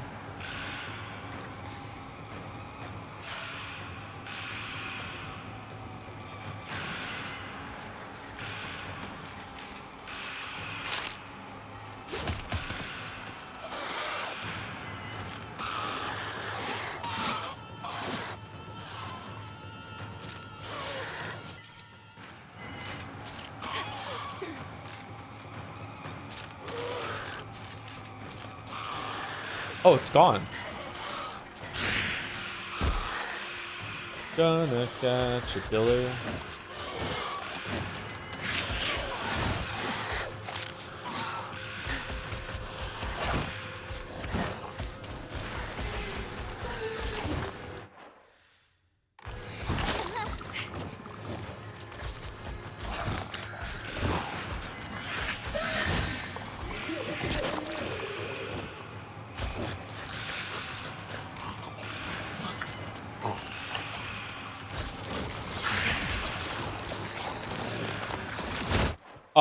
Do I have to kill it?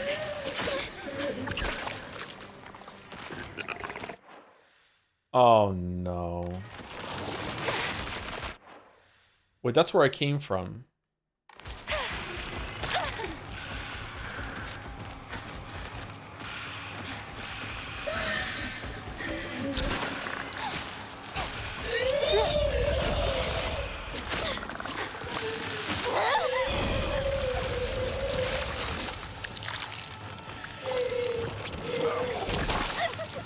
All right.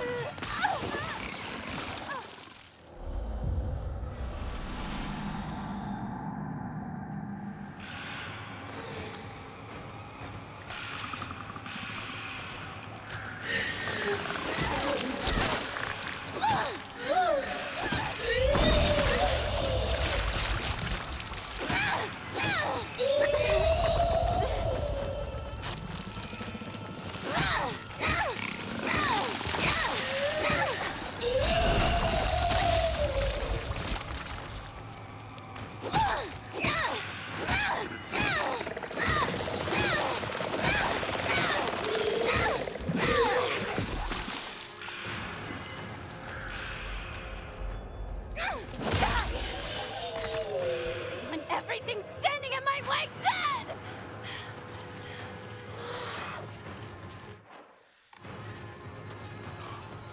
This is where we came from, right?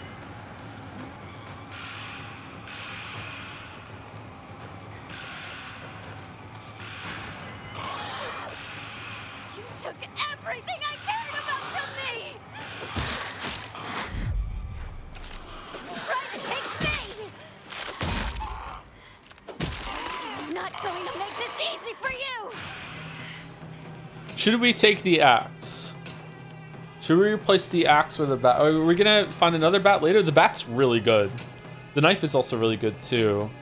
I think I prefer the faster weapons than the longer weapons, but oh, we can't save it. Oh, we can save it. Okay.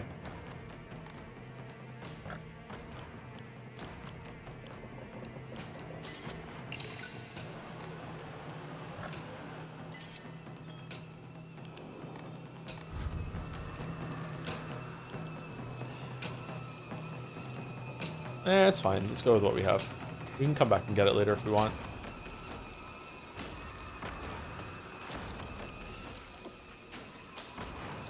Okay, I want to make sure I stay above 20 pills for Silent Hill G.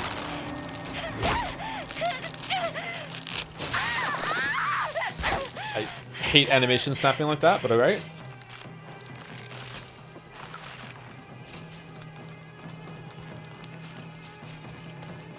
Look at this! It's all a mess! A new bat!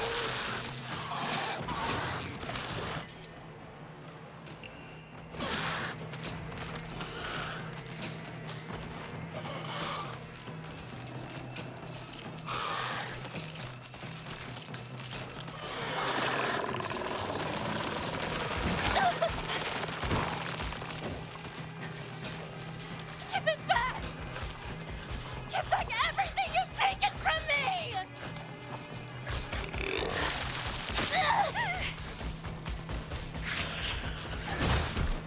That thing is cool.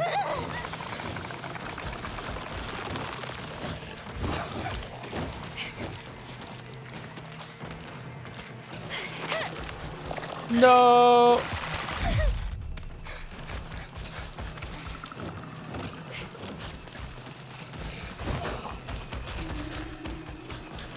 Fucking hell.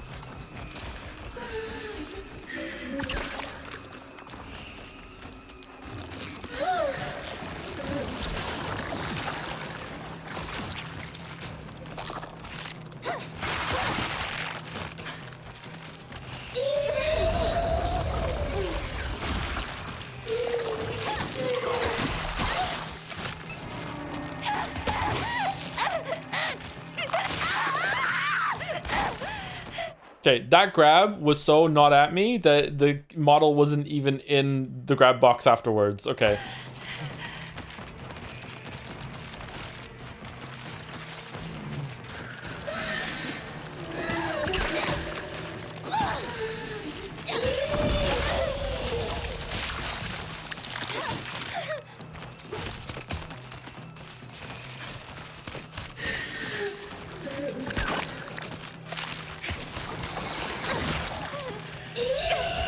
What hit me?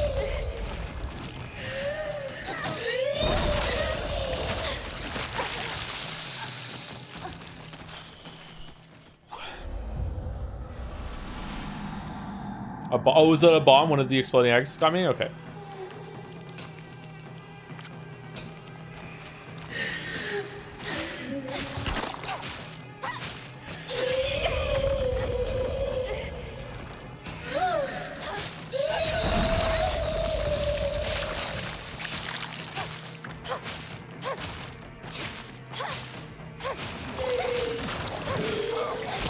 Going to suffer! It's your fault. It's all your fault! No! No! Leave my tongue alone!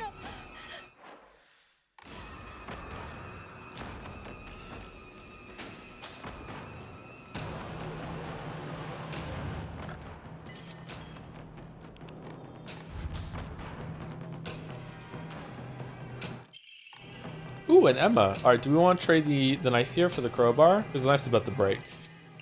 Yeah, let's do it. The knife is really strong, though.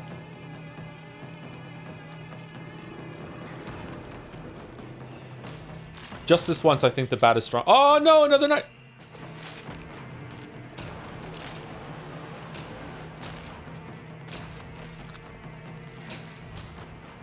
Name Shizumi Hinako, last seen wearing colored uniform, colored skirt, useless appearance, left home, met with wearing a...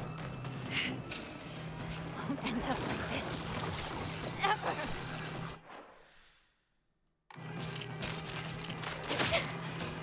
Fight! It's either you or me!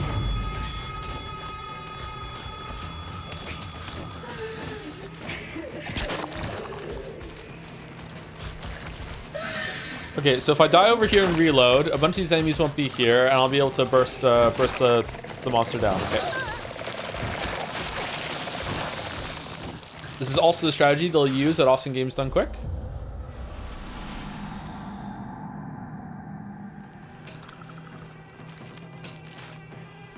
Fight! No, it's not. Either you or me! It's not. It's not. I got played.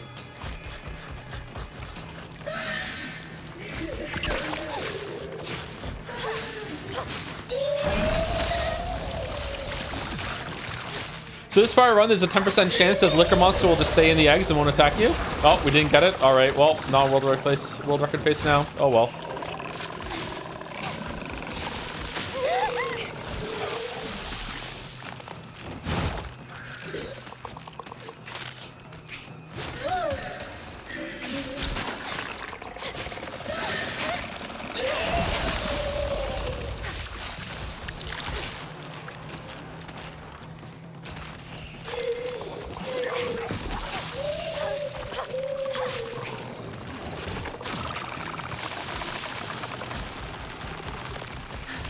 Uh-oh.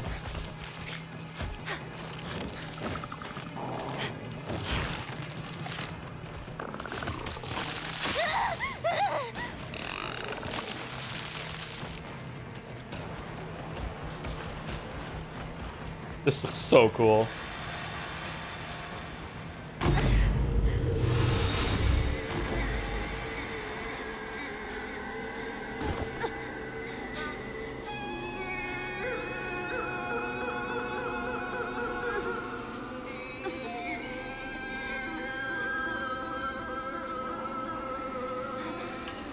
Oh my god, I was wrong.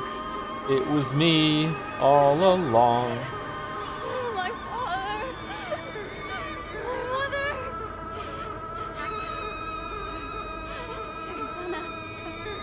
You're gonna pay for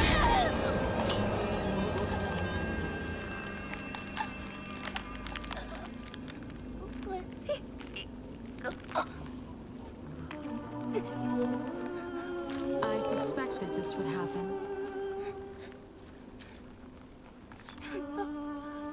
What you are doing is incredibly rude. But then, you should already know that by now. Kill her! Greg Raid, how's it going, Greg Raiders? This is a big moment in the game, by the way, so if you're avoiding spoilers, it's not a good time for Silent Hill F. Kill her! Do it! But if not, welcome.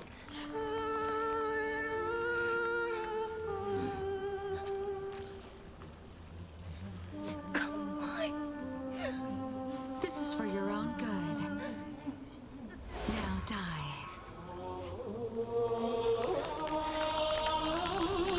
Junko is the evil mastermind again?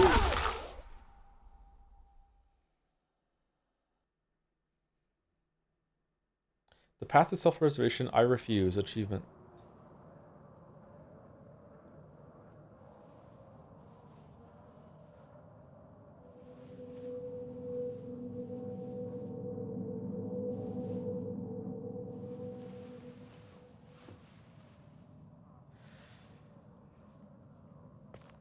Okay, that was not a good sequence, because of all the combat. Like, I don't know. It was cool to run angrily through the town, though. I feel like that could have been really cool if it was done a little differently.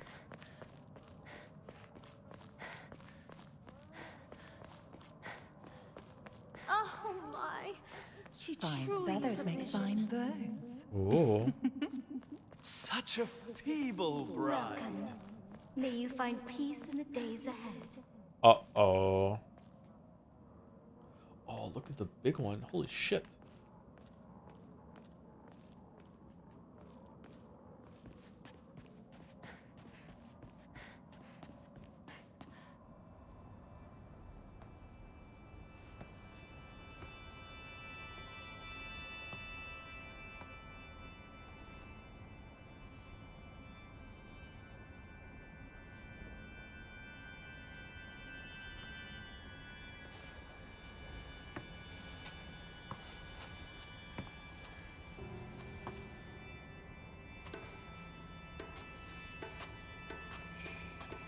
This is where we were at the beginning, right? When we did the first puzzle?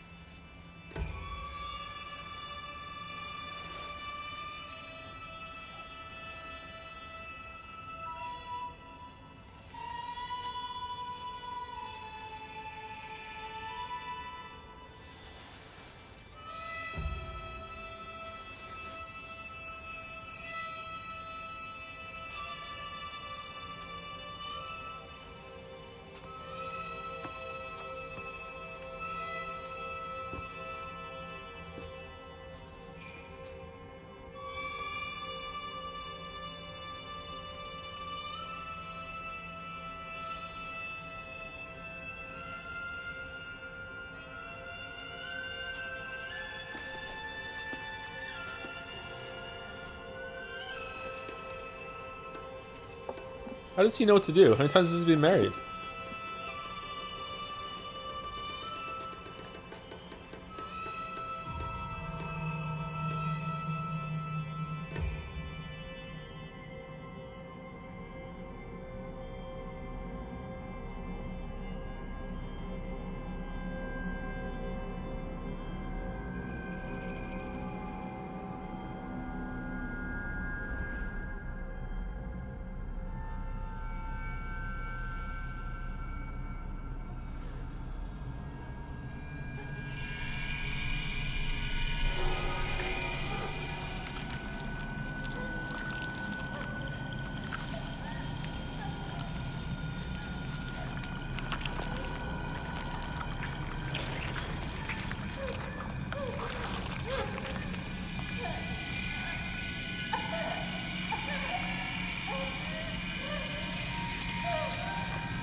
Now say your farewells. I sincerely hope you find happiness. Truly.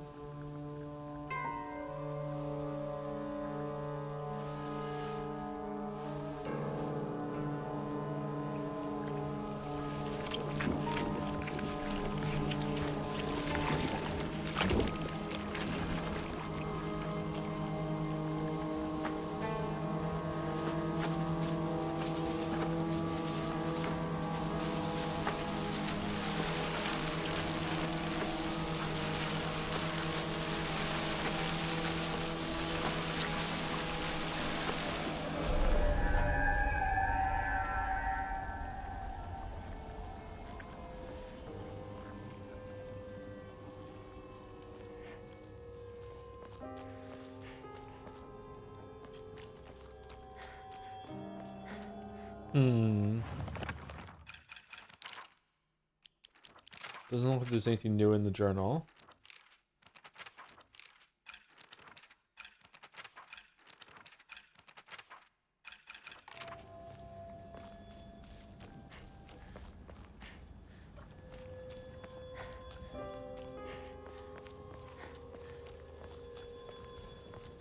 The town.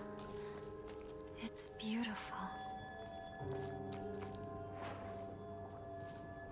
Whoa, why do I have repair? Can't repair my arm, can I?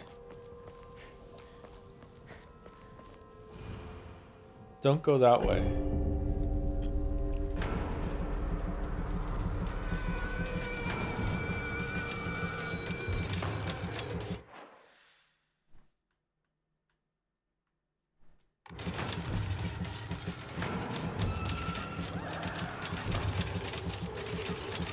Hot definition beautiful. I think this looks really pretty.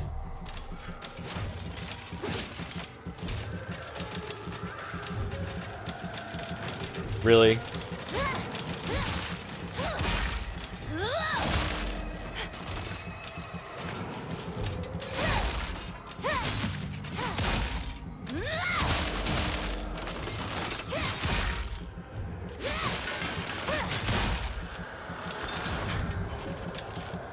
Oh, you have the soul siphon now here.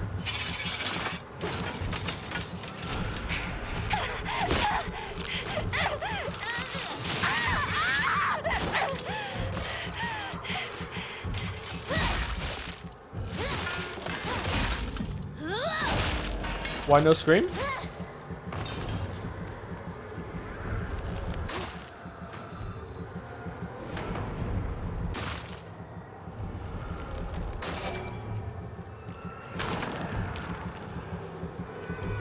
Do not get in my way.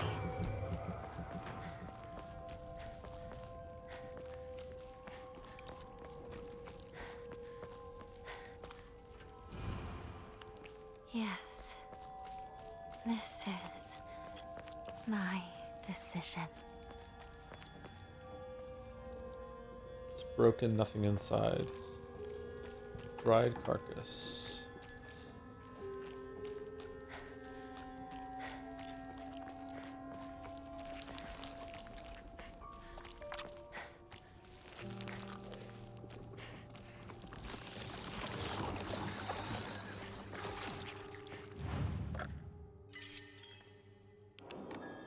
What's this remind me of? Like some of the fungal infested areas in Last of Us 2, or is it just the rotten Elden Ring?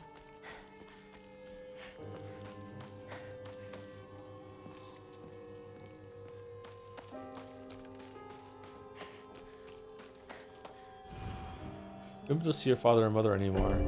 Okay, good.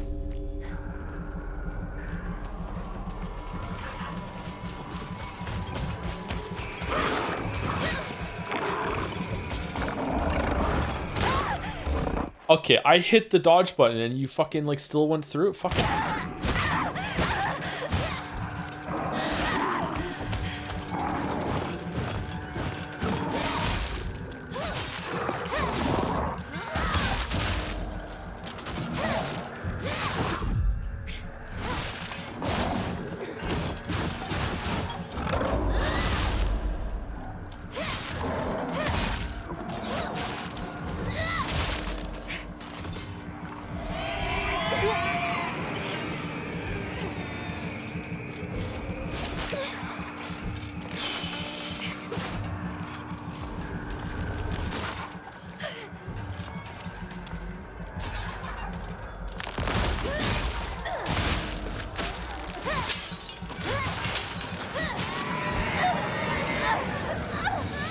Oh, we're dead.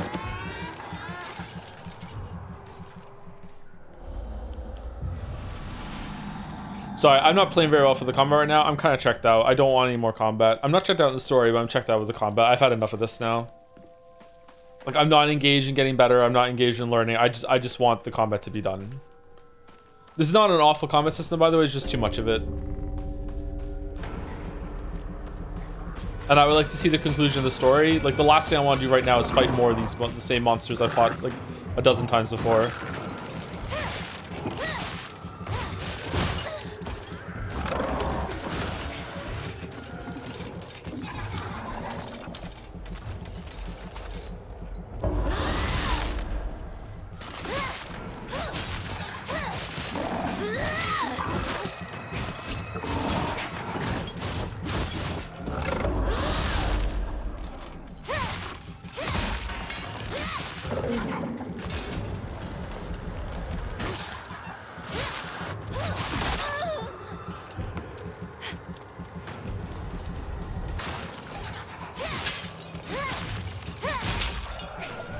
I just tried to drop in randomly. Is the game scary? This is a bad time to drop in because we're near the end of the game. It's not scary IMO, but it is horrific in the sense of like very disturbing visuals, that sort of thing. But I'm not the right person to ask about that. Sorry, I can barely hear myself talking to me so loud. I hope the sound levels are okay.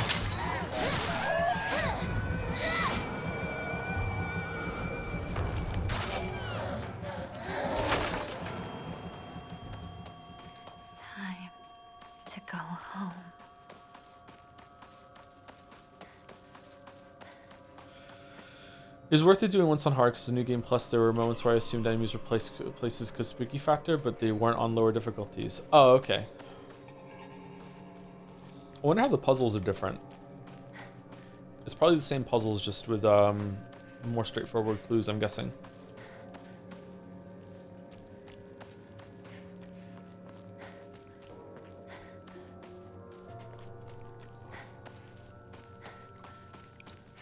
The world is celebrating me. I should go see my parents.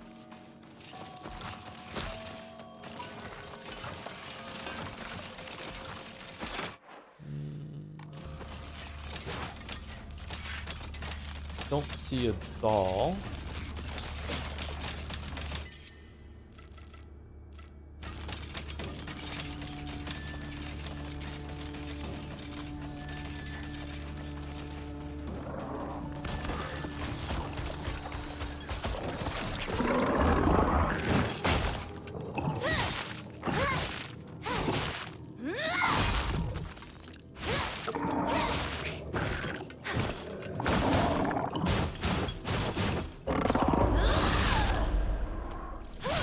Get out.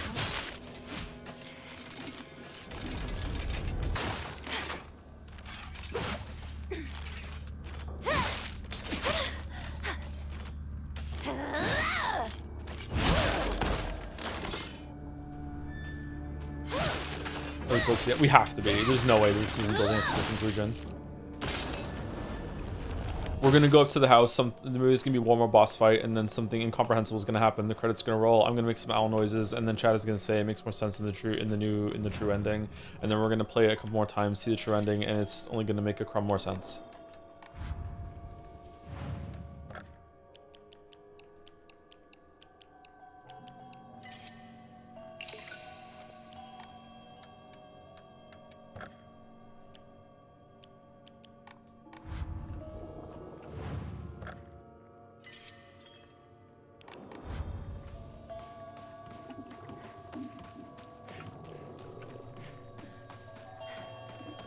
Just tuning in, what's the story so far?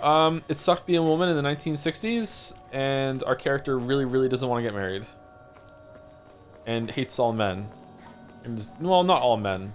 Hates most men, and is pretty much justified in that opinion. You won't be able to stay as you are now.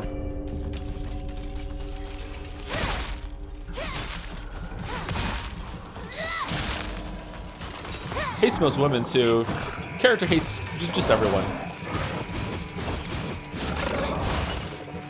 You just messed up my counter.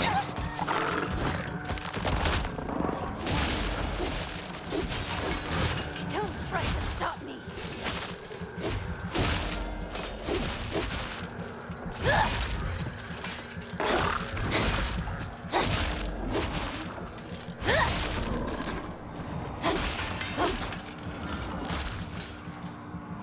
I understand though, chat, if the game is meant to be like obnoxiously woke, why isn't it her left arm that's turning into a werewolf?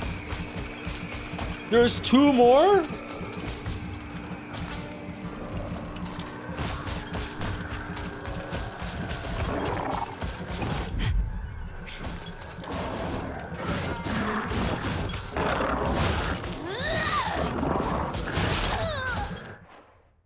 Did that hit me?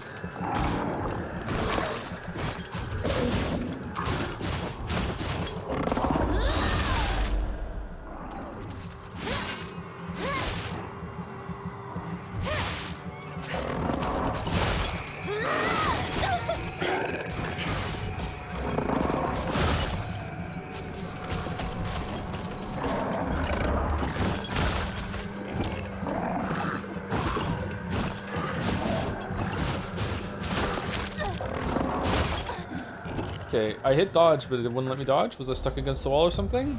I thought I was dodging forward, but I guess not.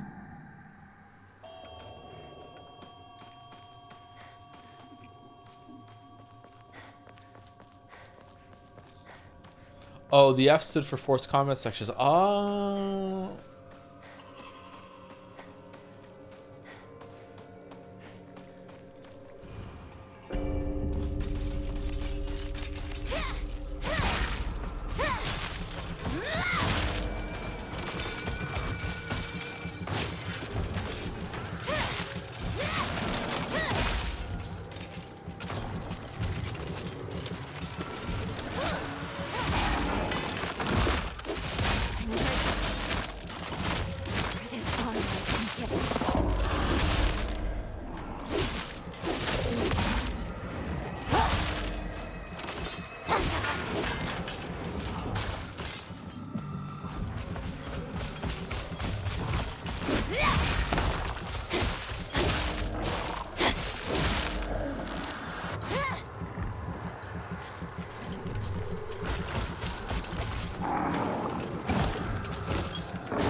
So you can dodge it. Okay.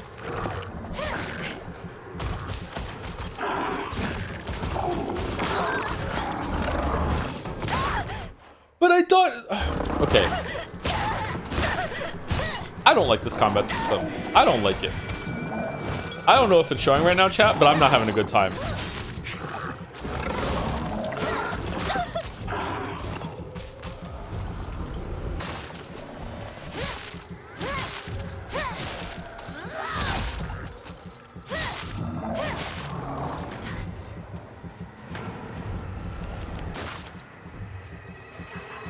Really?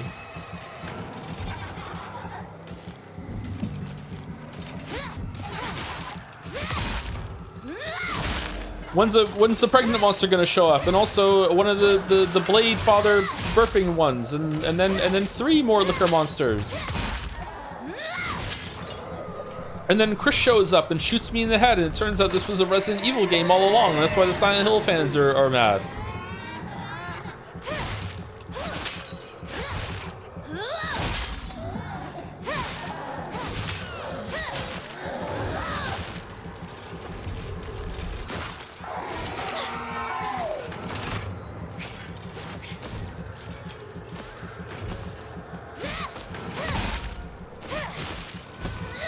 Oh, for fuck's...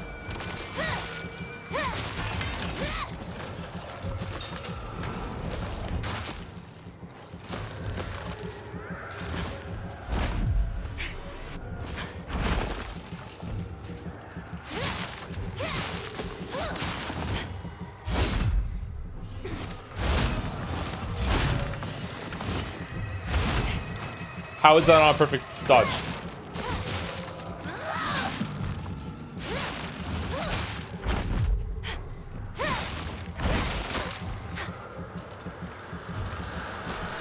Again, if you haven't played one of these games, it's wild how you can just feel when it should be a perfect dodge in terms of timing, but it's not because your character's model was too far away from like the active damage source of like the enemy weapon or appendage or whatever, and therefore that you don't get a McFlurry rush because of it. It's wild to me that of all the things that Breath of the Wild did, that this is the most influential thing that it's done to gaming. It's crazy how many games have this fucked up perfect dodge system that it just you just feel it. It's like, oh, that's Breath of the Wild system. They just took Breath of the Wild system. It's like when the enemy appendage has its damage frame activated for the hitbox. If you press dodge when your character is within fucking like, I don't know, like in game like 1 foot of it. If you do that, then you get a McFlurry rush. And if you don't do that, it doesn't matter how well timed it is when it comes to iframe throughing the enemy attack. You don't get it. I hate it.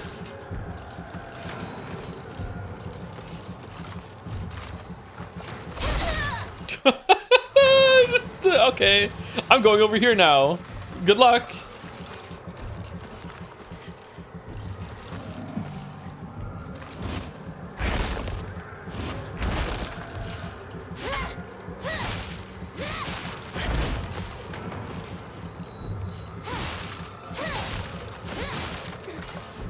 Favorite McFlurry flavor? I like the cream egg McFlurry.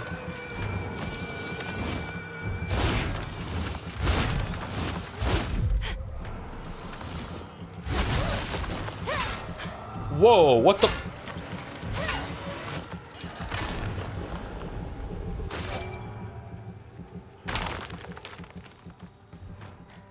Almost there. Corrupted White Blur Chan? White Line Chan? What was her name again? She's been hit by the Silent Hill corruption?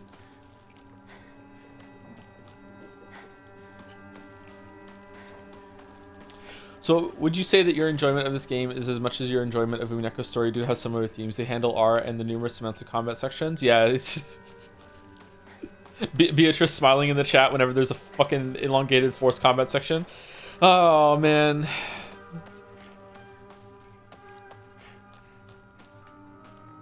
Now she has a sick fucking werewolf arm and she's clearing her way through monsters. Don't you love this shit, battler? How can you say that magic doesn't exist now? Oh no, she's right. This is fucking sick. No, what am I supposed to do?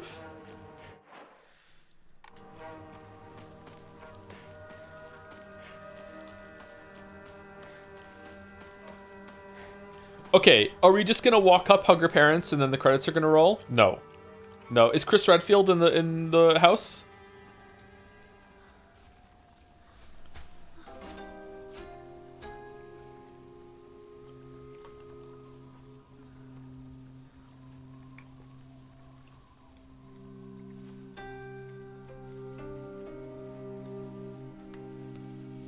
Oh.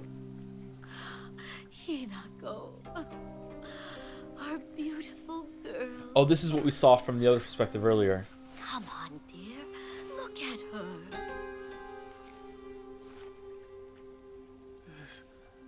This isn't your home anymore.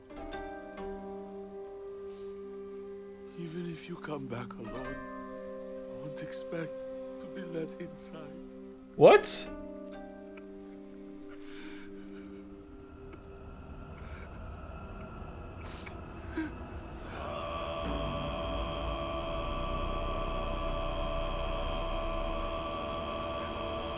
Is that a nice thing to say? I just don't understand the culture. Like you're moving on? Like I... Okay, yeah, there we go. Here we go, hugging the parents.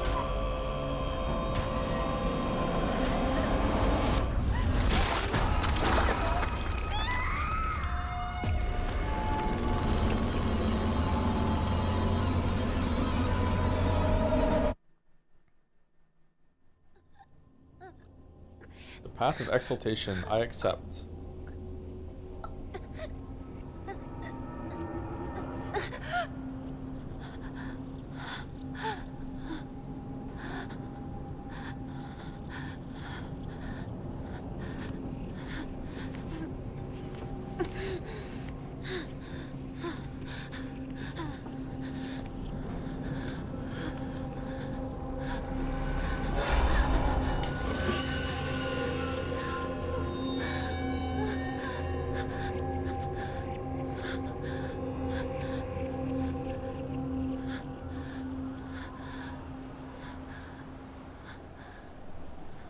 Boy. Huh. Alright, so we have weapons, the real world weapons in here now.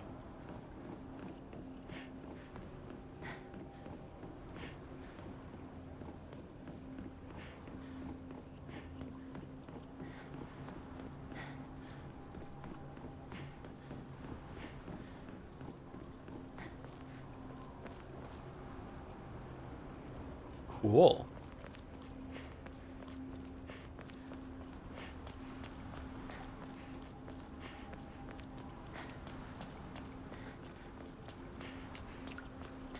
I'm really bad at spotting conflict today, chat. Are there any enemies ahead? Can you tell me? Thank you, Hugs and Misses, for the 57 months. Thank you very much. Thank you, Capsador, for gifting a sub. Tier 3 to Greg Chun.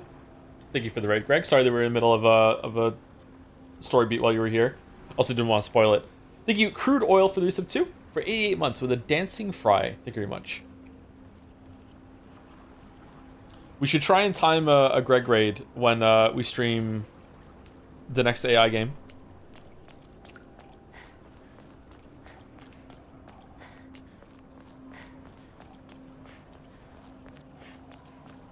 Why are we at the Shrine of Amana? It does have big Amana vibes, doesn't it? The road twists and turns. It's like I'm walking through my head.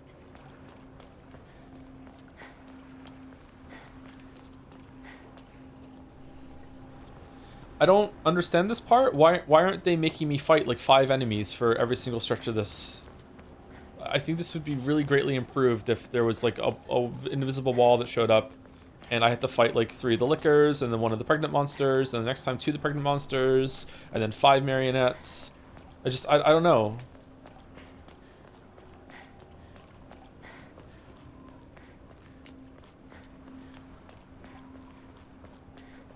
I swear to God, if I have to eat my own words. I swear to God, if I get a... no. Throw in a couple of... yeah, throw in a couple of decoys, yeah. Hit the scrotes. Oh, this is where we were before.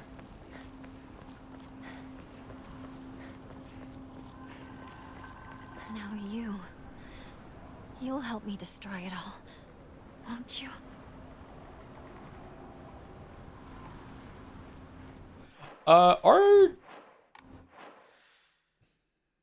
What am I doing?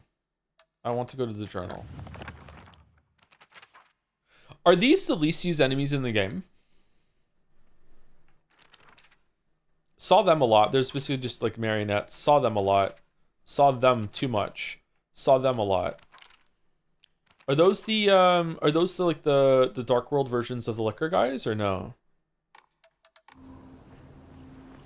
Least used is kind of relevant in this game. That's true, yeah. Yeah. It's wild that the journal shows you just how few enemy types there are in this game, but still, somehow, it has better enemy variety than Breath of the Wild. Oh no, it's true. That's why it hurts. Oh, it's true. Oh no, good thing they brought it back though, and they added 2 new enemies in Tears of the Kingdom. It's really good. You can really feel the 6 years of development that went into making all those enemy types in Tears of the Kingdom. They reused the same map, but it was for a good reason, because they doubled down and they really increased the enemy variety, added some dungeons, some good bosses, like just really, really great. Yeah.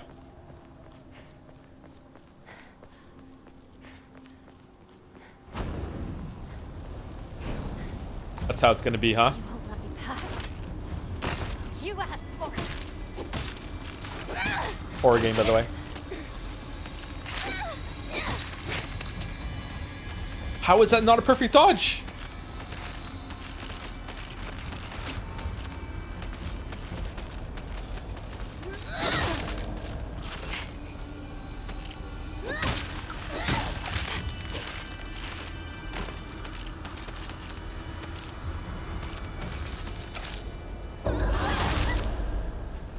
I'm really intrigued by now about how we've switched realities.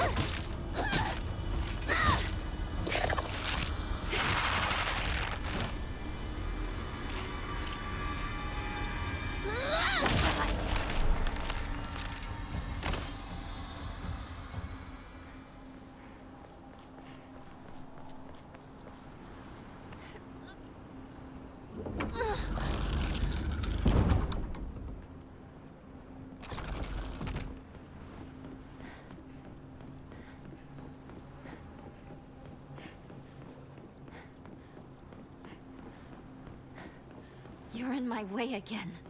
Fine. I'll keep doing this. I'll paint this place red with your blood. Yes, be angry. Be angry.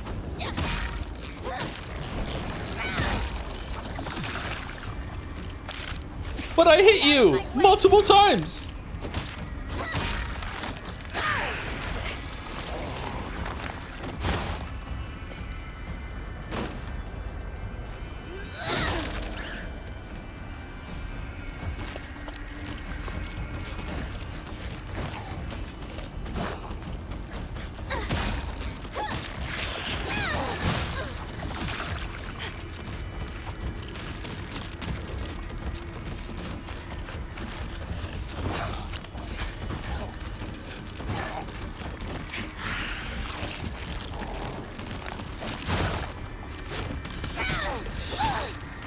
That's not who I want to attack, but okay. I love auto aim. I love modern gaming. Modern gaming is so good.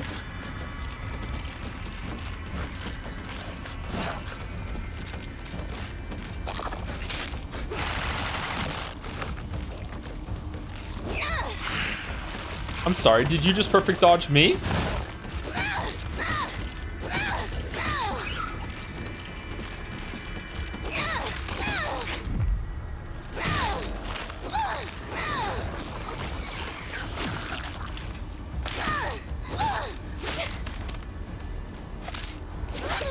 No!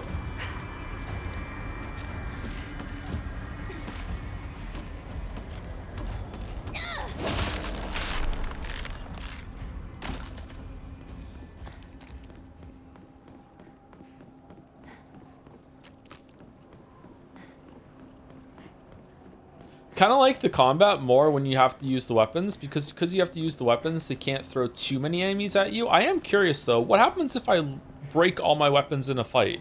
Does it spawn another one in the room, or is it just like, fuck you, go again? Maybe there's always a weapon in the corner that you can pick up. Sledgehammer might be pretty good. Let's take the sledgehammer. Chat was raving about the sledgehammer earlier. All right, now where's Assassin? We can finally take Assassin down.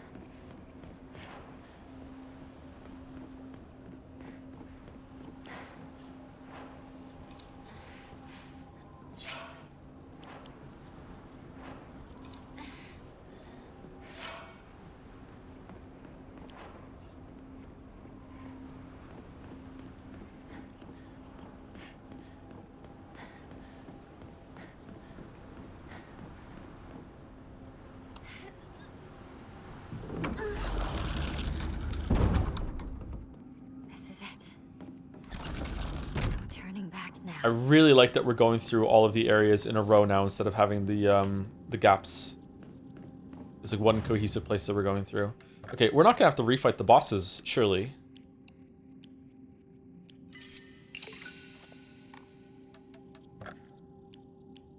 Oh, we're 70 off. No, I want to save. I want to save.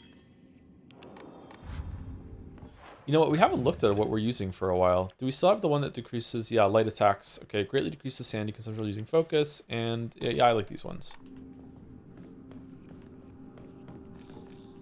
Oh!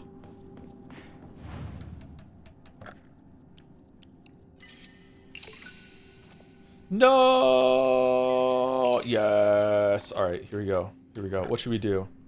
Health? Stamina? We're always running out of stamina. Wow, there's more? You must be able to upgrade these in New Game Plus. I wonder if you can get more Mori slots. Omamori. Oh, we're overdue for second break. My bad. Let's see. There's not a boss in here, so when we get through the next area, we'll take a break. I feel like we're very close to the end, though. Can we just push through without a break? Should we just take break when A Ways to Fall starts playing?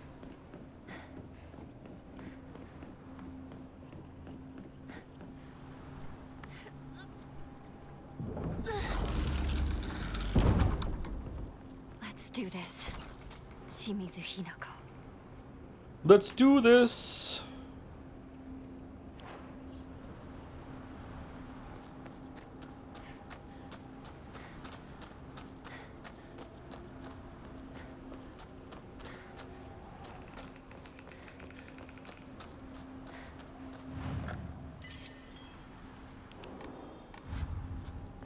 Kitchen knife is the best weapon in the game. I think so too, yeah. It's between bat and knife, as it always is. When the bat breaks, it does even more damage.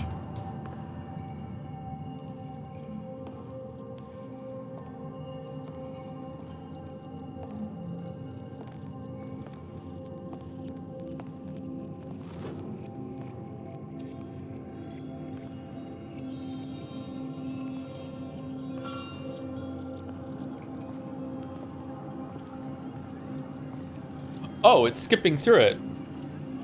Okay, couldn't find a way to load these seamlessly, huh? Alright. Well, that's just kind of ruined the moment, to be honest.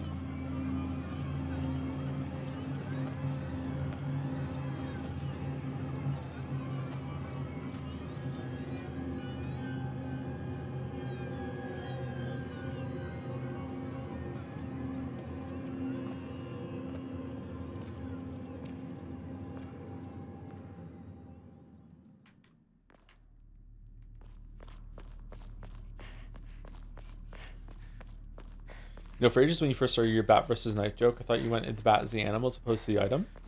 I mean, knife still wins in that case too. What's a bat gonna do against a knife?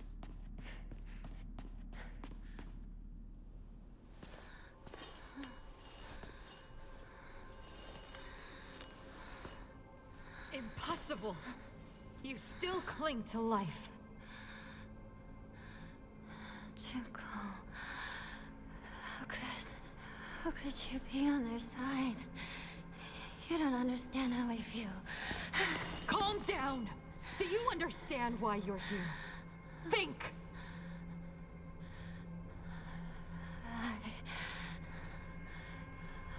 I don't know. Where am I don't like it here. It feels bad. I want to go home. What is that? How long have you been taking this? Is it really okay for you to take that much? Yes, I'm fine. These things help me calm down. Stop that right now! You shouldn't take those anymore! Leave me alone. She sounds like a real sister there for a second.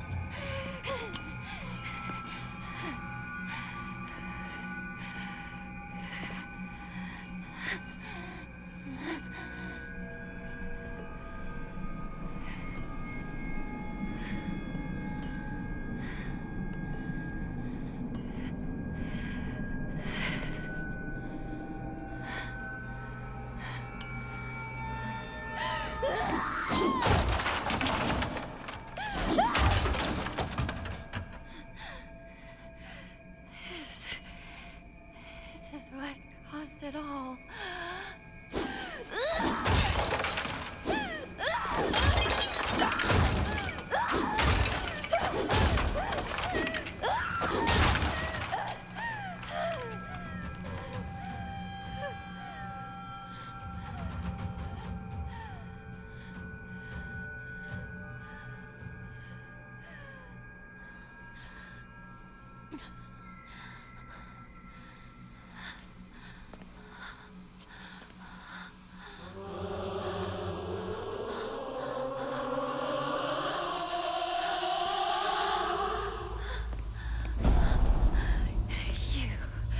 You took everything from me.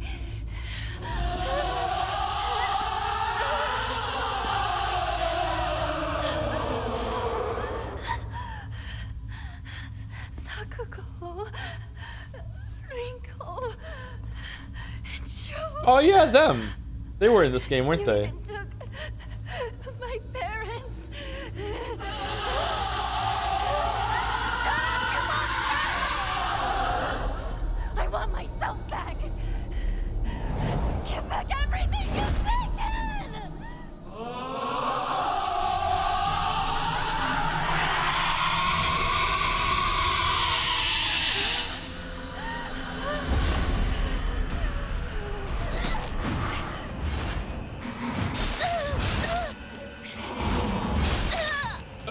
What? Okay. All right. I can't. I won't. I'm not giving up Hinako. I won't.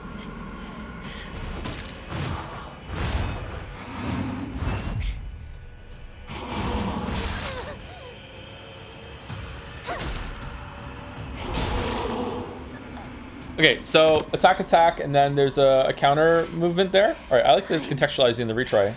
Not going anywhere. I'm not leaving this world. Not until you're gone!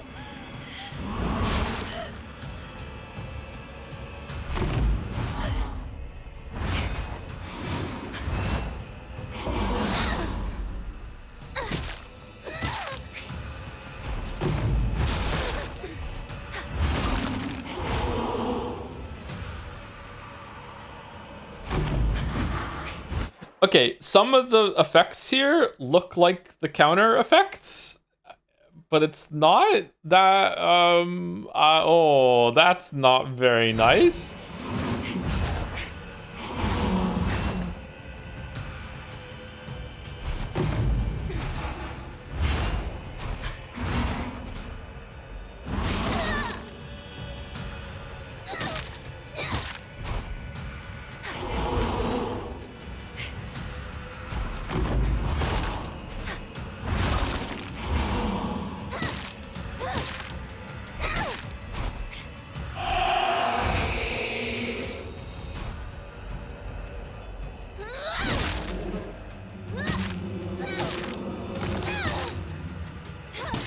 Get up! Aren't you going to kill me?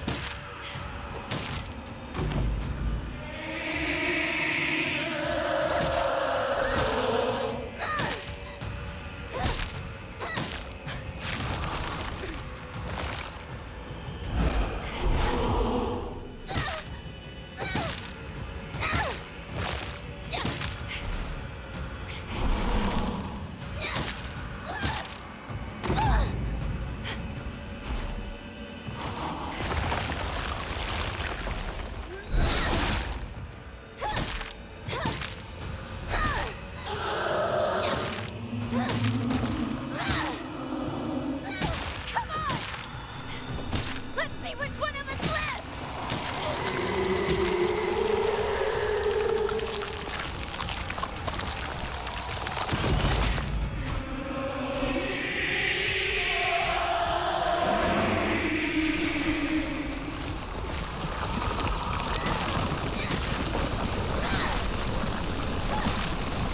Well, this isn't good.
Man, what did Shu put in these pills?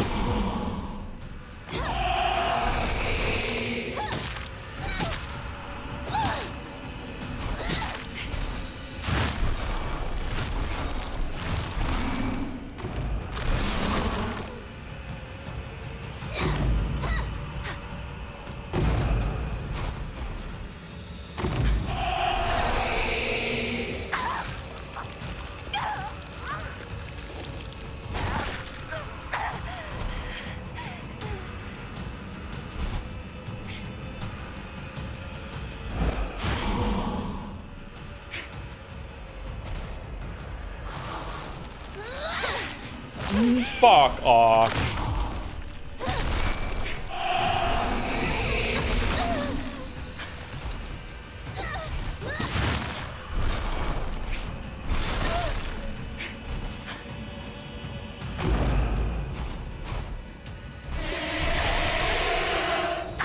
Wow, one nice 180 there. Me.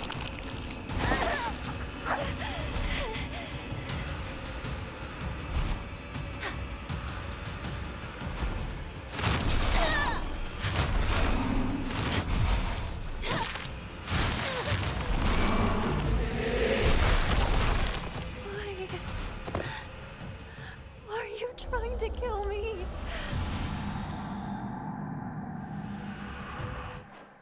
What?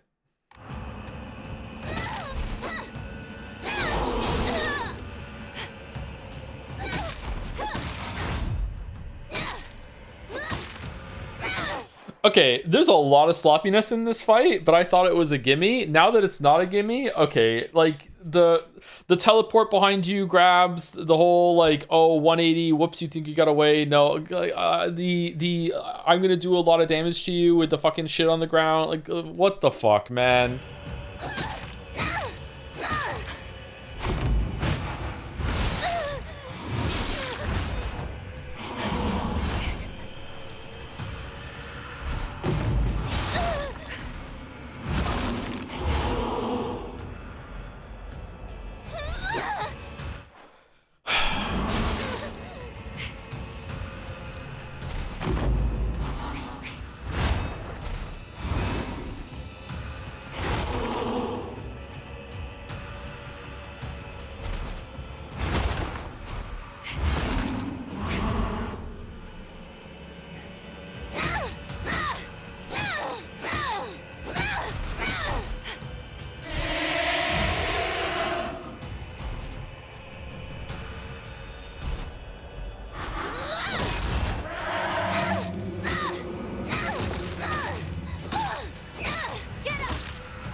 Okay.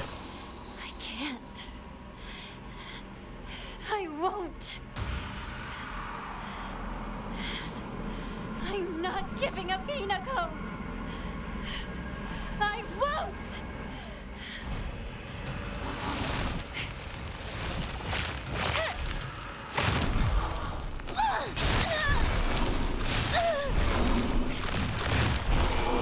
Wow, that's hard.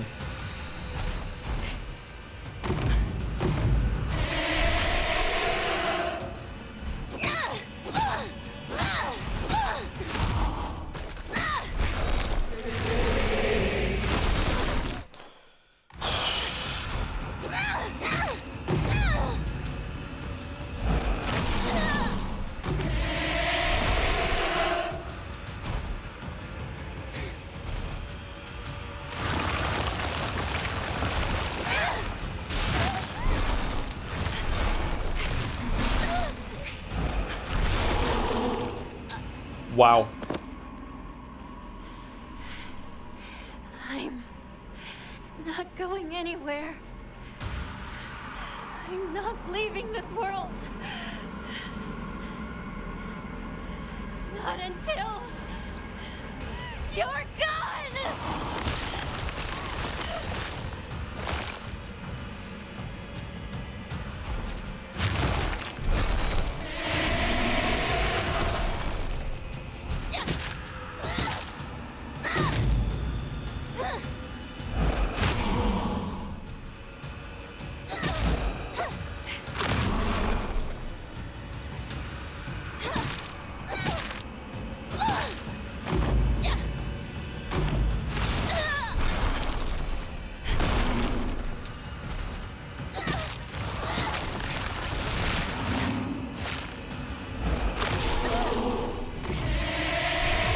Man, I am just like a frame too slow on dodging that move consistently.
Can we set a fight with Luminov?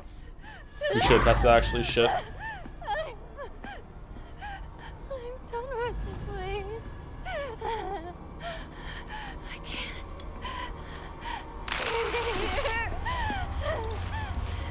I hate it all. Every part. I'll destroy it all!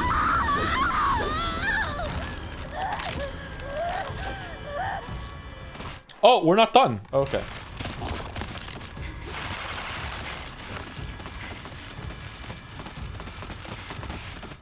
Okay, so to the chatters that were obnoxiously saying, why isn't he using the lock-on during that fight? Chatters, it's my second try. The first try, it was like, see how it goes. I haven't need to use the lock-on for any part of the game so far, okay? I was having a good time without the lock-on, didn't really need it. If I had died again more to it, I would have like gone through it and seen, okay, maybe the lock-on makes it so when she teleports around, it's easier to follow. Like, being like obnoxious about like dismissing like the first round of like maybe this boss isn't that great when it's literally the second try. Like, just fucking chill, okay? Just chill. Seriously.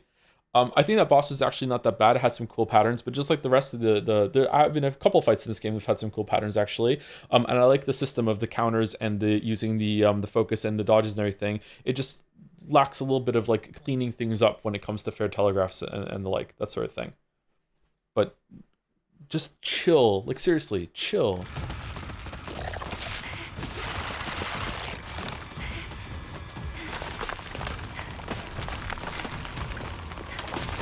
Oh, why is it giving us pills?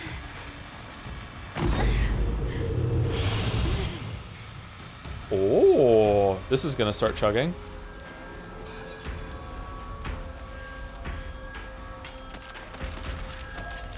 Wait, what is going on?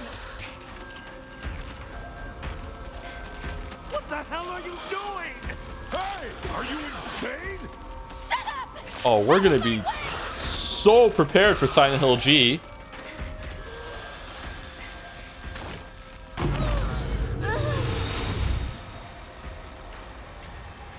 You'll regret getting in my way! No. Me. No, no, no, no, no. Leave us! No, no, no, no, no. No, no, no. I'm just running past you. Talking about? Are you crazy? Wait, everyone, just hold on. I'll speak to Hinako. Hinako, why? Why are you doing this? I thought I showed you. I understand you.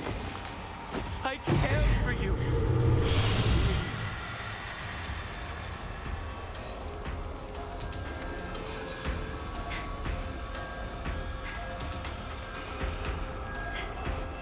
Just keep taking the pills. What could go wrong? Just keep taking the pills. Go. We made a promise to each other, didn't we? You traitor!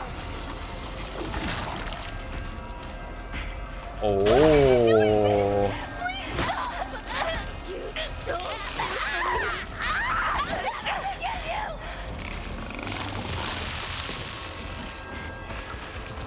I'm sorry. Hinako. I'm so sorry. I messed up. I didn't think. Stop it! Stop talking like my friends!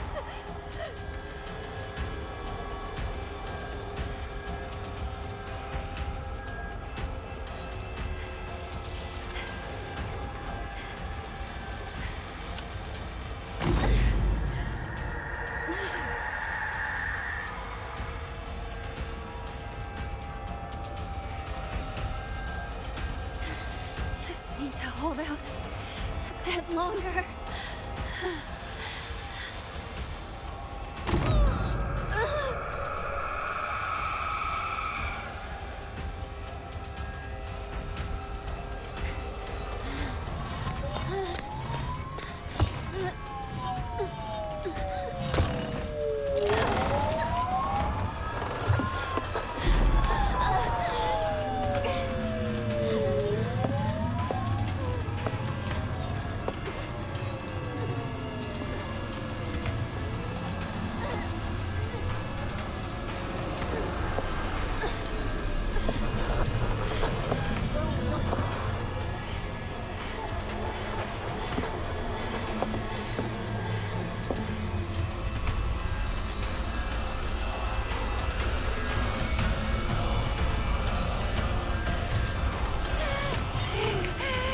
Get out of our way!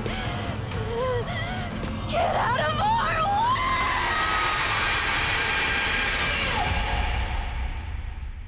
Our way?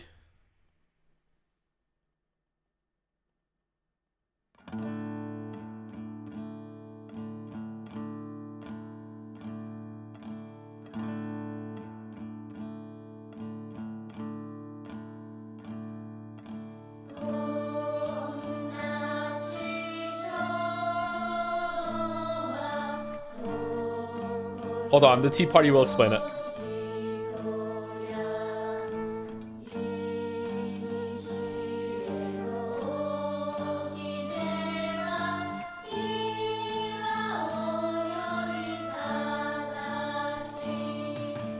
I would unironically love it right now if Battler showed up and was like, huh, so what's that all about, Beatrice? And it was just like fucking like past story commentary from two other characters. I don't know, Battler, what do you think about that?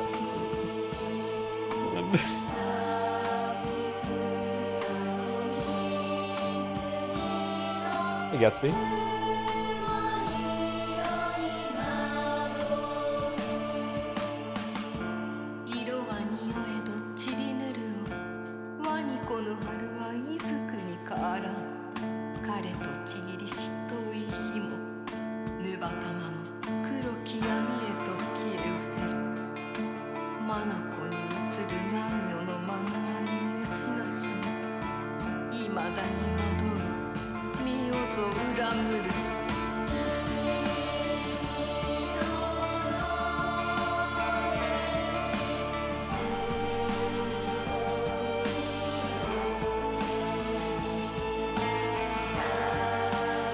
Hey, Gatsby, we just beat up a boss that looks like you. What do you think about that? You were in here a lot lately. What's that all about?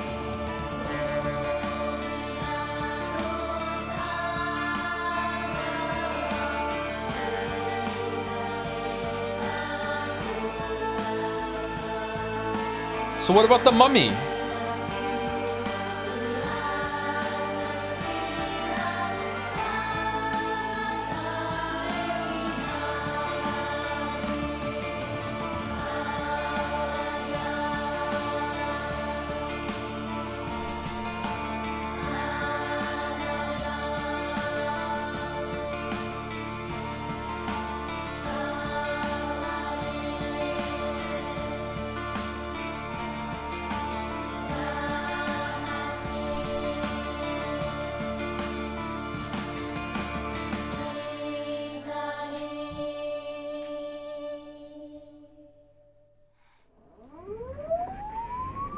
Yonikawa 2 to HQ. We've got 2 male victims here. The same female suspect as in the wedding massacre on Route 8. One victim is currently in cardiac arrest. Kagerocho 1 to HQ. We haven't found the knife used by the suspect at the scene. Chances are good that it's still in the suspect's possession. Better consider her armed. Over. Attention all apartments. This is HQ. Female suspect is in her 20s and wearing a wedding dress. Height is a little over 160 centimeters. Last seen fleeing Tsuneyoshi Shrine. Believed to be armed and highly dangerous. Exercise extreme caution. Come in, HQ. This is Kagerocho 1. It appears the suspect was observed consuming red and white capsules at the scene of the crime.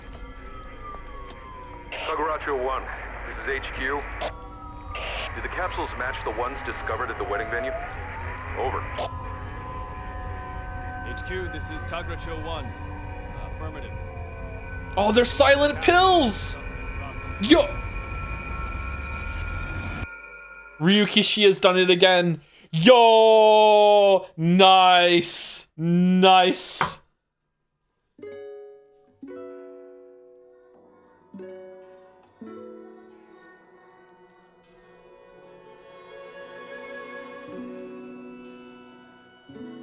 This is such a huge -2. What do you mean? I think you hit the wrong emote, chatter. I think you meant +2.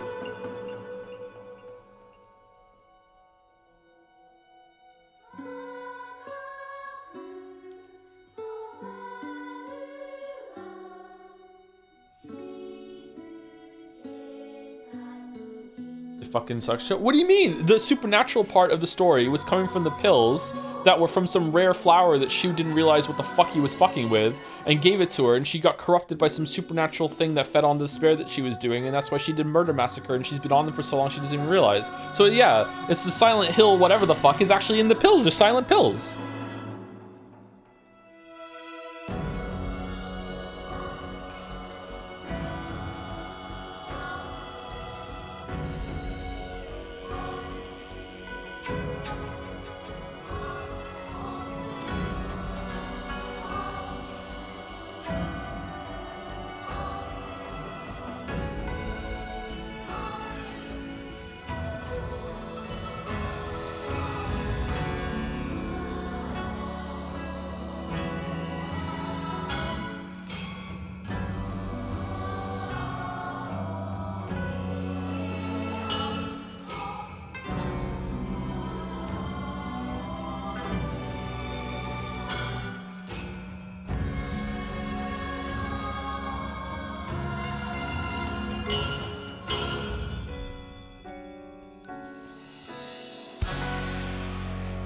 Okay, so my read on the story right now is that the pills are actually infecting in some way, and there is some supernatural element. And the day that we went and met Shu that we saw is the day that the pills like reached critical mass in her system or whatever. And what we just played through was basically like maybe a couple years of life that are just kind of like a fever dream to her, where she's just like going through all these ceremonies and things with her parents and like her preparing for the wedding and saying goodbye to her friends and all those things happened, and they're just kind of morphed and we're seeing them happen very, very quickly, just because they're also a game to go through it faster, but also because she's in this like new kind of like pill-filled state that's kind of supernatural entity taking over in her probably. If it's not that, if there's no supernatural entity at all and it's just her like I don't know if you can even hear me right now because it's so loud. I don't know if it's just meant to be representing of like the years of hell she went through, then okay, that's all right, I guess, but it doesn't seem to be very interesting to me. Why'd she say 20s if she's in middle school? She's not in middle school, she's in high school. That's what I'm saying. I feel like since the day she started taking the pills, time has gone quite quickly for her.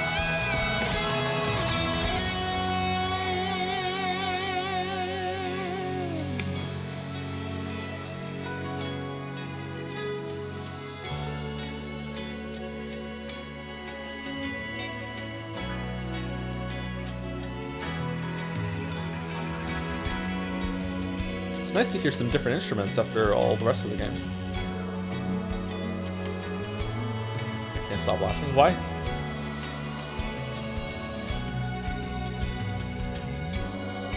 What do you think about games requiring new game plus full story ending? I don't know. Depends on how it's done. Remember when we found the picture of her and she looked markedly older than what we think she is?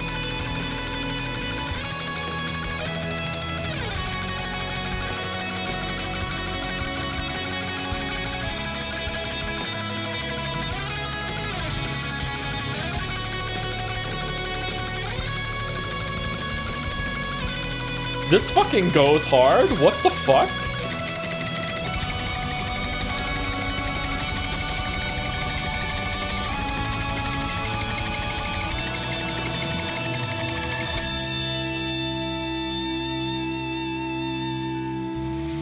I need to find this track later.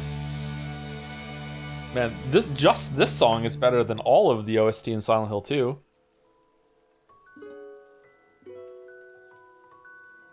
The comment was Sonaga specifically. You just said bait in the chat, yeah.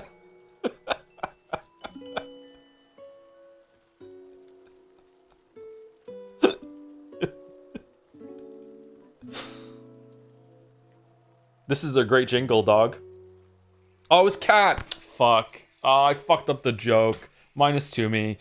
God damn it. It was a fucking cat, not a dog.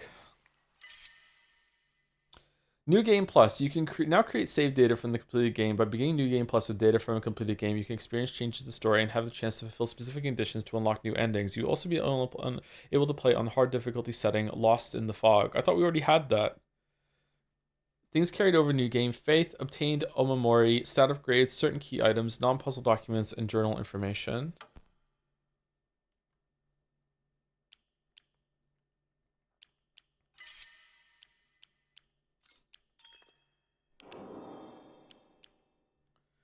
New Game Plus.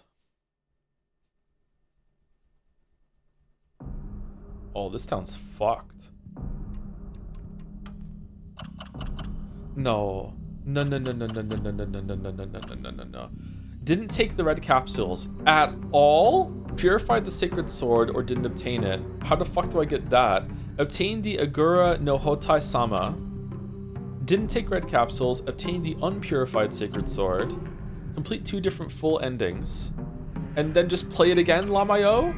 Listen to all the UFO radio broadcasts. Found all 3 of the Great Space Invasion movie posters in order after listening to the UFO radio broadcasts. Found the Great Space Invasion movie review after fulfilling the conditions above. The Great Space Invasion is a weird sequel.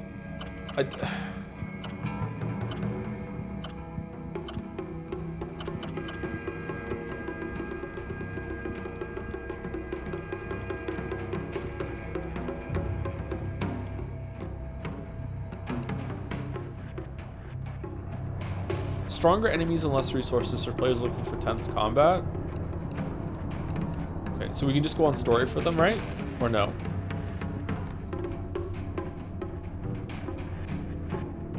Oh.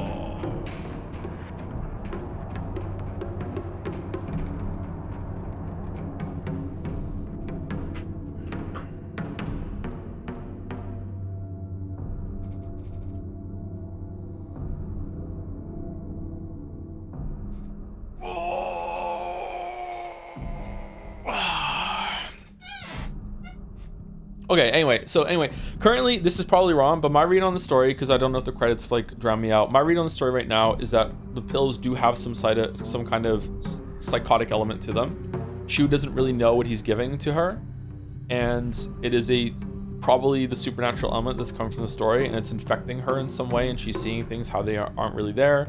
Maybe there's some supernatural force that's powering her, and it basically, with all of the bad things in her life and how bad her life is going, it effectively drew her crazy, and she's hallucinating a lot. And what we've been witnessing throughout the game has been kind of like the inner conflict of the two different versions of her. Maybe there's more than one version. The two different versions of her that have been battling it out inside of her for presumably, how old is she in the game? Is she like 16 or something? And did it say she's in her 20s or she is 20? What did the cops say? What did the cops say?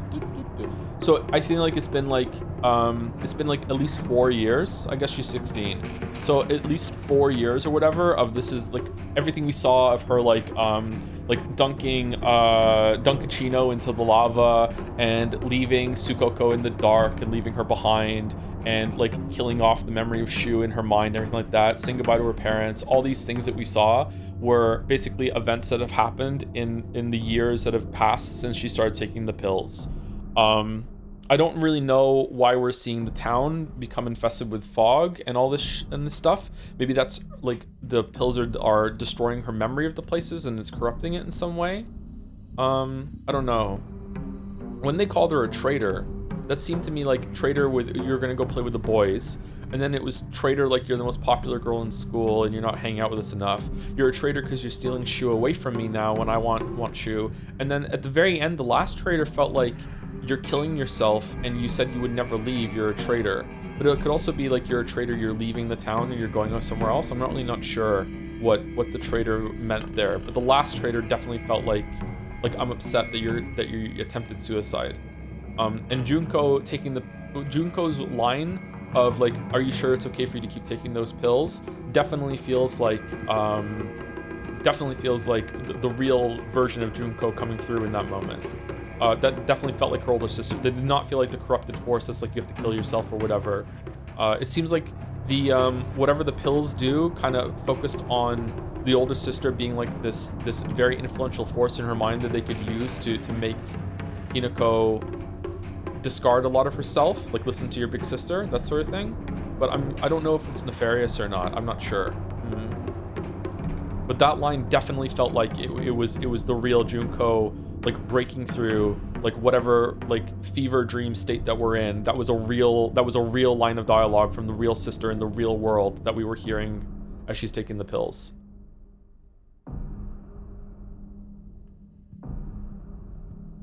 I guess not taking the pills leading to a different ending must be a hint, right? Yeah, so no pills at all, which is good because I barely took any pills throughout my playthrough. Shit.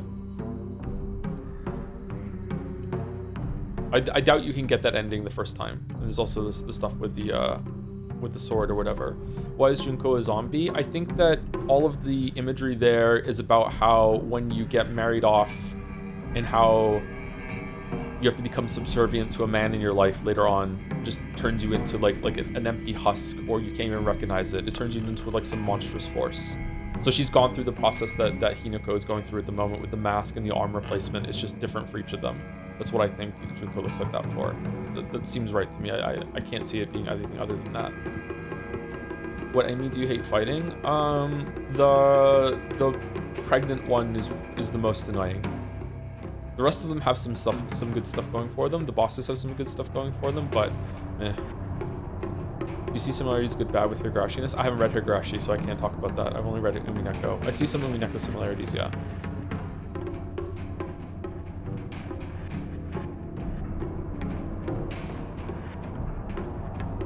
Yeah, I feel like Junko has lost herself in marriage herself and is guiding her younger sister through the same process. I'm sure that's what's happening in real life to some extent, but I think also, like, I feel like we can't really trust almost anything that's going on in the game as what's really happening. I feel like everything is being shown through a filter of when she started taking the pills.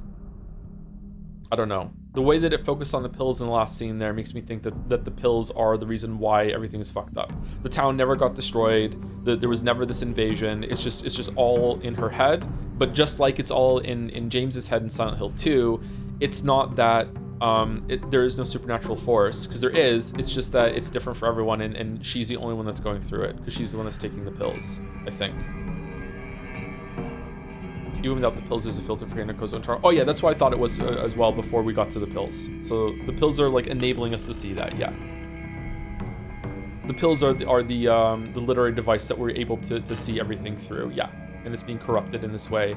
I'm guessing that without the pills, she would be definitely having a lot of these same feelings, and she would be definitely having a lot of the same kind of despair that she's going through. It just wouldn't be this violent, and just wouldn't be this demonic. There wouldn't be like the father turning into this big thing, and also she wouldn't have gone like apeshit at her wedding and started killing everyone that she thought did her this way, right? It's also probably likely that a lot of things that we're seeing have been amped up by whatever she's been infected by, and that like remember we said before that we were discussing how it seems like everyone hates her and everyone's talking behind her back, and like it can't have it both ways. Is she like the outcast in the prior school that everyone hates, but also she's somehow the most popular and the rest of the girls are jealous of her, and also like there was a really big melting pot of ideas there. And my guess is that like all of her paranoid thoughts and all of the things that she thought, like, people are talking behind my back, but I don't care what people are saying, but I really do, and I want to become a different person. Just everything in her life was just basically just like dialed up to 11 by the pills that she was taking, and it was just making it worse and worse and worse when really things weren't that bad. And she probably did have some good friends, and she didn't have to say goodbye to them, yeah. And Rinko wouldn't have pushed her down the stairs, and they were actually good friends, but the pills are making her feel that way, that sort of thing. Although maybe not with that one, I'm not sure. Her mom was also taking the pills, if I remember correctly. Is that why it's okay with their dad? I think those are different pills. Shu's family runs like a pharmacy kind of thing, right? And it's like it's seen as traditional medicine, and Shu is the one specifically preparing the ones that Hinako is taking, right? My only question is, if Hinako over time left the town and wasn't talking to Shu anymore and all those things, how did she keep getting more pills? Was it like this? Was it like a delivery thing, or was it like she just had a stockpile like House with his Vicodin, or how did she have so many to keep taking them over the years if she's leaving if she left the town? If it's traditional, then they must know what the effects are. Sorry, traditional medicine in this use of the word is kind of a derogatory kind of meaning, which is that there's traditional medicine and then there's modern medicine, and basically at some point in time in the past we started testing all the traditional medicine, and everything that worked just became modern medicine, and everything else that doesn't, like you can get supplements and treatments without a prescription, all this stuff, a lot of this does nothing to you. It's just that we thought it worked, right? And it turns out it doesn't. A lot of it did work though. Like a lot of there's like isn't aspirin derived from some sort of like bark thing, or am I thinking of something else? Bark from a tree or something like that. I don't know. So in this sense, traditional medicine is like, we don't trust the new medicine that's from like medical doctors and hospitals and stuff, big pharma. We are trusting the more traditional medicine about like you know, someone locally is going to go and get the stuff themselves and grow it themselves, and look, this is a treatment that's been passed down for generations. Well, in this sense, traditional medicine is the mechanism that they're using, but he doesn't really know what he's doing. He's got some I think it mentioned in a note somewhere, some sort of flower or something, and I'm sure the flower that they mentioned, that it's a rare flower, is what Shu has been doing, and he doesn't realize what he's given to her. I'm guessing. I don't know. I'm guessing, but maybe this is all completely wrong. Maybe the pills are a red herring. It's got nothing to do with it. Maybe.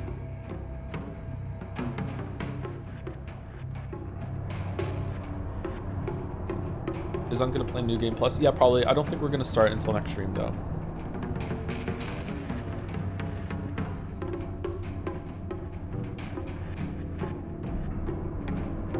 Who do you think the doll in the red dress is? I don't know. For a long time I thought it was Junko, but now I don't think so. Maybe it still is. Maybe it's a different version of Junko. Maybe it's like the youngest version of Hinako that's cognizant enough in her memory to look out for her and is trying to guide her, but doesn't have a lot of power.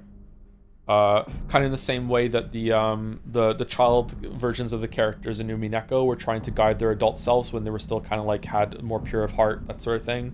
Maybe it's that. I don't know. In other words, Sumari, the town was making her shoe pilled? Yep, shoe pilled, yep. The pills are making her stupid, yep. You can watch the first cutscene at least. Is it different?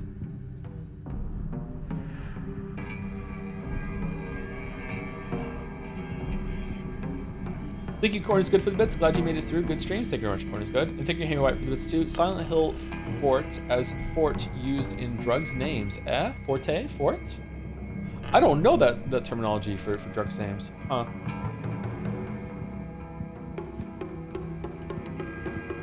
Does this get Joe's stamp of approval? I don't know. So again, we're not done yet apparently because we have to go through New Game Plus. I feel like this is a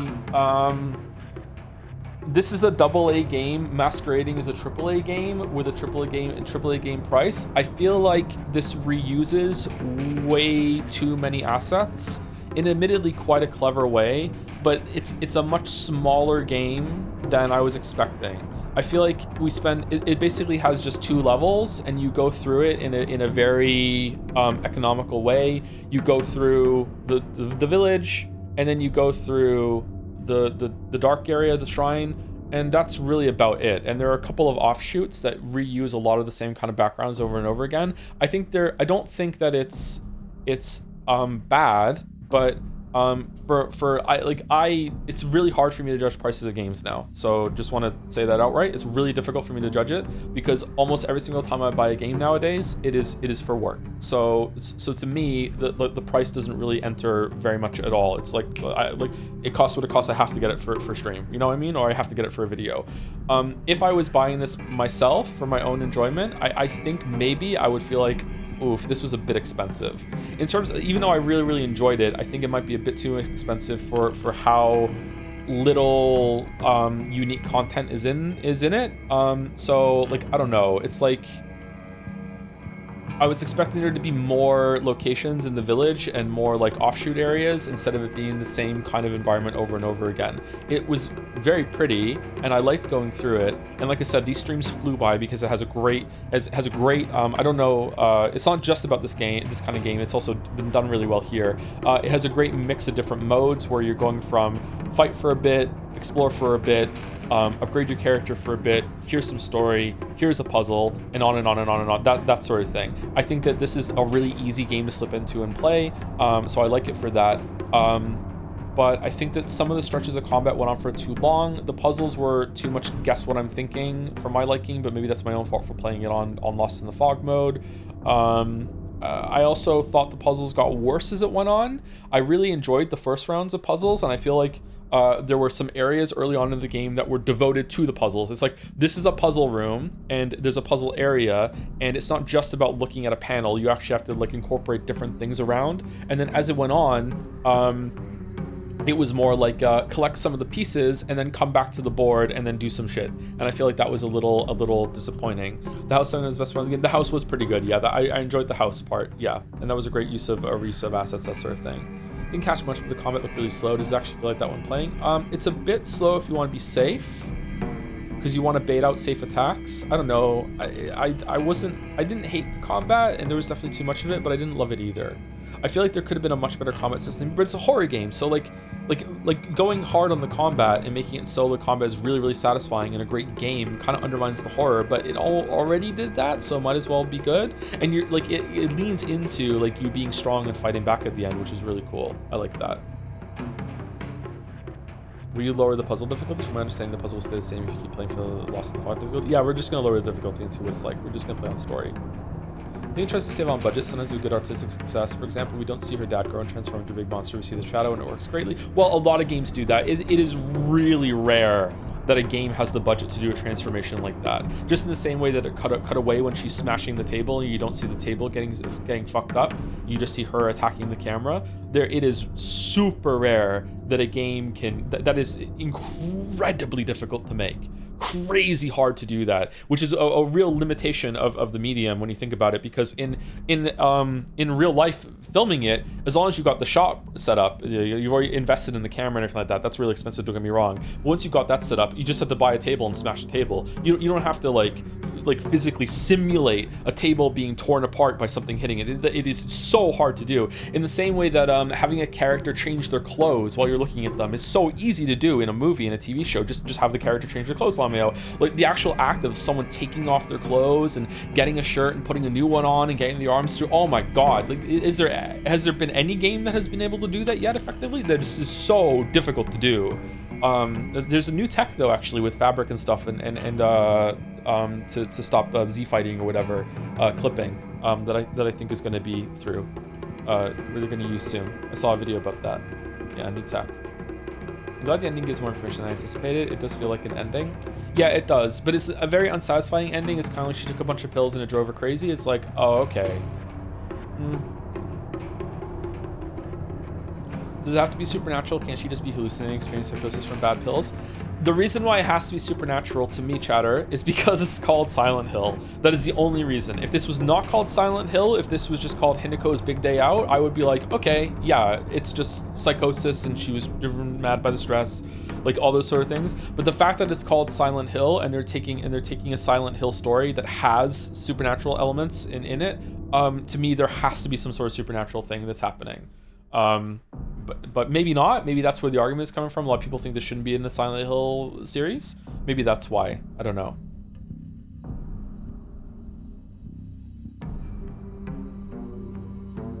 You did it. Does magic exist? Yeah.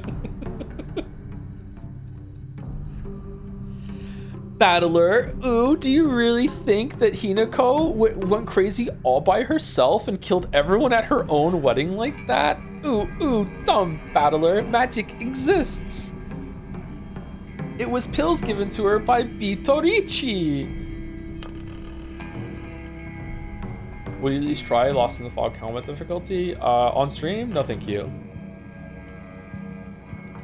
You've been kind of defense forcing this game throughout the streams, by the way. I know your name. You and the Sony bro have been a little toeing the line throughout this. I don't know why. Magic exists. What does everyone else think of the game? Real quick. I'll read some essays out and then we'll see the first scene and we'll go.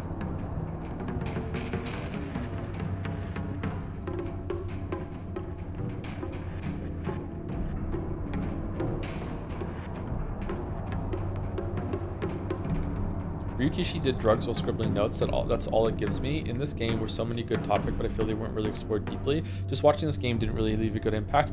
I think that it has a good topic and it was explored in somewhat. It did way more to explore its ideas and what was going on than another Silent Hill game that shall remain nameless. You can figure it out yourself. So I like it for that. But at the end, I don't know. Like, what's a have you ever seen like a movie? We've all seen a movie or read a book or anything like that, and the basic theme is like, you know, racism bad, sexism bad, and it's like, yeah, we know, but a lot of people don't know. For some people, it does kind of have to be blunt and on the nose without feeling like they're being lectured to, because people don't like being lectured to. You're not going to be able to change anyone's mind by lecturing them. Bullying bad is another one. That's probably less contentious. Bullying bad, you know what I mean? And so right now, a lot of this story comes across as like, you know, sexism bad. You know, society sometimes bad to women. Sometimes bad to men, but also very bad to women. That sort of thing. Do you feel the same way about Last of Us 2? Yeah, Last of Us 2 basically like violence, revenge, bad. It's just I don't know. It's like, yeah, can we say a bit more about it? And again, I'm not saying that's all there is to it. I think there is value to having like you go through a story where you really feel it and you experience it, because maybe there's a bunch of people out there that don't realize that for some women still today, I don't know if today, sorry, hold on. I should be more careful here. Okay, so the things that Hinako went through in this game, specifically regarding to being married off, a woman's place is in the house, and all you want to do is become a wife, and that's your main goal in life, and to become a mother and all sorts of thing. I don't know if that's a lot of that pressure exists still today. Obviously, it will in some families. I don't know if a lot of that pressure still exists today, but it did when I was growing up. It like even in the late 1900s. Like it still, there was a lot of girls that I knew that had this pressure from their parents and their family. Lily's, sorry to speak about Lily, even though we're divorced, but like hopefully she doesn't mind. She probably won't. Lily's family was also this kind of way when it came to how she was treated. When it came to like, why do you even want to go to school? Like you should just get married and that's it. You know, like this is a thing that isn't just in the 60s in Japan. This was still a thing like when some of us were alive. Now, does it still happen now? Of course, everything will still happen now, but does it happen very often? I don't know. I don't know how often, like how prevalent it is right now, okay?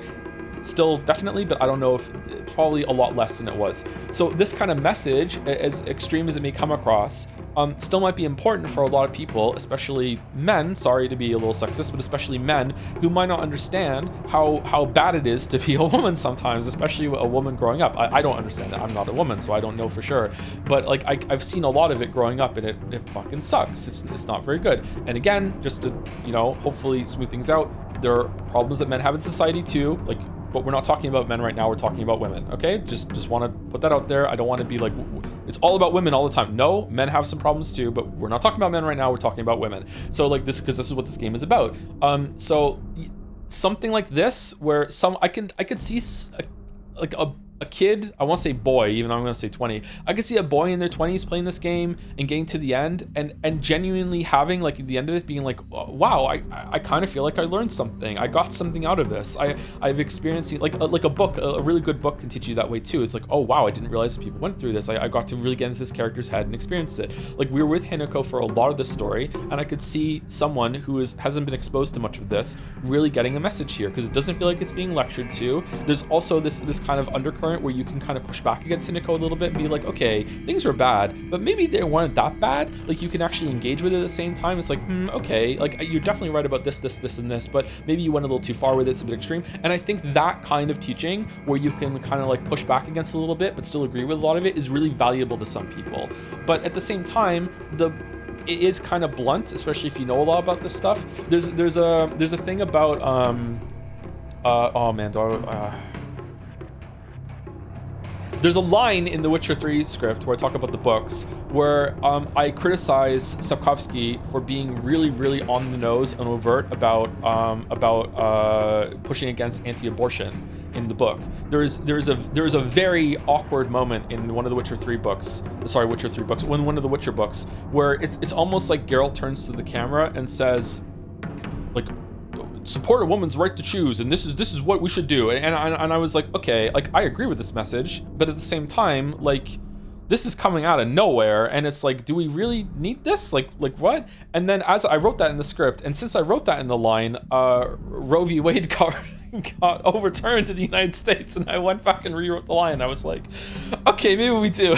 Like I don't know. Like some people might need it to be, you know, that over and that blunt. You know what I mean? Like it's like I don't know. These topics are very complicated, by the way. That's why I was loath to pull it up. But I don't like to tease people by saying like I want to talk about that, but I don't want to. Like yeah, I don't know.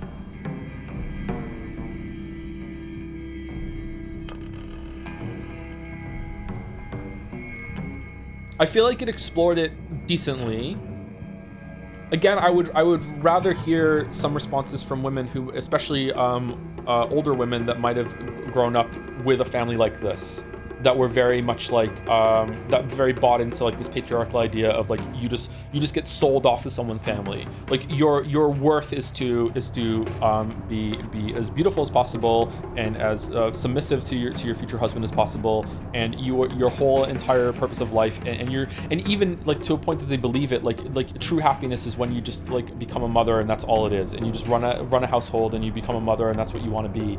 Like I would be curious to see to hear from women who went through that how they think this game handled it. And like I was talking about at the end of last stream, like is it for them? Or do you feel seen? Do you feel like overly seen? Do you feel like, well, yeah, this is how it was? Is it too much? Is it too little? Do you think that it's like it's a good like teaching mechanism? Like it's not like, this is not like a whole entire class, but like just as like planting a seed sort of thing. Like, is it good? Is it bad? Like, I don't know.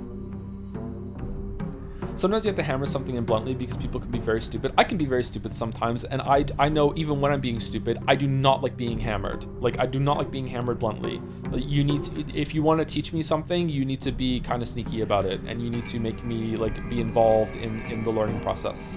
I don't like, I think that one of the big, we're being so political right now. I think one of the biggest failings of left-leaning people, especially online, is that they are insufferable fucks about lecturing people, and they are right. They're right. They're right about a lot of things. And because they're right, they feel self-righteously about themselves, and they feel justified in hammering bluntly. Even if you're right, that doesn't mean you can talk to people that way. You know what I mean? Like, you can be correct and still people will not listen to you, okay? Just like you can be wrong and you can still be listened to because you're saying it in a really good way. That's why I come back to that saying I like to repeat sometimes, which is like, the worst thing you can be is annoying. That's the worst thing you can be is annoying. Like, seriously. So, yeah, I don't know. You have to be better about it.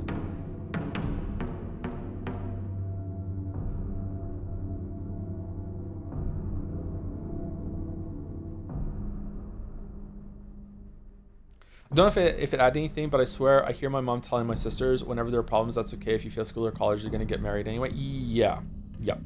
I heard that a lot too.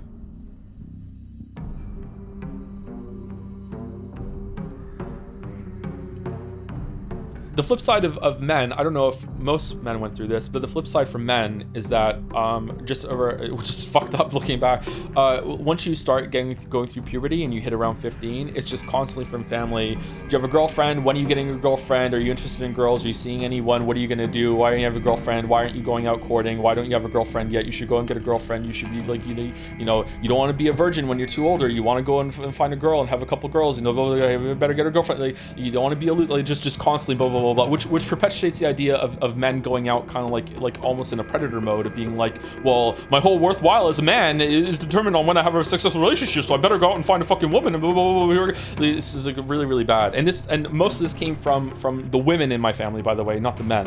It was the women that was put a lot of pressure. Men a little bit too, but like it was mostly like aunts and grandmother. Not my mom though. My mom wasn't like that.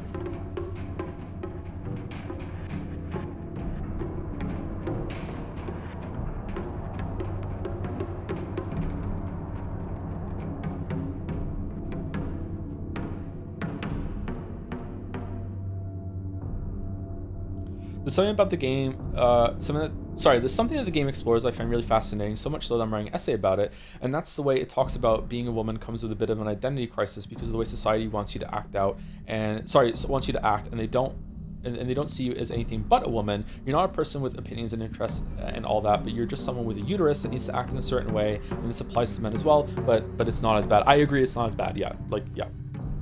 That's it. I think that it's, maybe not explored enough in this, maybe.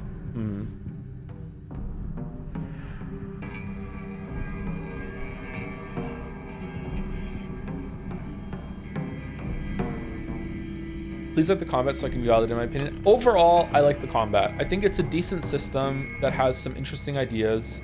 I like the holding down the focus button, and if you notice as you're holding down the focus button, it's not just about queuing for an attack. You can get a counter attack if it flashes. You get rewarded for that. I like that you can work out which animations have a counter at the end so you can prepare for it and like move proactively away from the enemy. I like the perfect dodge system. I just think that it's not put together as well as it could be, especially for how much combat that there is. So 6 out of 10 combat, a little something for everybody. So overall positive. I've definitely played especially horror games that have way worse combat than this, but I think there's a little too much of it. Opinion on the final boss. It was actually pretty good, but there were some moves that I was like, I'm confused. I still don't know when she did the like huge AoE around her, could I outrun that? Because to me, like it looked like it was off in the distance in the horizon even. So I was just like, fuck it, I'm just gonna just do free damage. I get to heal up after this anyway. So like, I don't know, does she even take damage when she's down like that? Because if she does, I'm guessing that it's better to just stay in, but then you can't take any pills. Oh no, the last boss is gonna be so hard to do without taking the pills. Oh, holy shit. Yeah, we're definitely gonna go on story mode for that. Okay. You have to run out of the red floor. It's kind of maze. Like, oh, does it make a pattern, like a Path of Exile pattern that you need to go? Okay. I think that once you worked out what the stuff represented, it just kind of felt a bit more bland. It was interesting piecing together all the metaphors, but once the puzzle was complete, it was a bit more engaging. I don't know. Well, we're not done yet, so maybe there's more to it. Yeah.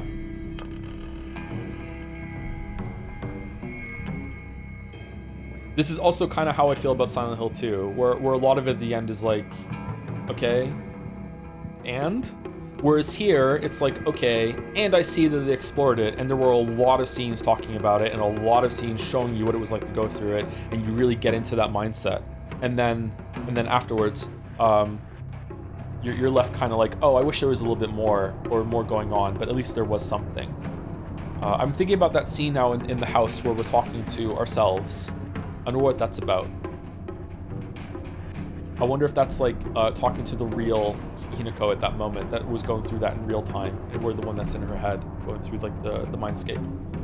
Multiple playthroughs definitely deepen the themes being explored and built upon what was first with you. Gives you probably not the best game design, but there's depth in the writing. Okay, cool. We'll see some more then, yeah.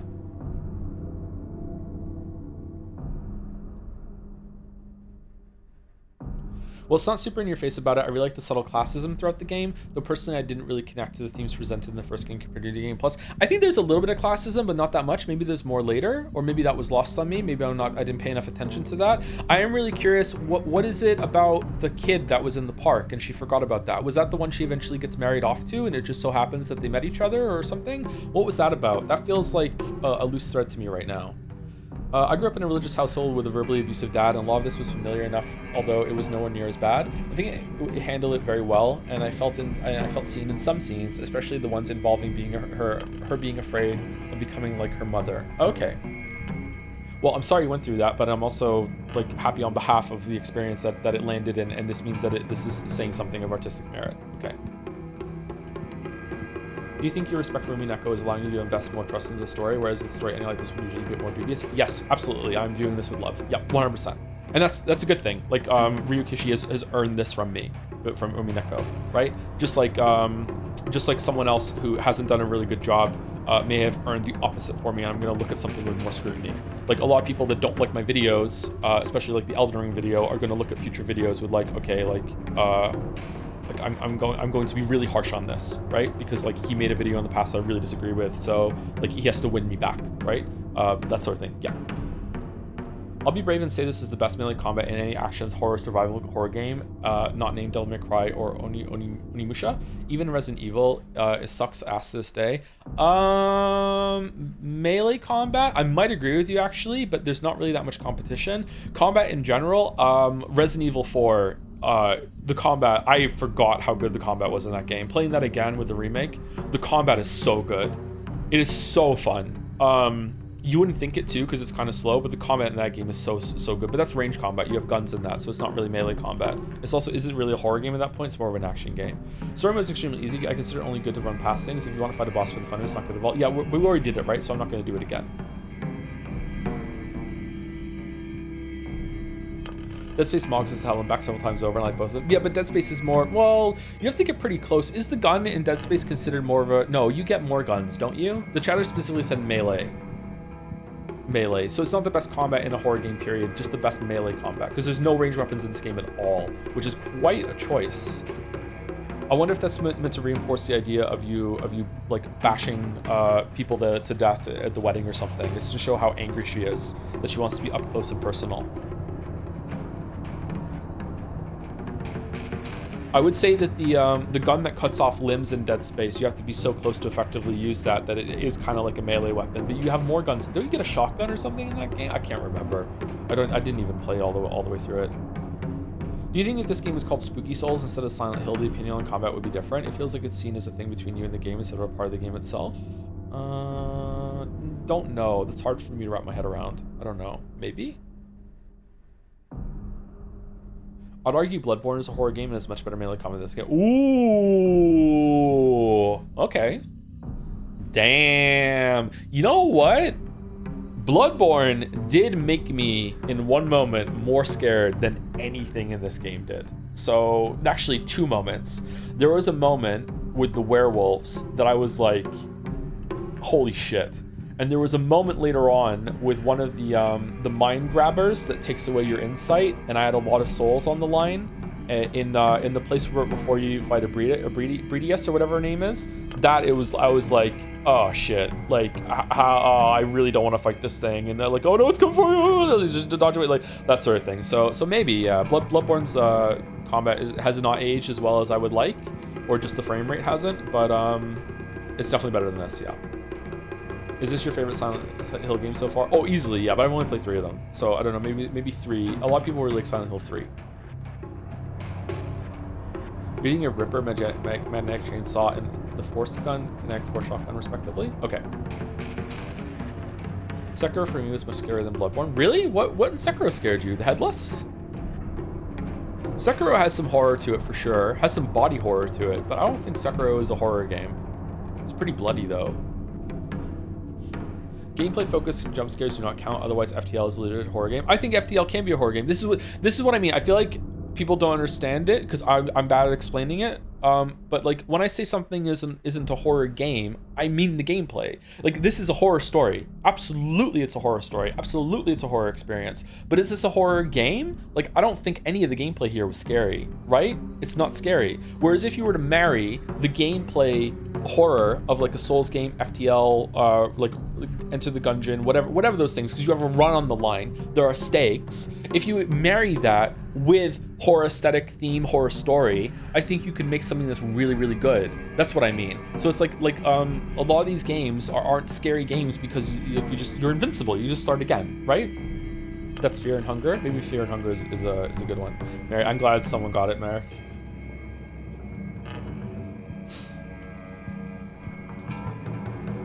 Does that mean poker is a horror game? I mean, if you were to bet your whole entire life savings on a hand of poker and you don't know if you're gonna win or not, I would wager that like that might be up there with the scariest moments of your whole entire life. Like you might be like oh my god, like your heart might be like fucking 3 times its resting rate. You just might be sitting there being like, oh, like maybe, yeah, like I don't know. It depends on the person how they react to that. Yeah. So something like Dead Space Hardcore mode where you have to restart the entire game if you die be your ideal example of horror game? No, because it's not built around permadeath.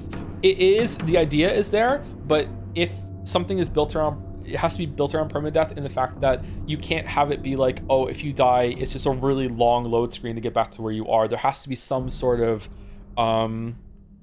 way that it accounts for you having to play it again, or instead of it being like one death you're over, it's like multiple lives and there are repercussions for each death, that sort of thing. But yeah, like having it be permadeath and then you have to just play from the beginning is just like reloading, but with it just takes a long time to do the reload. IMO. Silent Hill 3 is actually a pretty good companion piece. It's also very much about feminine kind of fear and threat than just being a woman in certain situations brings. Okay, I thought you made a mistake there, but it's not. I was just reading it properly. Sorry, I was just reading it improperly.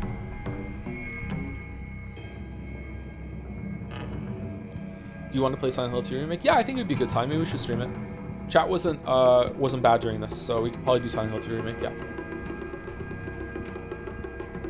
Completely off topic, would you ever play mouthwashing for Spooky Month? I think you would like it. It's very short. I've been told that I shouldn't stream it because it wouldn't be a good subject matter for a stream.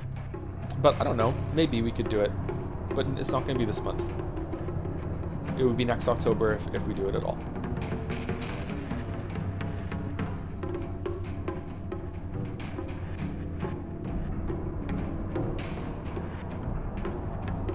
Okay, let's watch the first scene. Apologies if anyone had like a very like emotionally charged or thoughtful thing that they said in the chat. I couldn't read everything. Sorry, I don't want you to feel ignored even after I specifically asked for like opinions and takes, but like I couldn't read everything, and chat was moving fairly quickly for a bunch of that, and I was yapping a lot, so sorry about that. I usually watch these kind of parts back, so if I watch it back and I want to respond to it later, then I will try to do my best. What are plans for streaming next couple months? Metal Gear Solid 4 and 5 and Peace Walker, probably Pathologic 1 and 2, AI Somnium, whatever the last one's called, No Sleep for Kaname Date. We wish you a Merry Yeekmas and a Happy New Year. We're doing Yeekmas, we're doing Yeek and Near Replicant. And there's almost certainly going to be a game that's nominated for Jeff Keighley's award, starring Jeff Keighley, presented by Jeff Keighley, starring Jeff Keighley, presenting Jeff Keighley, that we're going to do. So probably Ghost of Sumigi or Kingdom Come Deliverance 2 or something else that we don't know about just yet.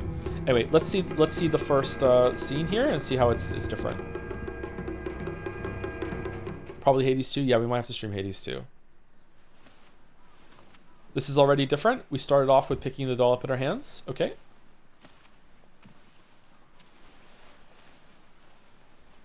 Hey, did you know that when a girl grows up, she has to get married? It's her job. It's not a job. Don't you want to get married, Hinako? I don't know. Maybe not. It doesn't sound fun when Daddy talks about it. Wow. Kind of like homework, huh? If he tells me I have to, then I don't wanna. Thanks for waiting. Junko. Did something happen? Just reminiscing a little. About, you know, when we were kids. Oh, she does have the brooch, you're right. You always looked out for me.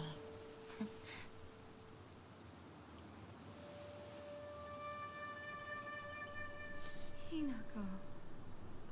In case you didn't understand the entire game, I feel like it's fine. Like, especially the kids saying die doesn't make it sound very fun. It's basically just pure adachi with marriages where fun goes to die. Here.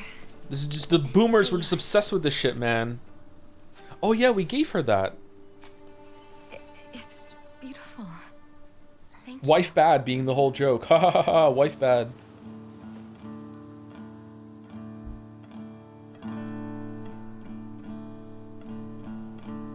Heads up for stream brevity, the game will tell you if a cutscene is mute when you try to skip it, so you'll be able to skip all the repeated content. Okay.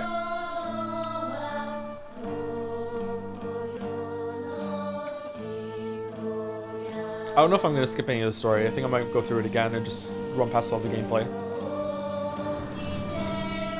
Are the notes different?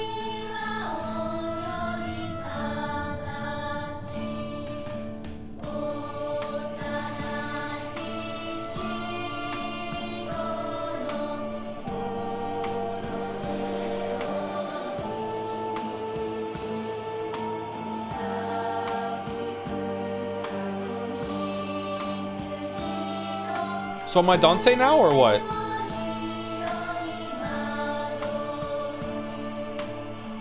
Because I would really like to find Bitorichi.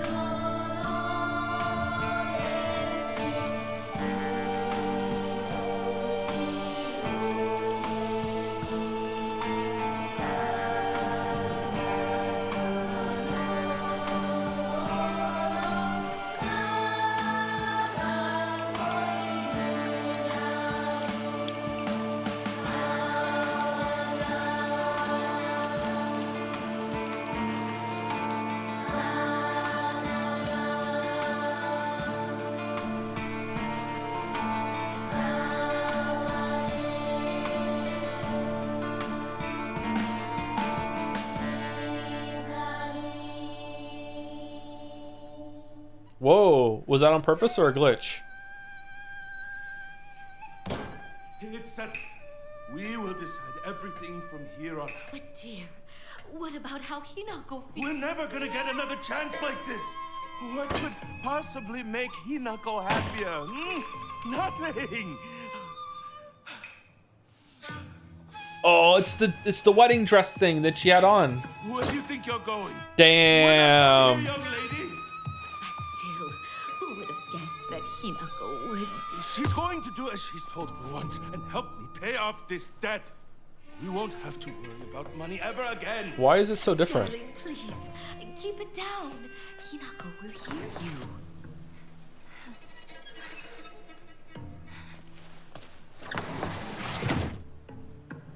Why is it different? There's no way. Never. What fucking message bottle is it this time?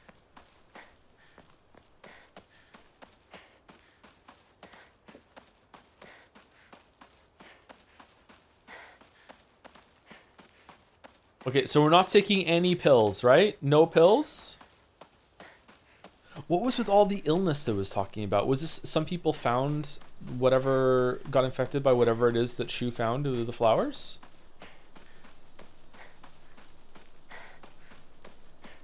Check the journal? No. You check the journal.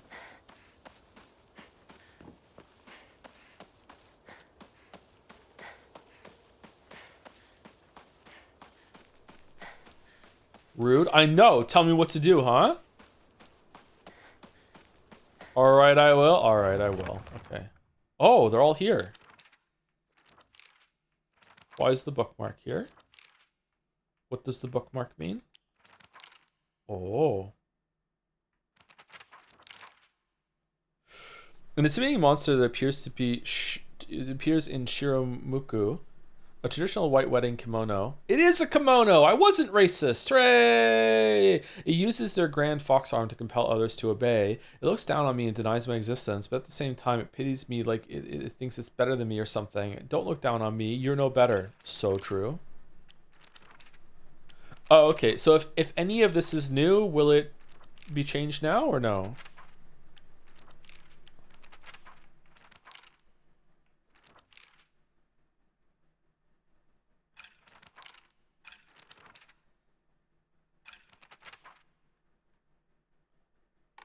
Why do we have the brooch on? Is it because we're on story mode?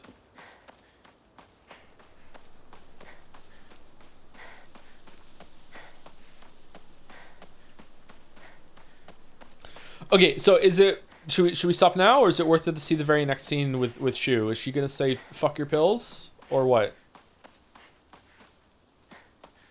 Because we should stop like now.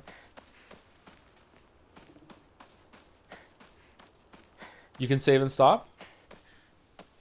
Can I save and slop? It's save slop? I hate saving in video games. Come on, just save it for me. This is bullshit.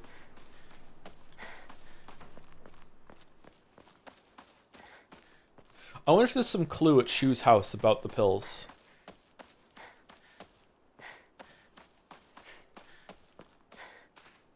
Which one of the horror games had some corrupted flower thing? It was Deadly Premonition, wasn't it? It wasn't Silent Hill. Fucking hell. Guess I'll pray. Maybe this flower also grows in Silent Hill area. Was in Silent Hill. Was it really? There was a evil flower in Silent Hill 1? Silent Hill 1 has White Claudia. I have no idea what that is. Did any of the other ones have that, or was it just Silent Hill 1?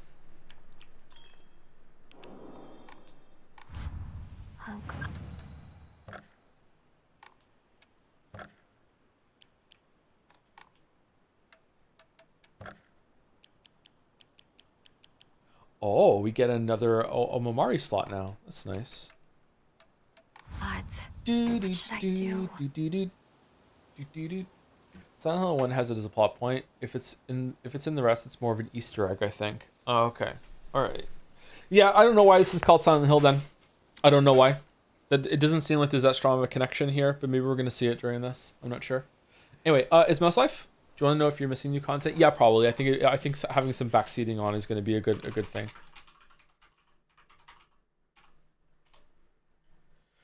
Random question, would you ever play a COD campaign as a filler game? You can't even say no because you played Life is Strange 2. Invalid username, hello itmouse.